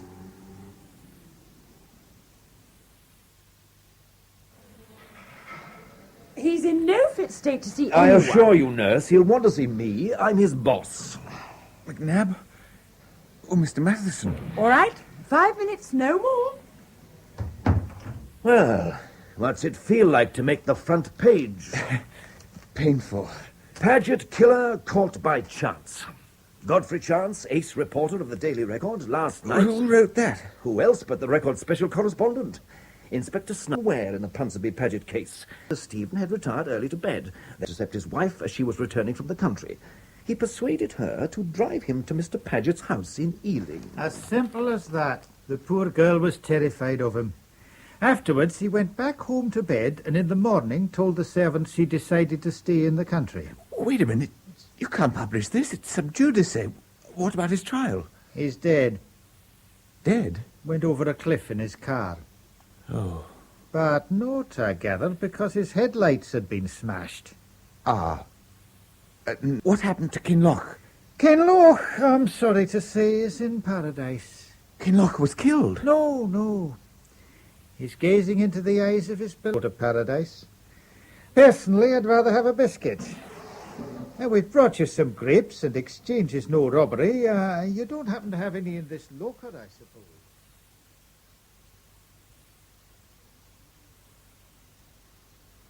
In The Man in the Dark, dramatised for radio by Gwen Cherrell from the novel by John Ferguson, Kinloch was played by Robert Trotter, Stella by Karin Fernald, Chance by Christopher Schooler, and McNab by Kenneth McClellan. Douglas Blackwell was Matheson, Malcolm Gerard, Sir Stephen Ware, David Graham, Inspector Snargrove, Peter Craze, Dr. Dunn, James Thomason, the Solicitor Spencer, and David Bird, Ponsonby Paget. Mrs. Spedding was played by Shirley Dixon, Talput by Michael Harbour, Inspector Green by Malcolm Reed, Sergeant Howley by Walter Hall, a cab driver by Andrew Sear, and Beaumont by Hayden Jones. Love's Old Sweet Song was played on the cornet by Graham Whiting, and the play was produced and directed by John Cardy. Comes from Wales.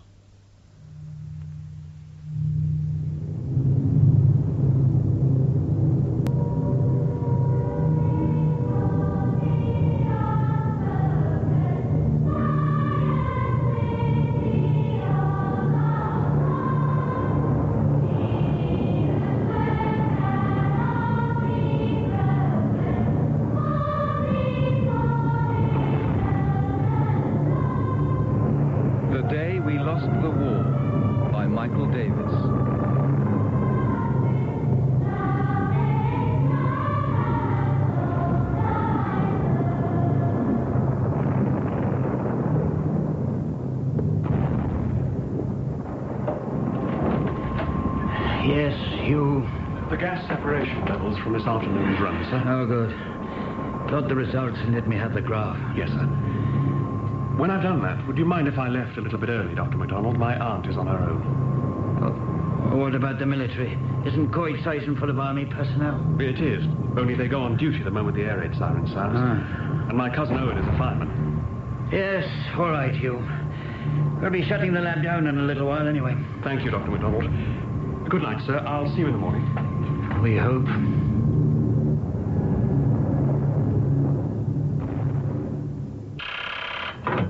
Collator's office, Robert Klein. Yesterday? Well, then I imagine it's on Sir Ian's desk this morning. Good. Now, Field, who have you got that we could send down to Swansea right away? A missing records box. No. Well, have a bit of a deco and call me back. Thank you, Miss Williams. Oh, Mavis, take these along to DPI, would you? And don't come back without getting them signed, all right? Can you come in, Robert? Yes, Sir Ian. Answer my telephone for me, Mr. Thompson. Anything instant, I'm in with Sir Ian. Wilco. Trinity College, Robert. Ah. Are we really interested? One has to admit, the letter does have a curiosity value, sir. The man's a Teutonophile, for heaven's sake. Spent the whole of his life teaching in German universities. Why should we give a damn about Professor Arnold Jones? With respect, sir, that is not the point that Miss Winterflood is making. Oh, isn't it? Then what is the point that Miss Winterflood is making? The article referred to by Trinity College bears the copyright date of 1939. Whilst in it, Professor Jones refers to work published by Wittgenstein that didn't appear until last year, 1940. Robert, I'm afraid the significance of all this eludes me. Harriet Winterflood's comment here, sir, is that Trinity have noted that Professor Arnold Jones is continuing to work and publish whilst interned, and that someone thinks it important enough to attempt to hide that fact by attaching an incorrect copyright date to his much more recent article. This is our man in Dublin, is it? He sent the letter, yes, sir. You know, I'm not really interested in the outpourings of Professor Arnold Jones, Robert. File it. Yes, sir. Possible fifth column activities requiring action. Yes, sir. 38 reports to be filed. Right.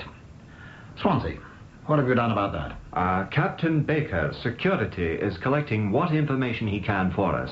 And I've got DPI chasing a field officer to report on some missing material. Classified? Yes, sir. I believe so. Have you seen this from Central, Robert? I don't think so, sir. What is it? The topography of the borough of Swansea. Within its boundaries, the town possesses a mix of 4 steel and tin plate works, a copper refinery, oil refinery, chemical works, several iron foundries, Miles of dockland jam-packed with ships, many of them loading high explosives for the Middle East war zone. Central's asking why, during 3 consecutive nights of saturation bombing, was none of these strategic targets hit, other than the odd glancing blow. The whole force of the attack was concentrated on the town centre and the surrounding housing estates of Town Hill, Mansleton and Landor. Leaving 500 dead and 7,000 homeless, I believe. Terror tactics or something else? Something cleverer, do you suppose? I'm sorry. The suggestion is being made that the objective of the attack was to take out a target more important than anything we knew about. I've asked for a briefing, but I'll keep your eyes on that one. Yes, sir. Don't pick that up, Miss Lady. Oh, thank you, Mr. Davis. Owen, and a hand no here. Give it up to this. Right, Chief. A second box similar to this one. Yes, identical. They were a pair and always kept together. A duplicate set of records in each. Excuse me, Mr. MacDonald. The final test sheets for last Wednesday's burn. Where do you want them? With half my office wall missing, Miss Price, I think that in... Yes, sir. Excuse me. Where were the boxes normally? Mind if I explain? That's it. Your end on a bit. Hang on, Chief. My hand is slipping. Right, okay. Sorry, Dr. MacDonald. We'll be out of your way in a second. Oh, thank you, Mr. Davis. Yes. I'm sorry, Captain. Yes, you were saying... The record boxes. Where were they kept? Well, one in my lab and one in the safe. My secretary, Miss Price, was responsible for their constant updating. The raid was at its height as she was placing the day's papers into their respective boxes. And when we were hit, she, with great presence of mind, clambered into the safe out of harm's way, but leaving the 2 record boxes on the floor. Miss Price, when did you realize that one of the boxes was missing? Oh, more or less as soon as I was rescued. Now, this, of course, was some 10 hours later. That's how long it took the rescue team to reach us. I would, of course, stress that no blame attaches to Miss Price. Oh, of course.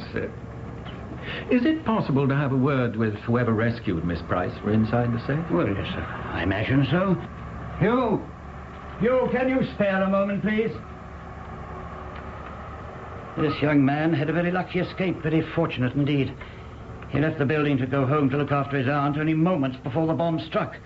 Good morning, Captain Baker. Good morning, Hugh. I thought perhaps it was you. So, this is where you work. Oh, you two know one another? I'm billeted at Coed Sison with Hugh's aunt, Mrs. Tresida. Oh, yes, the famous aunt.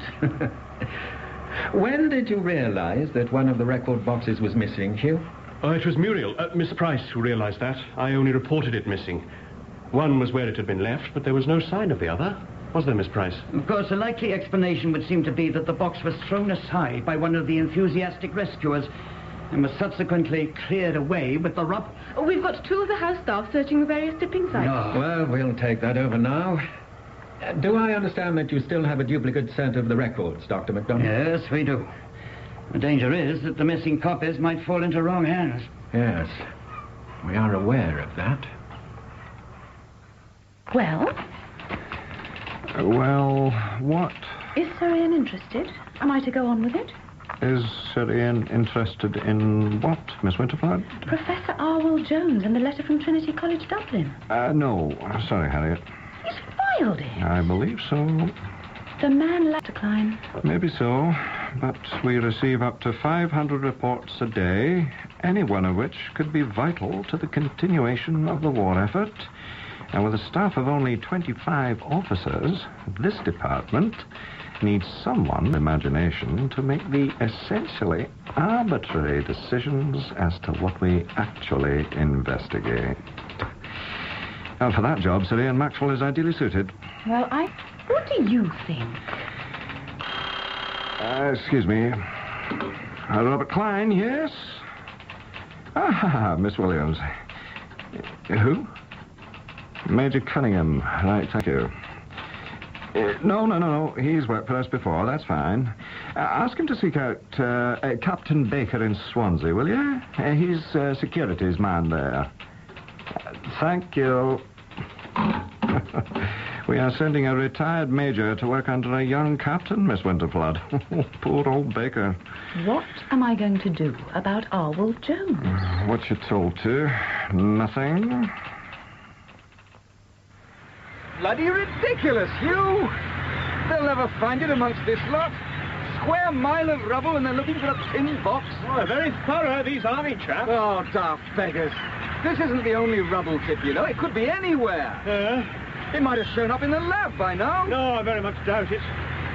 Hey, come on. Got you back on duty in 15 minutes. Do you want to borrow my bike? Well, what about you? No, I'm going to stroll over to see if it's been handed in at the police station. Oh, that chance. That's worth a try. What have I got to lose, Owen? Oh, what indeed. TTFN. Well, Captain Baker. I telephoned London immediately, Major Cunningham, but you were already well on your way here. I'm sorry that you've made a long journey for nothing, sir. But I'm sure that you are as relieved as I am that the box has been found and that the matter is at an end. And where was it found? At the Central Police Station, sir. It was handed in yesterday. The box being locked and not labelled in any way, the police took no action on it. Have you talked to the man who found it? The police have no record, I'm afraid. However, I've spoken to Dr. MacDonald, the man in charge of the laboratory. He says that none of the paperwork is missing. I'd like to see that box, Baker. Yes, sir, if you think it's necessary. And I need somewhere to stay. Food, freshen up. I'll see what I can arrange, Major Cunningham. Intelligence in London believes that the attack on Swansea targeted the town centre. All else was ignored. And this laboratory is within the area of maximum saturation.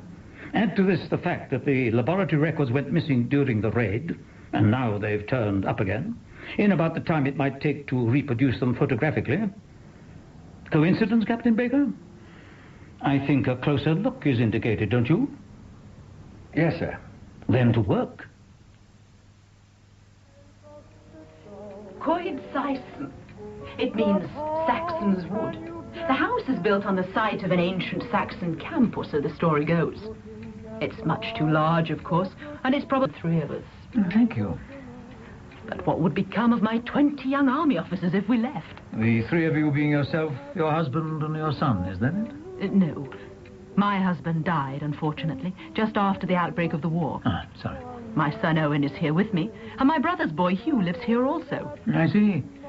And how old are the boys, Mrs. Tresita? Oh, they're young men now. Owen is a fireman, and Hugh is doing special war work of some kind. Indeed. All very secret. Otherwise, I suppose they'd both be in the army, and I'd be here on my own. Except for my 20 officers, of course. We mustn't forget them, must we? Ah. And what's the nature of Hugh's work, Mrs. Tresita? Oh, I'm not sure. Hush laboratory work of some kind, so Owen tells me. Owen told you that? Oh, not in any detail, of course. Just that Hugh works in some secret establishment near Goat Street. Really? And Hugh lives here to be near his work. Is that the idea? Oh, no. Hugh came to live here with us before the war, when circumstances made it difficult for him to go on living at home. He's been like a brother to Owen, and something of a good influence. Hugh's so sensible. And Owen isn't? Well, he's a bit like me, I'm afraid. His heart rules his head. Yes, indeed. You wanted to see me, gentlemen? Oh, yes, Hugh. Come in. You know Captain Baker, of course. Oh, yes, sir. My name is Cunningham, Major Cunningham, from the Ministry of Defence. I'm here to investigate the recent air attacks on Swansea. To investigate them? Given the security implications of any air raid on Ministry of Defence property, an on-the-spot investigation is carried out where possible. A routine matter. Just a few questions for all the staff. Now then. Sir, if it's to do with the missing records, I think I should tell you. I went to the Central Police Station yesterday at lunchtime to see if the missing record box had been handed in. Ah, I see. So it is you who recovered the missing box, Hugh. Good work, young man. But that's just it, Major Cunningham. I didn't recover the missing box. I thought you just said... No, sir, no. What I said was that I went to the police station to see if the box was there. It wasn't. Someone had beaten you to it and had already collected it. Well, that's what I would have assumed, sir, except that according to the sergeant on the desk, no such box had been handed in. There was certainly no mention of it having been collected. Captain Baker, I understood you to say that the box was found at the police station and that they had no record of the person who handed it in. That is what we were told by the officer who returned the records to the laboratory, sir. Who is this officer? Do we have his name? We do. It was leading fireman Alan Davis. Fireman? Yes, sir. Not a policeman? No, sir. I see. I hope I did the right thing mentioning this to you, sir. Yes, Hugh, I think we can say that you did the right thing. Do we know anything about the man who returned the records to the laboratory? Davis? No. Only that he was involved in the rescue operation at the laboratory. And 36 hours later, he returns with the missing records. Well, Captain Baker, I think you should organize an interview with this hero of the hour. Right away, don't you? Yes, sir. Yes, sir. Now, Hugh, stay a while, please. Sit down. That's it. Now, tell me, have you ever discussed the nature of your work with anyone at all outside the laboratory, Hugh? No, sir, never. What about girlfriends? Or the chaps at your local? No, sir, I never talk to anyone about my work. Family? My immediate family know that the work is highly secret, and they know that I work here in Goat Street.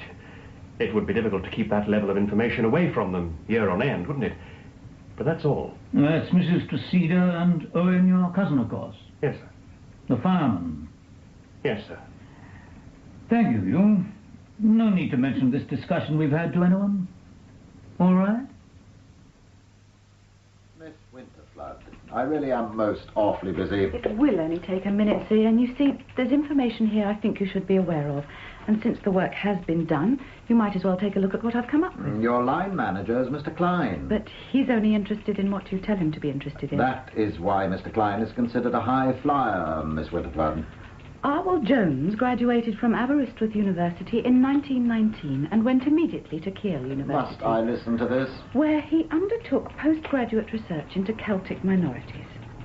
In 1921, he married a German girl called Helga Fischer, who was a half Jewess, her mother's maiden name having been Rosenthal. They have one son. Arwell Jones remained at Kiel University and became a professor in 1931. He and his wife were interned at the outbreak of the war. I'm not interested in the fate of Professor Arwell Jones. He has chosen his bed and must now lie on it. Do you wish to continue? Yes, I do. Very well, young woman. Our records of the International Youth Congress show that this son, Hugo, joined the Hitler Youth Movement when he was 15 and volunteered for the German army 2 years later, using his mother's name of Fischer. That was in 1938. I have traced Hugo Fischer further. This morning, Unit 7 confirmed that Hugo Fischer was posted to the Indian Engineering Brigade in Bremen, a Sonderformationen unit. And what, may I ask, is a Sonderformationen unit? It's a foreign unit where non-nationals are sent who choose the army rather than internment. Apparently, Hugo Fischer did not possess German nationality. Apparently. Terrible. Well, that's as far as I've got. A thought has crossed my mind, however. Never mind thoughts, young lady. The facts. All right, we know for a fact, don't we, that Arwell Jones continues to research and to publish whilst interned, which is odd. It seems to be entirely possible that this young man's career in both the Hitler Jugend and subsequently in the German army may have served to make the authorities take it easy with his half-Jewish mother and his British father. Yes. So, why don't the Germans want anyone to know this? Why did they try to suppress the fact that Arwell Jones is being allowed to publish? Why don't they want us to know that a deal has been struck? In short, what is going on? Is that it? Yes. Well, what you have done, Miss Winterflood, is to build a highly tenuous framework out of the action of a German censor. All that you have said is possible. Most things are possible.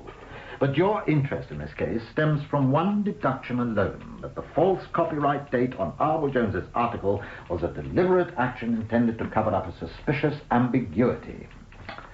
Let us look at the matter differently. Let us suppose the printer made a mistake and appended the wrong date, or that Arwell Jones appended the wrong date, or that Jones saw an advance copy of Wittgenstein's work, or that the German censor mistakenly thought the news of Arwell Jones's continued work important. Then your whole edifice crumbles. There. 4 explanations that fit the facts, and each is more likely. Am I right? Yes, sir. I hope you don't have a hunch about this one. No, sir. Because I do not employ researchers who have hunches, do I, Miss Winterflood? No, sir. Right. Now, go and do what you're paid to do. Missing persons are part of my brief, Sir Ian. Arwell Jones is not a missing person. We know where he is and we know what he's doing. Just find me the facts, young woman. That is what you're paid to do. Facts, not fictions. Good morning. I told you. He not only lacks subtlety and imagination, he insists on certainties. He's an empiricalist. Not my word for him. How do I resign? You enlist in the WAF. Oh!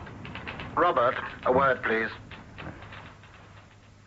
Swansea, who did we send down there? Major Cunningham, Sir Ian. Any progress? Cunningham has asked for information on leading fireman Alun Davies, and we traced him. It seems Davies once stood on a platform with Sir Oswald Mosley at a meeting in Swansea, in 1935 to be precise. Remind me of the significance of this man Davies. He's the chap who handed in the missing laboratory records, claiming to have brought them from the police station. Cunningham established that this is not so. The inference being that this former blackshirt stole the lab records under the cover of an air raid? Yes, sir. Well, having done that, why should he run the risk of returning them? Possibly to establish confidence within the laboratory that security had not been breached. Well, that's crude. However, if Davies is a fifth columnist, then the Germans want us to continue with the Swansea project. How important, I wonder, is this work being done in Swansea? Extremely important, sir. It's all in security's memorandum. Why haven't I seen that? It is on your desk, sir. You simply haven't reached it yet, that's all. Well, what is going on in Swansea? A new fuels research program looking for propellants for long-range weaponry, rockets. The Germans were at it before the war, but abandoned their research in 1938. Apparently, we took it up in 1940. That accounts for the high state of twitch at Central. There is speculation that the Germans knew of this work and intended to destroy it. Well, that's bad enough, but if the progress we've made reaches the enemy... what progress has Cunningham made with this man Davies? I'm afraid Major Cunningham has temporarily lost sight of him. What? It seems somebody must have tipped the man off and he's fled the town. Good God. I'm quite sure it's only a temporary hit, sir. They have reason to believe that Davies is holed up somewhere on the Gower Peninsula. Well, thank heavens we only collate, Robert. I wouldn't like to be in charge of MI5 if this man gets away. I gather the army are searching for Davies now, sir. Central have put Cunningham in charge. I imagine he's in his element. Right, you men, split up. Captain Baker, you take your men towards the dunes. With respect, sir. Respect nothing, sir. The rest of you, follow me.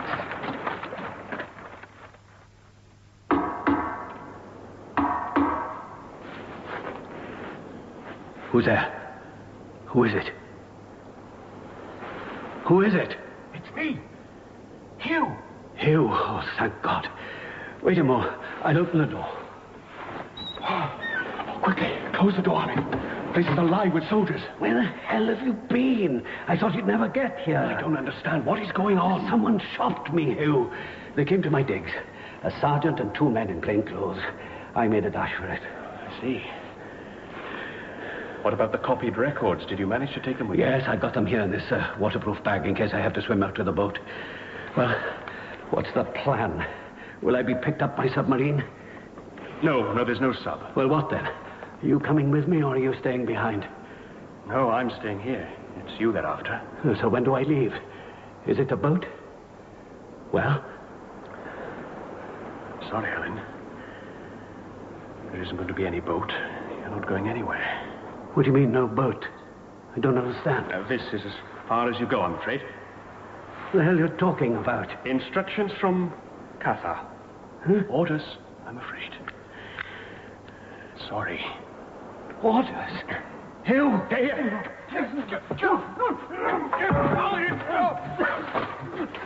Keep still! Over here, Captain Baker. The shot came from inside the barn. Keep your heads down. Over there. Down! Right, lads. Surround the barn. If he decides to shoot it out, let's make sure he doesn't take any of us with him. Move! How are you making out with our Hugo Fisher? Turned up anything interesting in the valleys?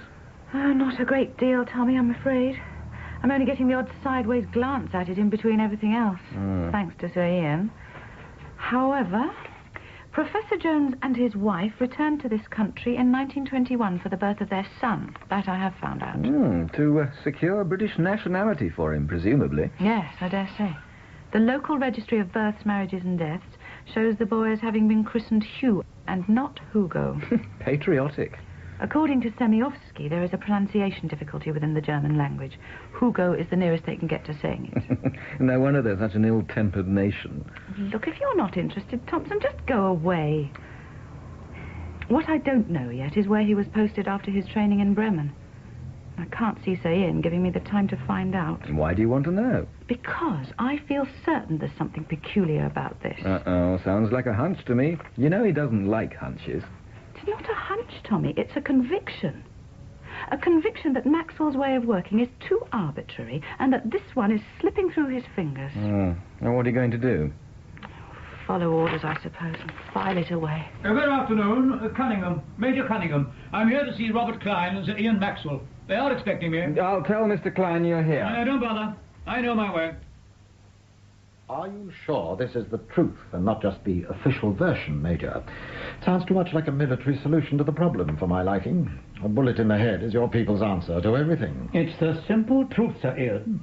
We had the man cornered in a grain store. Rather than face capture, he shot himself.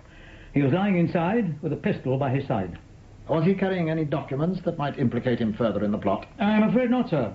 Nothing was found that could connect him to the missing records or the laboratory in Goat Street. But you are sure that he was the right man? No doubt about that, sir. We were led to him by a reliable informant. Davis then cut and ran the moment he knew we were onto him. His digs in Port Tennant was kitted out for receiving and transmitting radio signals, and he was in possession of an array of cameras and lenses. He had used the bathroom as a darkroom over the last few days. Making photographic copies of the missing laboratory records, I presume. Well, that appears to make sense. I'm sure Commander Gregory will have more to say about your not bringing him in alive, but our business is the collation of material, and you've helped to sew this one up. Except for one point, sir. And what might that be, Robert? If Alan Davies was at the center of a security breakdown, then he was able to direct a pinpoint attack on the new fuels research lab only on information received from elsewhere. The question that needs to be answered would seem to be, who told Alan Davies what was taking place in Goat Street? That is detection, Robert, not deduction. Leave such matters to Central. With respect, Sir Ian, the answer to that is quite simple. A cousin of one of the technicians working at the lab in Goat Street was a member of Fire Officer Alan Davis's crew. Information about the lab reached Davis via this one man. Of that I have no doubt. Do we have the name of this garrulous idiot? Owen Procedure, sir. Very well. Put that in your report too, Robert. No doubt this oaf will be put into a position of less trust and diminished comfort, but our job is not to look at consequences, only to discover the facts. Isn't that so, gentlemen?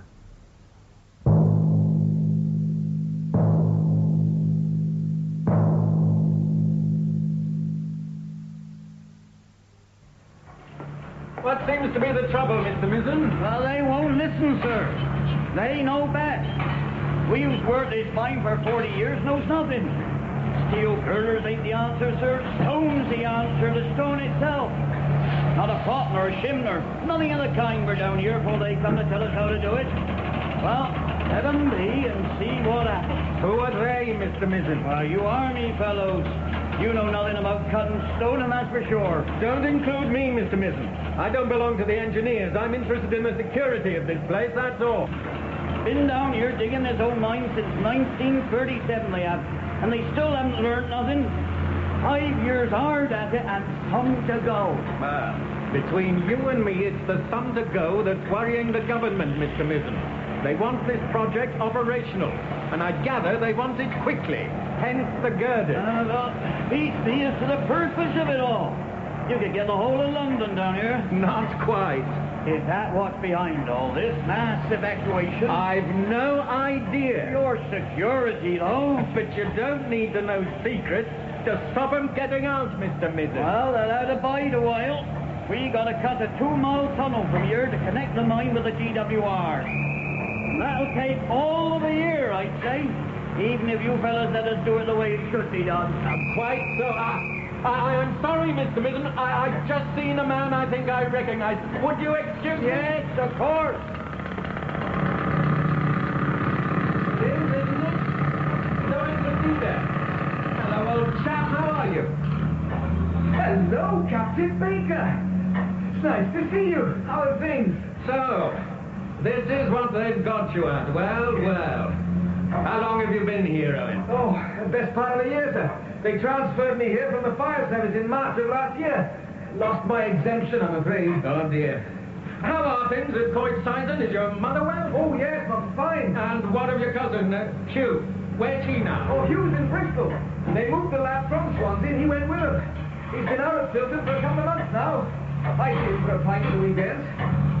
He's got himself engaged to Dr. MacDonald's secretary. How about that? The girl in the safe. That's splendid. Give them my regards when you see them, Owen. I will do. I must dash, old chap.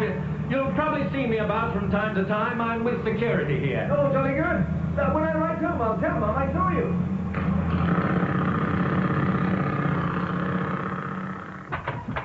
Any sign of that worthy doctor, Muriel? Well, he's back from London, and he wants everyone in the meeting room immediately after lunch. How did he get on? Did he say? I don't break confidences, not even to my fiancé. Oh, quite right. But I gather they gave him a pretty rough ride. We'll have to wait and see what he has to say.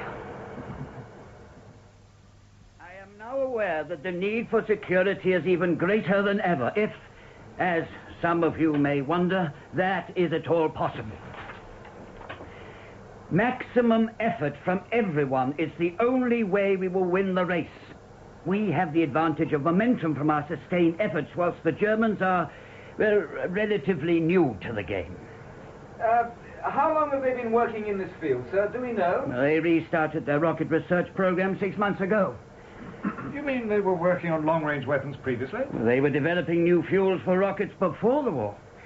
That work was abandoned on orders from Hermann Göring, who, perhaps not surprisingly, favored the development of a long-haul diesel engine for bomb-carrying aircraft. We took up the research in 1940. The sad irony, of course, is that the long-haul engine developed by Göring enabled him to reach Swansea and cripple our laboratory last year. So how far are we ahead of them, sir? This is a matter that I find deeply distressing. Intelligence in London says that the Germans restarted their program not where they left it in 1938, but where we'd taken it to in 1941. How could that be possible, sir? Security. We have to accept the fact that a complete record of all the work we did in Swansea reached the enemy. And obviously, we cannot allow such a thing ever to happen again. So be on your guard. We're all on trial here in Bristol. Our head of department this morning introduced me to a most unpleasant man named Gregory. And it has been made clear to me by him that any further breach of security will put my head on the chopping block, and possibly yours as well. Right. Back to work. And please remember what I've said. Would you stay for a moment, Hugh? This is for your ears alone, Hugh. London reasons that the fireman Davis couldn't have been operating alone. It's feared that someone within our laboratory was passing information to him. And it is for that reason that our original team has been broken up. However, you and Miss Price are being kept with the project. I gather Major Cunningham told of the assistance you gave him in the detection of Alan Davis. Well, that was decent of him. What about Miss Price? I'm sorry, Hugh. They're happy for her to continue with the project. Well, she's a secretary, Hugh. Anyway, that man Cunningham will be arriving here during the next few days. He's asked to see you on my back, so I want you to give him all the help you can. Cooperate totally, hold nothing back. Will you do that? Oh, yes, of course. Well, you can rely on me, sir. Thank you. With London sitting on my neck, you've no idea what it means to me to have someone I can trust. To the point, Miss Winterflood. I am sifting as no man has sifted before. Mr. Klein, I think I know why we've not been able to locate Hugo Fisher. Oh, really? Who is Hugo Fisher? Professor Arwell Jones's son. He took his mother's name of Fisher when he joined the German army. Oh, my God, Harriet. You're not still jitterbugging around with that one. Do you want to know what happened to him, or don't you? No. As I recall, Sir Ian filed Professor Jones in a very pointed manner over a year ago. However, it will waste less of my time if I listen. So tell me, what became of Hugo Fisher? Briefly. He deserted. It's on this list here. Hugo Fisher disappeared from his Sonderformationen unit in Bremen in August 1939, having been in the army for just under a year. That explains why we couldn't trace him further. The parents were arrested 2 days later. I'm visiting the sins of the son unto the father. Unless that arrest was simply to confirm the impression the Germans wanted us to form, i.e. that Hugo had deserted. Too labyrinthine. Where is he now? Not known. Interested? I reckon he'd do one of two things. He might have decided to stay in Germany because his parents were imprisoned there. And risk being shot? Or he would have headed for Great Britain. Or he'd aim for a neutral country. America, Switzerland, the Gold Coast, Sweden. But this was just before the declaration of war, remember, and he did have a British passport. Okay. Check it out with immigration. Now, refugees were flooding in then. They tried to keep a check on everybody. But he wasn't a refugee, was he? He was simply a British national returning home to his own country. Even so, give it a spin. Don't tell Sir Ian. I sanctioned this. Yes, Jones. Hugh Jones. Or Fisher with a C, Hugo Fisher. Yes, it would be the same man. And that is why I chose you, young man. You will be my eyes and ears while I maintain this watching brief. I see. You've no idea, Hugh, how good it is to be back in harness again. Swansea could have been a disaster, but it's turned out well for me. Whitehall was pleased with the outcome. I'm transferred to security. That's a reward, as I see it. Out of the hands of administrators. Back in the field. Congratulations, sir. And the Alan Davis spy ring? What of it? Well, I take it you're investigating that. It's been taken care of. Former members of the British League in South Wales will be uncomfortable for a while. Now, tell me. Tell you what? Your observations on Dr. MacDonald's operation. What can I say? You have the instinct for security. A man has it or he hasn't. Those who have, notice, suspect. So, start at the top. At the top? Dr. MacDonald, tell me what you think of his administration. Well, he is rather absent-minded. Yes. And is not very well organized. Yes. But that's all. Except that he does take paperwork home, which is absolutely against the rules, Major Cunningham. No documents should ever leave the laboratory. Does he indeed? Precisely the same sort of thing was happening in Swansea. Go on. No, but apart from that, he works hard and is totally dedicated. Your loyalty is commendable, but unnecessary, Hugh. There is the business of visitors. Of course, I've never been happy about that. Surely to God he doesn't allow civilians into the lab. I'm afraid so, sir. In Swansea, on several occasions, friends of his working in similar areas of research were given a guided tour of the laboratory. I've listened to a most detailed account of what was going on. Good God. Oh, you see, for Dr. MacDonald, there is no world outside the laboratory. He doesn't see the rocket as a ballistic missile. It's a scientific problem that has to be solved. That's all. Boffins. Yes. Hugh, I'm going to ask you to do something for me, and you don't have to agree to do it. If I give you a telephone number in London to contact, will you report direct to me on the names of any further visitors and on any paperwork that leaves the lab? Yes, I could do if you think it essential. I do. In the meantime, I'll need the names of those other visitors who turned up in Swansea. Oh, I couldn't remember. Miss Price might have them in the office diary, of course. Oh, yes. The young woman in the safe. Is it possible for you to get that from her? Oh, I think so, Major Cunningham. She'll give them to me if I ask. We're due to be married in December. Really? It's December the 18th. My cousin Owen is to be the best man. Owen Procedure? Yes. After all the trouble he caused you in Swansea? December the 18th? Oh, that's marvellous. Just in time for a Christmas honeymoon. Are you still all right for best man? Oh, yes, of course. Leave and Mr. Mizzen permitting. It's practically impossible to get any time off for the moment. I haven't been home for months. But things will be better by then. There's a great big push on to get the thing finished at the moment. Who's Mr. Mizzen? Oh, he's my ganger. Marvellous old chap. Hates the military. He's been where I'm at for over 20 years. He can't stand what they're doing to the place. Well, neither can I, for that matter. Oh, it's just jolly hard work as far as I'm concerned. Hard work? Yes, cutting stone. I don't know what's so secret about cutting stone, but I'm not supposed to talk about it. Why not? Muriel... God knows. Millions of tons of the stuff has been leaving there in a never-ending stream of lorries literally for years. Goodness knows what they're doing with it. Some say it's for shoreline defenses. But why they're building galleries down there, I really don't know. Anyway, there are $17,000 hard at it. So they must want it for something, mustn't they? There are how many of you at it? 17,000 all told. Mostly miners from the northeast and from South Wales. They rounded up everyone who wasn't exempted or serving. Where do you all live, for God's sake, all 17,000 of you? In 3 huge camps at the head of the mine. Oh, look. I'm not supposed to tell you anything about it, so let's talk about something else, shall we? Hey, guess who I saw the other day? Captain Baker. Never. Well, who's Captain Baker? You met him in Swansea, after the raid. A tall, good-looking army captain. Oh, yes. He was billeted at Coed Saison. Mother thought he was the bee's knees, didn't she? She did, rather. Where did you bump into him, Owen? He showed up at the place where I'm working. Hey, what if we invited him to the wedding? Perhaps he'd have a word with Mr. Mizzen for me. Make sure I get time off to be best man. What do you think? Why not? Great! Right, we'll have another drink on the strength of that. It's my round. Drink up. Oh. Muriel, same again? Oh, yes, please, Owen. Right, it won't be a kick.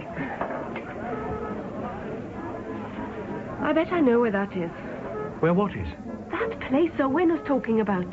There's only one mine. It could be around here. It's where all the stone for the city of Bath came from. Oh? Where might that be? Whether Monkton, Farley. It goes back hundreds of years, and it's vast, apparently, close by Bradford upon Avon. How do you know all that? I listen to careless talk. Yeah, well, you shouldn't. Don't you ever get curious to know what's going on? Muriel, what's going on is a war. We should just keep our heads down and get on with our work. I'll bet you what you like, that's where he is. Will you stop it? I wonder what on earth they're up to. Have you seen this on the sinking of convoy PQ-17? Yes, Sir Ian, I have. Apparently, that report that Tirpitz had left her anchorage at Carfield to intercept the convoy was bogus and intended only to panic the Admiralty, which it did. I'm sure our briefing was in no way responsible for that, Sir Ian. Well, nevertheless, they withdrew PQ-17's naval escort. I'm at a loss to understand why they did that, sir. And apparently, the Sea Lords considered the naval ship's escort to be more valuable than the merchant vessels they were protecting. So they removed them to the safety of the western approaches, leaving convoy PQ-17 to the mercy of the Luftwaffe and the U-boats. 24 out of a total of 36 ships were sunk. No action is to be taken for obvious reasons. Too bloody embarrassing being foremost amongst them. Are we in any way to blame, sir? Of course not. It's facts we look for, and we correctly reported the facts. Did we? We reported the fact that a report had been received. If the Admiralty chose to take the fact of a report as the report of the fact, well, that's their problem. That's not our responsibility, Robert. Yes, sir. Major Cunningham is here, sir. Cunningham? From security. What's he doing here? We asked for a briefing, sir. Oh, yes. Send him in. Isn't this the fellow that the security boys commended for that Swansea debacle? Yes, sir. He's due to be posted, I gather. Missing the uniform, I suppose. Good morning, gentlemen. Morning, Major. Do sit down. Thank you. I see Commander Gregory is to lose you, Major Cunningham. Yes, sir. They were looking for volunteers who served out east before. Well, back in khaki, eh? Splendid. So what of... Bristol? I'm preparing a report for Central. I'm confident of the situation there now, sir. You'll see from my report that we have our own man there now, and he reports direct to security. Yes, who is your man in Bristol? The lab technician whose contribution in Swansea made the trapping of Alan Davis possible. He uses the code name Denmark on my instructions. Well, Robert, you deal with this. Get me something that I can tell Central. Minimize the cloak and dagger stuff. At least don't rub it in. Just give them 3 facts, easily digested. Very good, sir. I should say, Sir Ian, that my own report is critical of the head of the Bristol team, Dr. MacDonald. Fine, fine. Security is not our concern, thank God. But, sir... Major, I know Sir Ian is concerned about the Bristol project. Can you tell me, is Dr. MacDonald aware that Whitehall has a strong lobby in favour of bombs and bullets, and that the slightest mishap down there could jeopardize the rocket project completely? That, Robert, is MacDonald's problem, not ours. With respect, sir, it could affect the course of the war. Robert, everything affects the course of the war to some greater or lesser degree. Let's not detain the Major any longer, shall we? We must get on. And before he'd even plucked up enough courage to ask Muriel to go to the pictures with him, such was his concern for her that, and I remember this well, with the streets of Swansea ablaze and with buildings collapsing all around him, Hugh returned to where he knew Muriel was trapped and directed rescue teams to where he hoped they would find her, which they did. And they found her sitting in a safe place. Ladies and gentlemen, please raise your glasses to drink a toast to the bride and groom. Bride and groom. Oh, dear. Oh, dear. And do the reports match, Mr. Klein? Absolutely like twins. What do we deduce, then? It would appear, my dear Thompson, that Prosper has stolen German prototype plans for us, that they, first of all, stole from us. It is beautifully circular. The same information has been smuggled both ways across the channel. I shall have to tell Central. Tell Central what? That Bristol's leaking. Whatever Cunningham claimed, it's leaking badly. I cannot believe what I've been told. You can't close the project down. A month to 6 weeks more is all we need. Whose idea is this? I'm sorry, Dr. MacDonald, but I've been obliged to tell the government that the best way to slow down the German progress is, in fact, to close down the lab in Bristol until a complete overhaul of security is effected. But this is madness.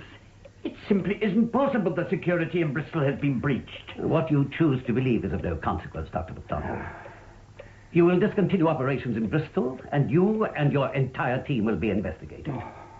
You let us down in Swansea, and you let us down again in Bristol. But you don't seem A to letter has already been sent to you. However, seeing that you have chosen to burst in here, I will tell you of its contents. You are to report to the Savoy Hotel every morning at 10 o'clock until further notice. And that means until this business has been cleared up. Don't think of leaving the country, Dr. MacDonald. But surely I must be You allowed... may go now, Dr. MacDonald. I shall protest. Yes, I'm sure you will. Good day. Now, MacDonald's team. What will we do about Baker's request that he move Denmark to Tall Fern? He did a first-class job for us in Bristol, sir. We wouldn't have made the progress we have done without him. Unusual for a specific request. The man is good. Word gets around, I suppose, even in security. Right. Transfer to Tall Fern and report to Captain Baker. Inform Monkton Farley immediately. Yes, sir. Now, let's see. What about those submarine bases?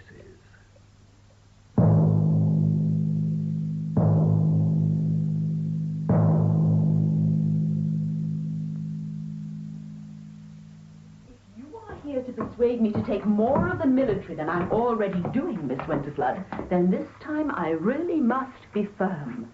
Coit Syston is bursting at the seams with the Army Medical Corps at the moment. There is simply no more room at the inn. Can I offer you a cup of tea, Miss Winterflood? And no, thank you, I won't have a cup of tea. And no, I'm not here to ask you to accommodate more Army personnel. Oh, thank heaven for that. Well, shall we sit anyway? Yes. So, Miss Winterflood. Well, part of my work involves the tracing of missing people. Really?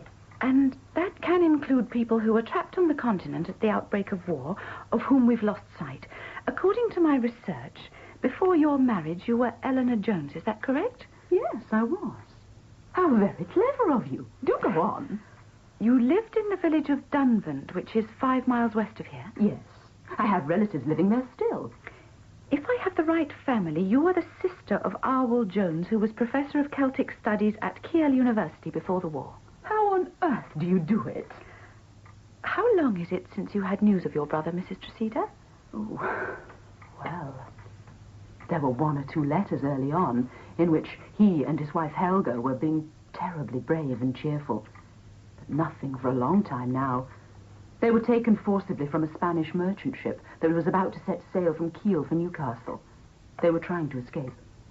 That was in August 1939. Be grateful if there is anything you can tell me. Anything at all. Well, we know that 2 days before their arrest, their son, Hugo, deserted from his regiment. But despite this, and despite the foiled escape plan you mention, your brother has continued to work and publish up to the latter part of 1940. That we know. But that was more than 2 years ago now, and there's been nothing since. At that time, they were being held at an Untersuchungsgefängnis close by Kiel. That's a detention centre for non-criminal offenders, and considered to be quite a soft option when compared with other places of detention. Oh, good. I am relieved to hear that.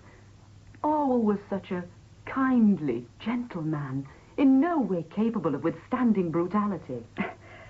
But what of their son, Hugo, Mrs. Tresita? Do you know what became of him? Oh, yes. Do you know where he is now? I do. Are you in touch with your nephew? Oh, yes. He writes regularly. We came from Germany in 1939. What? You must realize that the boy is British and not German.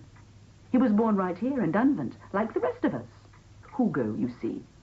He is British to the core, Miss Winterflood, and proud of it. I see. And where is Hugh now? Oh, the place he was working at in Bristol closed down for some reason or other a month or so ago, and he was moved elsewhere. I have his address here somewhere. Would you like to have it, Miss Winterflood? He would be so... Yes. I would rather like to get in touch with him, if I may. Yes, here we are. Now, they're staying with a Mr. and Mrs. Mism in the village of Monkton Farley in Wiltshire. Number 7, Bank. Me finding to do living out there in the countryside, I can't imagine. Tell Sir Ian, Miss Winterflood. Hugo Fisher is in Monkton Farley, sir. Who is? Hugo Fisher, a German national, also known as Hugh Jones, is working at Monkton Farley, Sir Ian. He's where? In the mine. But that's where Tall Fern is. Precisely, sir. My God. What's Tall Fern? An arms bunker. Vast. It's where they're storing the armaments for the forthcoming invasion, but he can't be, Robert. Not actually in the bunker. That's exactly what he's doing in Monkton Farley, but I think we should waste no time in finding out. How the devil did he get there? We've no idea, sir. Oh, dear. What we do know is that Hugh Jones is Hugo Fisher, a deserter from the German army. And he's in Winston's bunker. Been there for some time, sir. Well, you better get hold of security immediately. They can alert their man at the mine. Yes, do that, Robert. Better not keep it to ourselves. Yes, sir. Let's hope you haven't left things too late, Miss Winterflood. Hasn't it taken you rather a long time to uncover this fact? I was nicely on the trail of the Jones-Fisher business 2 years. You were saying, Harriet? Nothing, Ian. Nothing.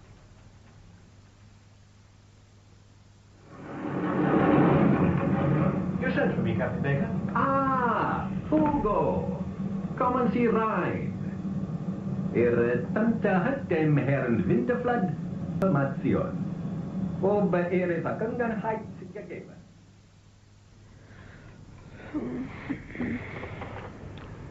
Are you awake? I'm fine. Hugh, what is it? Hush now. Go to sleep. Won't you tell me? Please? It's nothing. Well, it's just that I've never told anyone about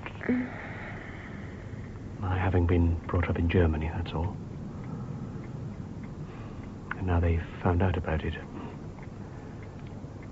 Suddenly I find myself classified as a security risk. Threatened with being kicked out of here. Why should you be? You came home to Britain to do your bit for your country. Now, what's wrong with that? Nothing that I can see. But who knows what others might think? What others? Security people. I'm a former Jurgist arms dump in the world. It covers an area of more than 10 square miles underground. There are 12 million tons of high explosives stored beneath our very feet. 3,000 men working down there at any given time. I'd no idea. Can't see the security people letting me go on working there, can you? You've done nothing wrong, though. No? It's hardly your fault you were brought up in Germany. So what does it matter? Well, I'm vulnerable, I suppose. I've sworn loyalty to the German state. But you were a child then. Yes. But when you become a man, you don't always put away childish things, even if you try. They stay with you. What things? Loyalties. My loyalty. It's made me do things I regret. We grow up, see the consequences. Then put it all behind you. You're in Britain now. Yes. Why not talk to Captain Baker? Perhaps he'll be able to help you. No, sir. The man's reliability and patriotism are beyond question, Commander. His sole aim is to contribute everything he possibly can to the war effort. His work underground at Monkton Farley is, I believe, faultless, and the assistance he has given me in day-to-day security matters has been invaluable. You asked for him, Baker. Yes, sir. And he's given me no cause to regret that request. Were you aware that he had dual nationality? No, sir. Or that he'd served in the German army? Deserted, sir. No, I've no idea. However, when I told him that we were aware of his identity, he offered to resign and to leave the mine immediately. Why hadn't he told you? It's not something he is proud of, sir. We are dealing with emotions here. He felt sure that to tell of his forced conscription into the German army would result in possible detention or internment of some kind. He desperately wants to help his country, sir. As such, he makes an excellent operative. How long has he been at the mine, did you say? More than a year, sir. Yes. To be honest, Baker, I don't like it. You have no suspicions? None, sir. And his young wife is pregnant, sir. He fears separation. Oh, come, Baker. This is not a civil service. Would you stake your reputation on him? That's the question. Yes, sir. My function at the mine would have been a great deal less effective if it had not been for the contribution of... A bit hard, don't you think, sir? If we were to penalise him simply because of war. My sentiments entirely, Commander. Very well, Captain Baker, keep him, but I want him investigated. Thank you, sir. Who recruited him? Oh, Major Cunningham from the Collator's office, sir. Memo him to see us, will you? Major Cunningham is out of the country at the moment, sir. He's debriefing prisoners in the Middle East, I believe.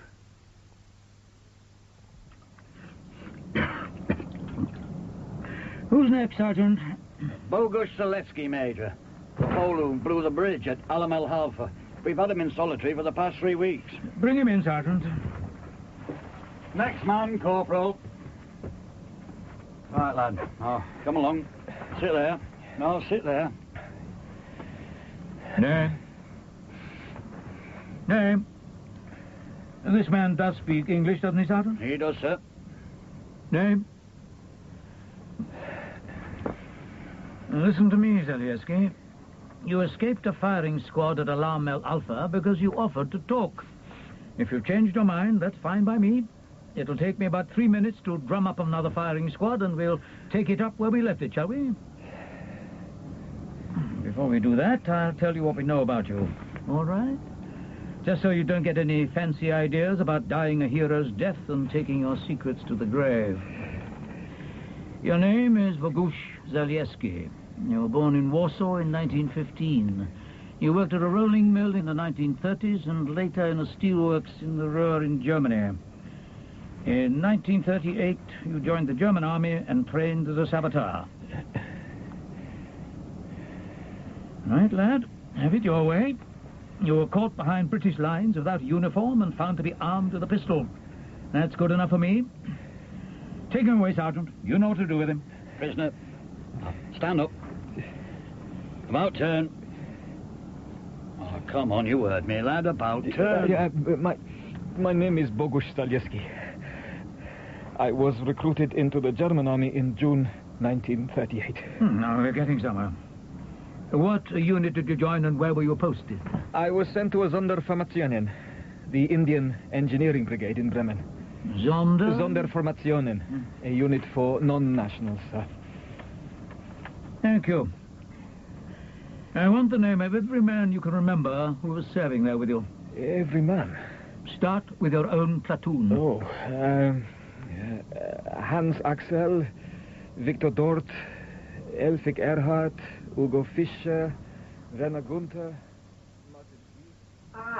Hugo. Ich nehme an, dass Sie wissen möchten, was der Commander Gregory gestern in London gesagt hat. My name is Hugh Jones, Captain Baker. I was born in this country and I was christened in this country. I've forgotten that I once spoke German. And the Hitler youth who swore to fight for the fatherland unto the death? Have you forgotten him also? Cabling. These are plans. I've approved them. Please run a multi-core to all galleries. Schnell. Paperwork, Sergeant. Yes, sir. The army fights for a day and writes it up for the rest of the week. Do you know where it all goes?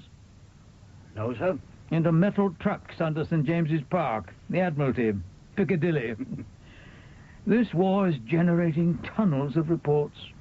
Nothing is lost or ever referred to again. Administration. Here's where the war is won. A man strikes a bargain for his life. Information is gleaned. We follow it up. Take out a platoon. An armored car. Action. Yes, sir. Then we write it up. And everything else. And the tunnels of paper under Whitehall and Piccadilly grow longer and longer. Wouldn't mind seeing them myself, sir. What? You're not a son of the desert, Sergeant Roberts? Oh, sir, no. I'd be off tomorrow if I could. I envy you, Major Cunningham. Aye, you. But that's an end to it. I'm recalled and you stay. Where will you be off to next? Anywhere but Whitehall, I hope. As far as they're concerned, I'm just passing through. Oh, be a sport, Hugh. You could do it easily. You're well in with old Mizzen, and that fellow Baker seems pretty matey. Surely between them they could organise something for me. What do you say, Hugh? Will you try for me? I can't, Owen. It's not up to me who works where. And you're a miner, not an electrician or a joiner. You've been saying for weeks that you can't get enough men for that cable job that you're doing. Well, I'm volunteering. I can pull cable with the best of them. Please, Hugh. If you don't help me, I'll be transferred to the coal mines. Think of it.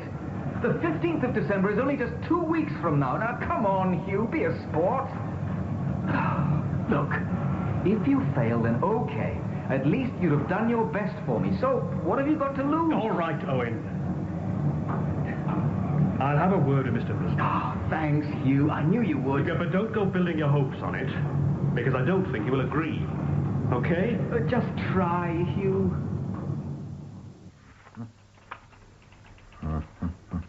It was in this morning's bundle, Sir Ian. Hugo Fischer, that's our Hugh Jones, trained in Bremen with a man who was taken prisoner at Alam al-Halfa.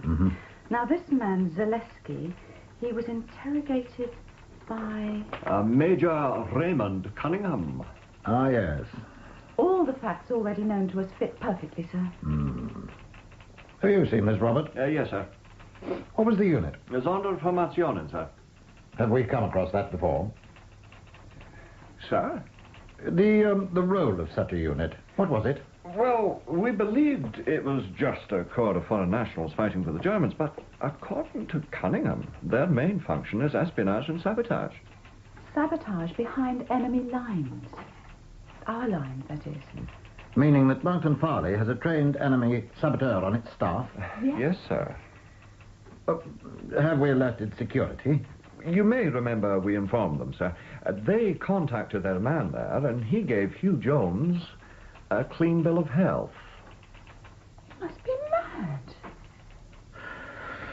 Oh, well, as long as we've reported the facts, there's nothing more we can do. Come and see Rhine, Hugo. I'm sorry, Finn. If you want to talk to me, then do so in English, if you please. It's no joke, Hugo. It's quite the reverse. Things couldn't be more serious, or more dangerous for both of us. Don't understand. The work you've been supervising, is it completed? Yes. All galleries and sections are now interconnected by telephone on a ring circuit cable as instructed. You ran a multi-core cable? Yes, sir. How many pairs of cable did you use in hooking up the telephones? 98 as specified. Leaving 2 pairs of unused wires, is that correct? It is. Why the spare pairs, do you suppose? If a line goes down, we have spares already running. A nice thought, Hugo, but not the reason, I'm afraid. I'm sorry, Captain Baker, but I'm afraid I don't understand. 1 spare pair of wires will carry a detonator circuit. Detonator? Yes, indeed. They will arrive shortly and you will install them yourself. What the hell are you talking about? Why should we be installing detonators? To understand that, you'll have to ask yourself some simple questions, Hugo. In 1940, when you'd passed information about the location of MacDonald's laboratory to Alan Davis, and the Luftwaffe had raised the centre of Swansea in order to destroy it, and you implicated Davis as instructed, who let you go before sending in the troops to find the man dead in the barn in Gower? I don't understand a word you're saying. Die Hast Ihr Kommandant. What is the name of your field commander? I have no idea what you're talking about. Qatar. How?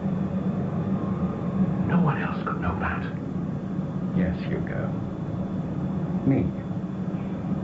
You were handed over to me in 1940. Since then, I have controlled and organized your activities in this country.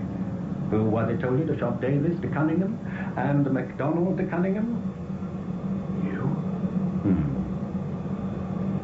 Now, your new orders. We are to blow up the Mountain Farley Arms Complex. What? And the most difficult part of that operation has already been completed. Namely, the running of cables throughout the mine to link up detonators. You did a first-class job, Hugo. And right on time. Captain Baker, there are 12 million tons of high explosives stored down here. Will the men working underground be given time to get out? Get out to where, for God's sake? This will be the biggest explosion the world has ever known. We'll blow a hole so big the city of Bath will tumble in at one end and Devizes in the other. We're going to blast the south of England out to sea. But you and I will be safely gone and well out of the way when this happens. Well, of course. A shell has already been manufactured that contains a timing device that will give us 30 minutes to get away before the lid comes off this place. Where is the shell? And there aren't any detonators yet. There will be. All will be delivered and installed well within the time we have at our disposal. Think about it, Hugo. All the Allied eggs are here in this one basket. The invasion of Europe will come at any moment now. And with the Allied forces stretched across many fronts, we will remove their armaments at one fell stroke. The entire invasion force on land, sea, and in the air will be left with hardly a bomb or a bullet between them. The only difficulty I had in preparing this operation arose because our High Command could not believe the British and Americans one blow. We can turn the tide for Germany. Slaughtering tens of thousands in one almighty bang to achieve it. That's war, old chap. Kill or be killed. I want no part of it. You're killing innocent civilians. You didn't say that before Swansea, Hugh. You killed plenty then. I had no idea then. I have now. I'll have no... I can get on the phone and denounce you right now. London will believe me. They have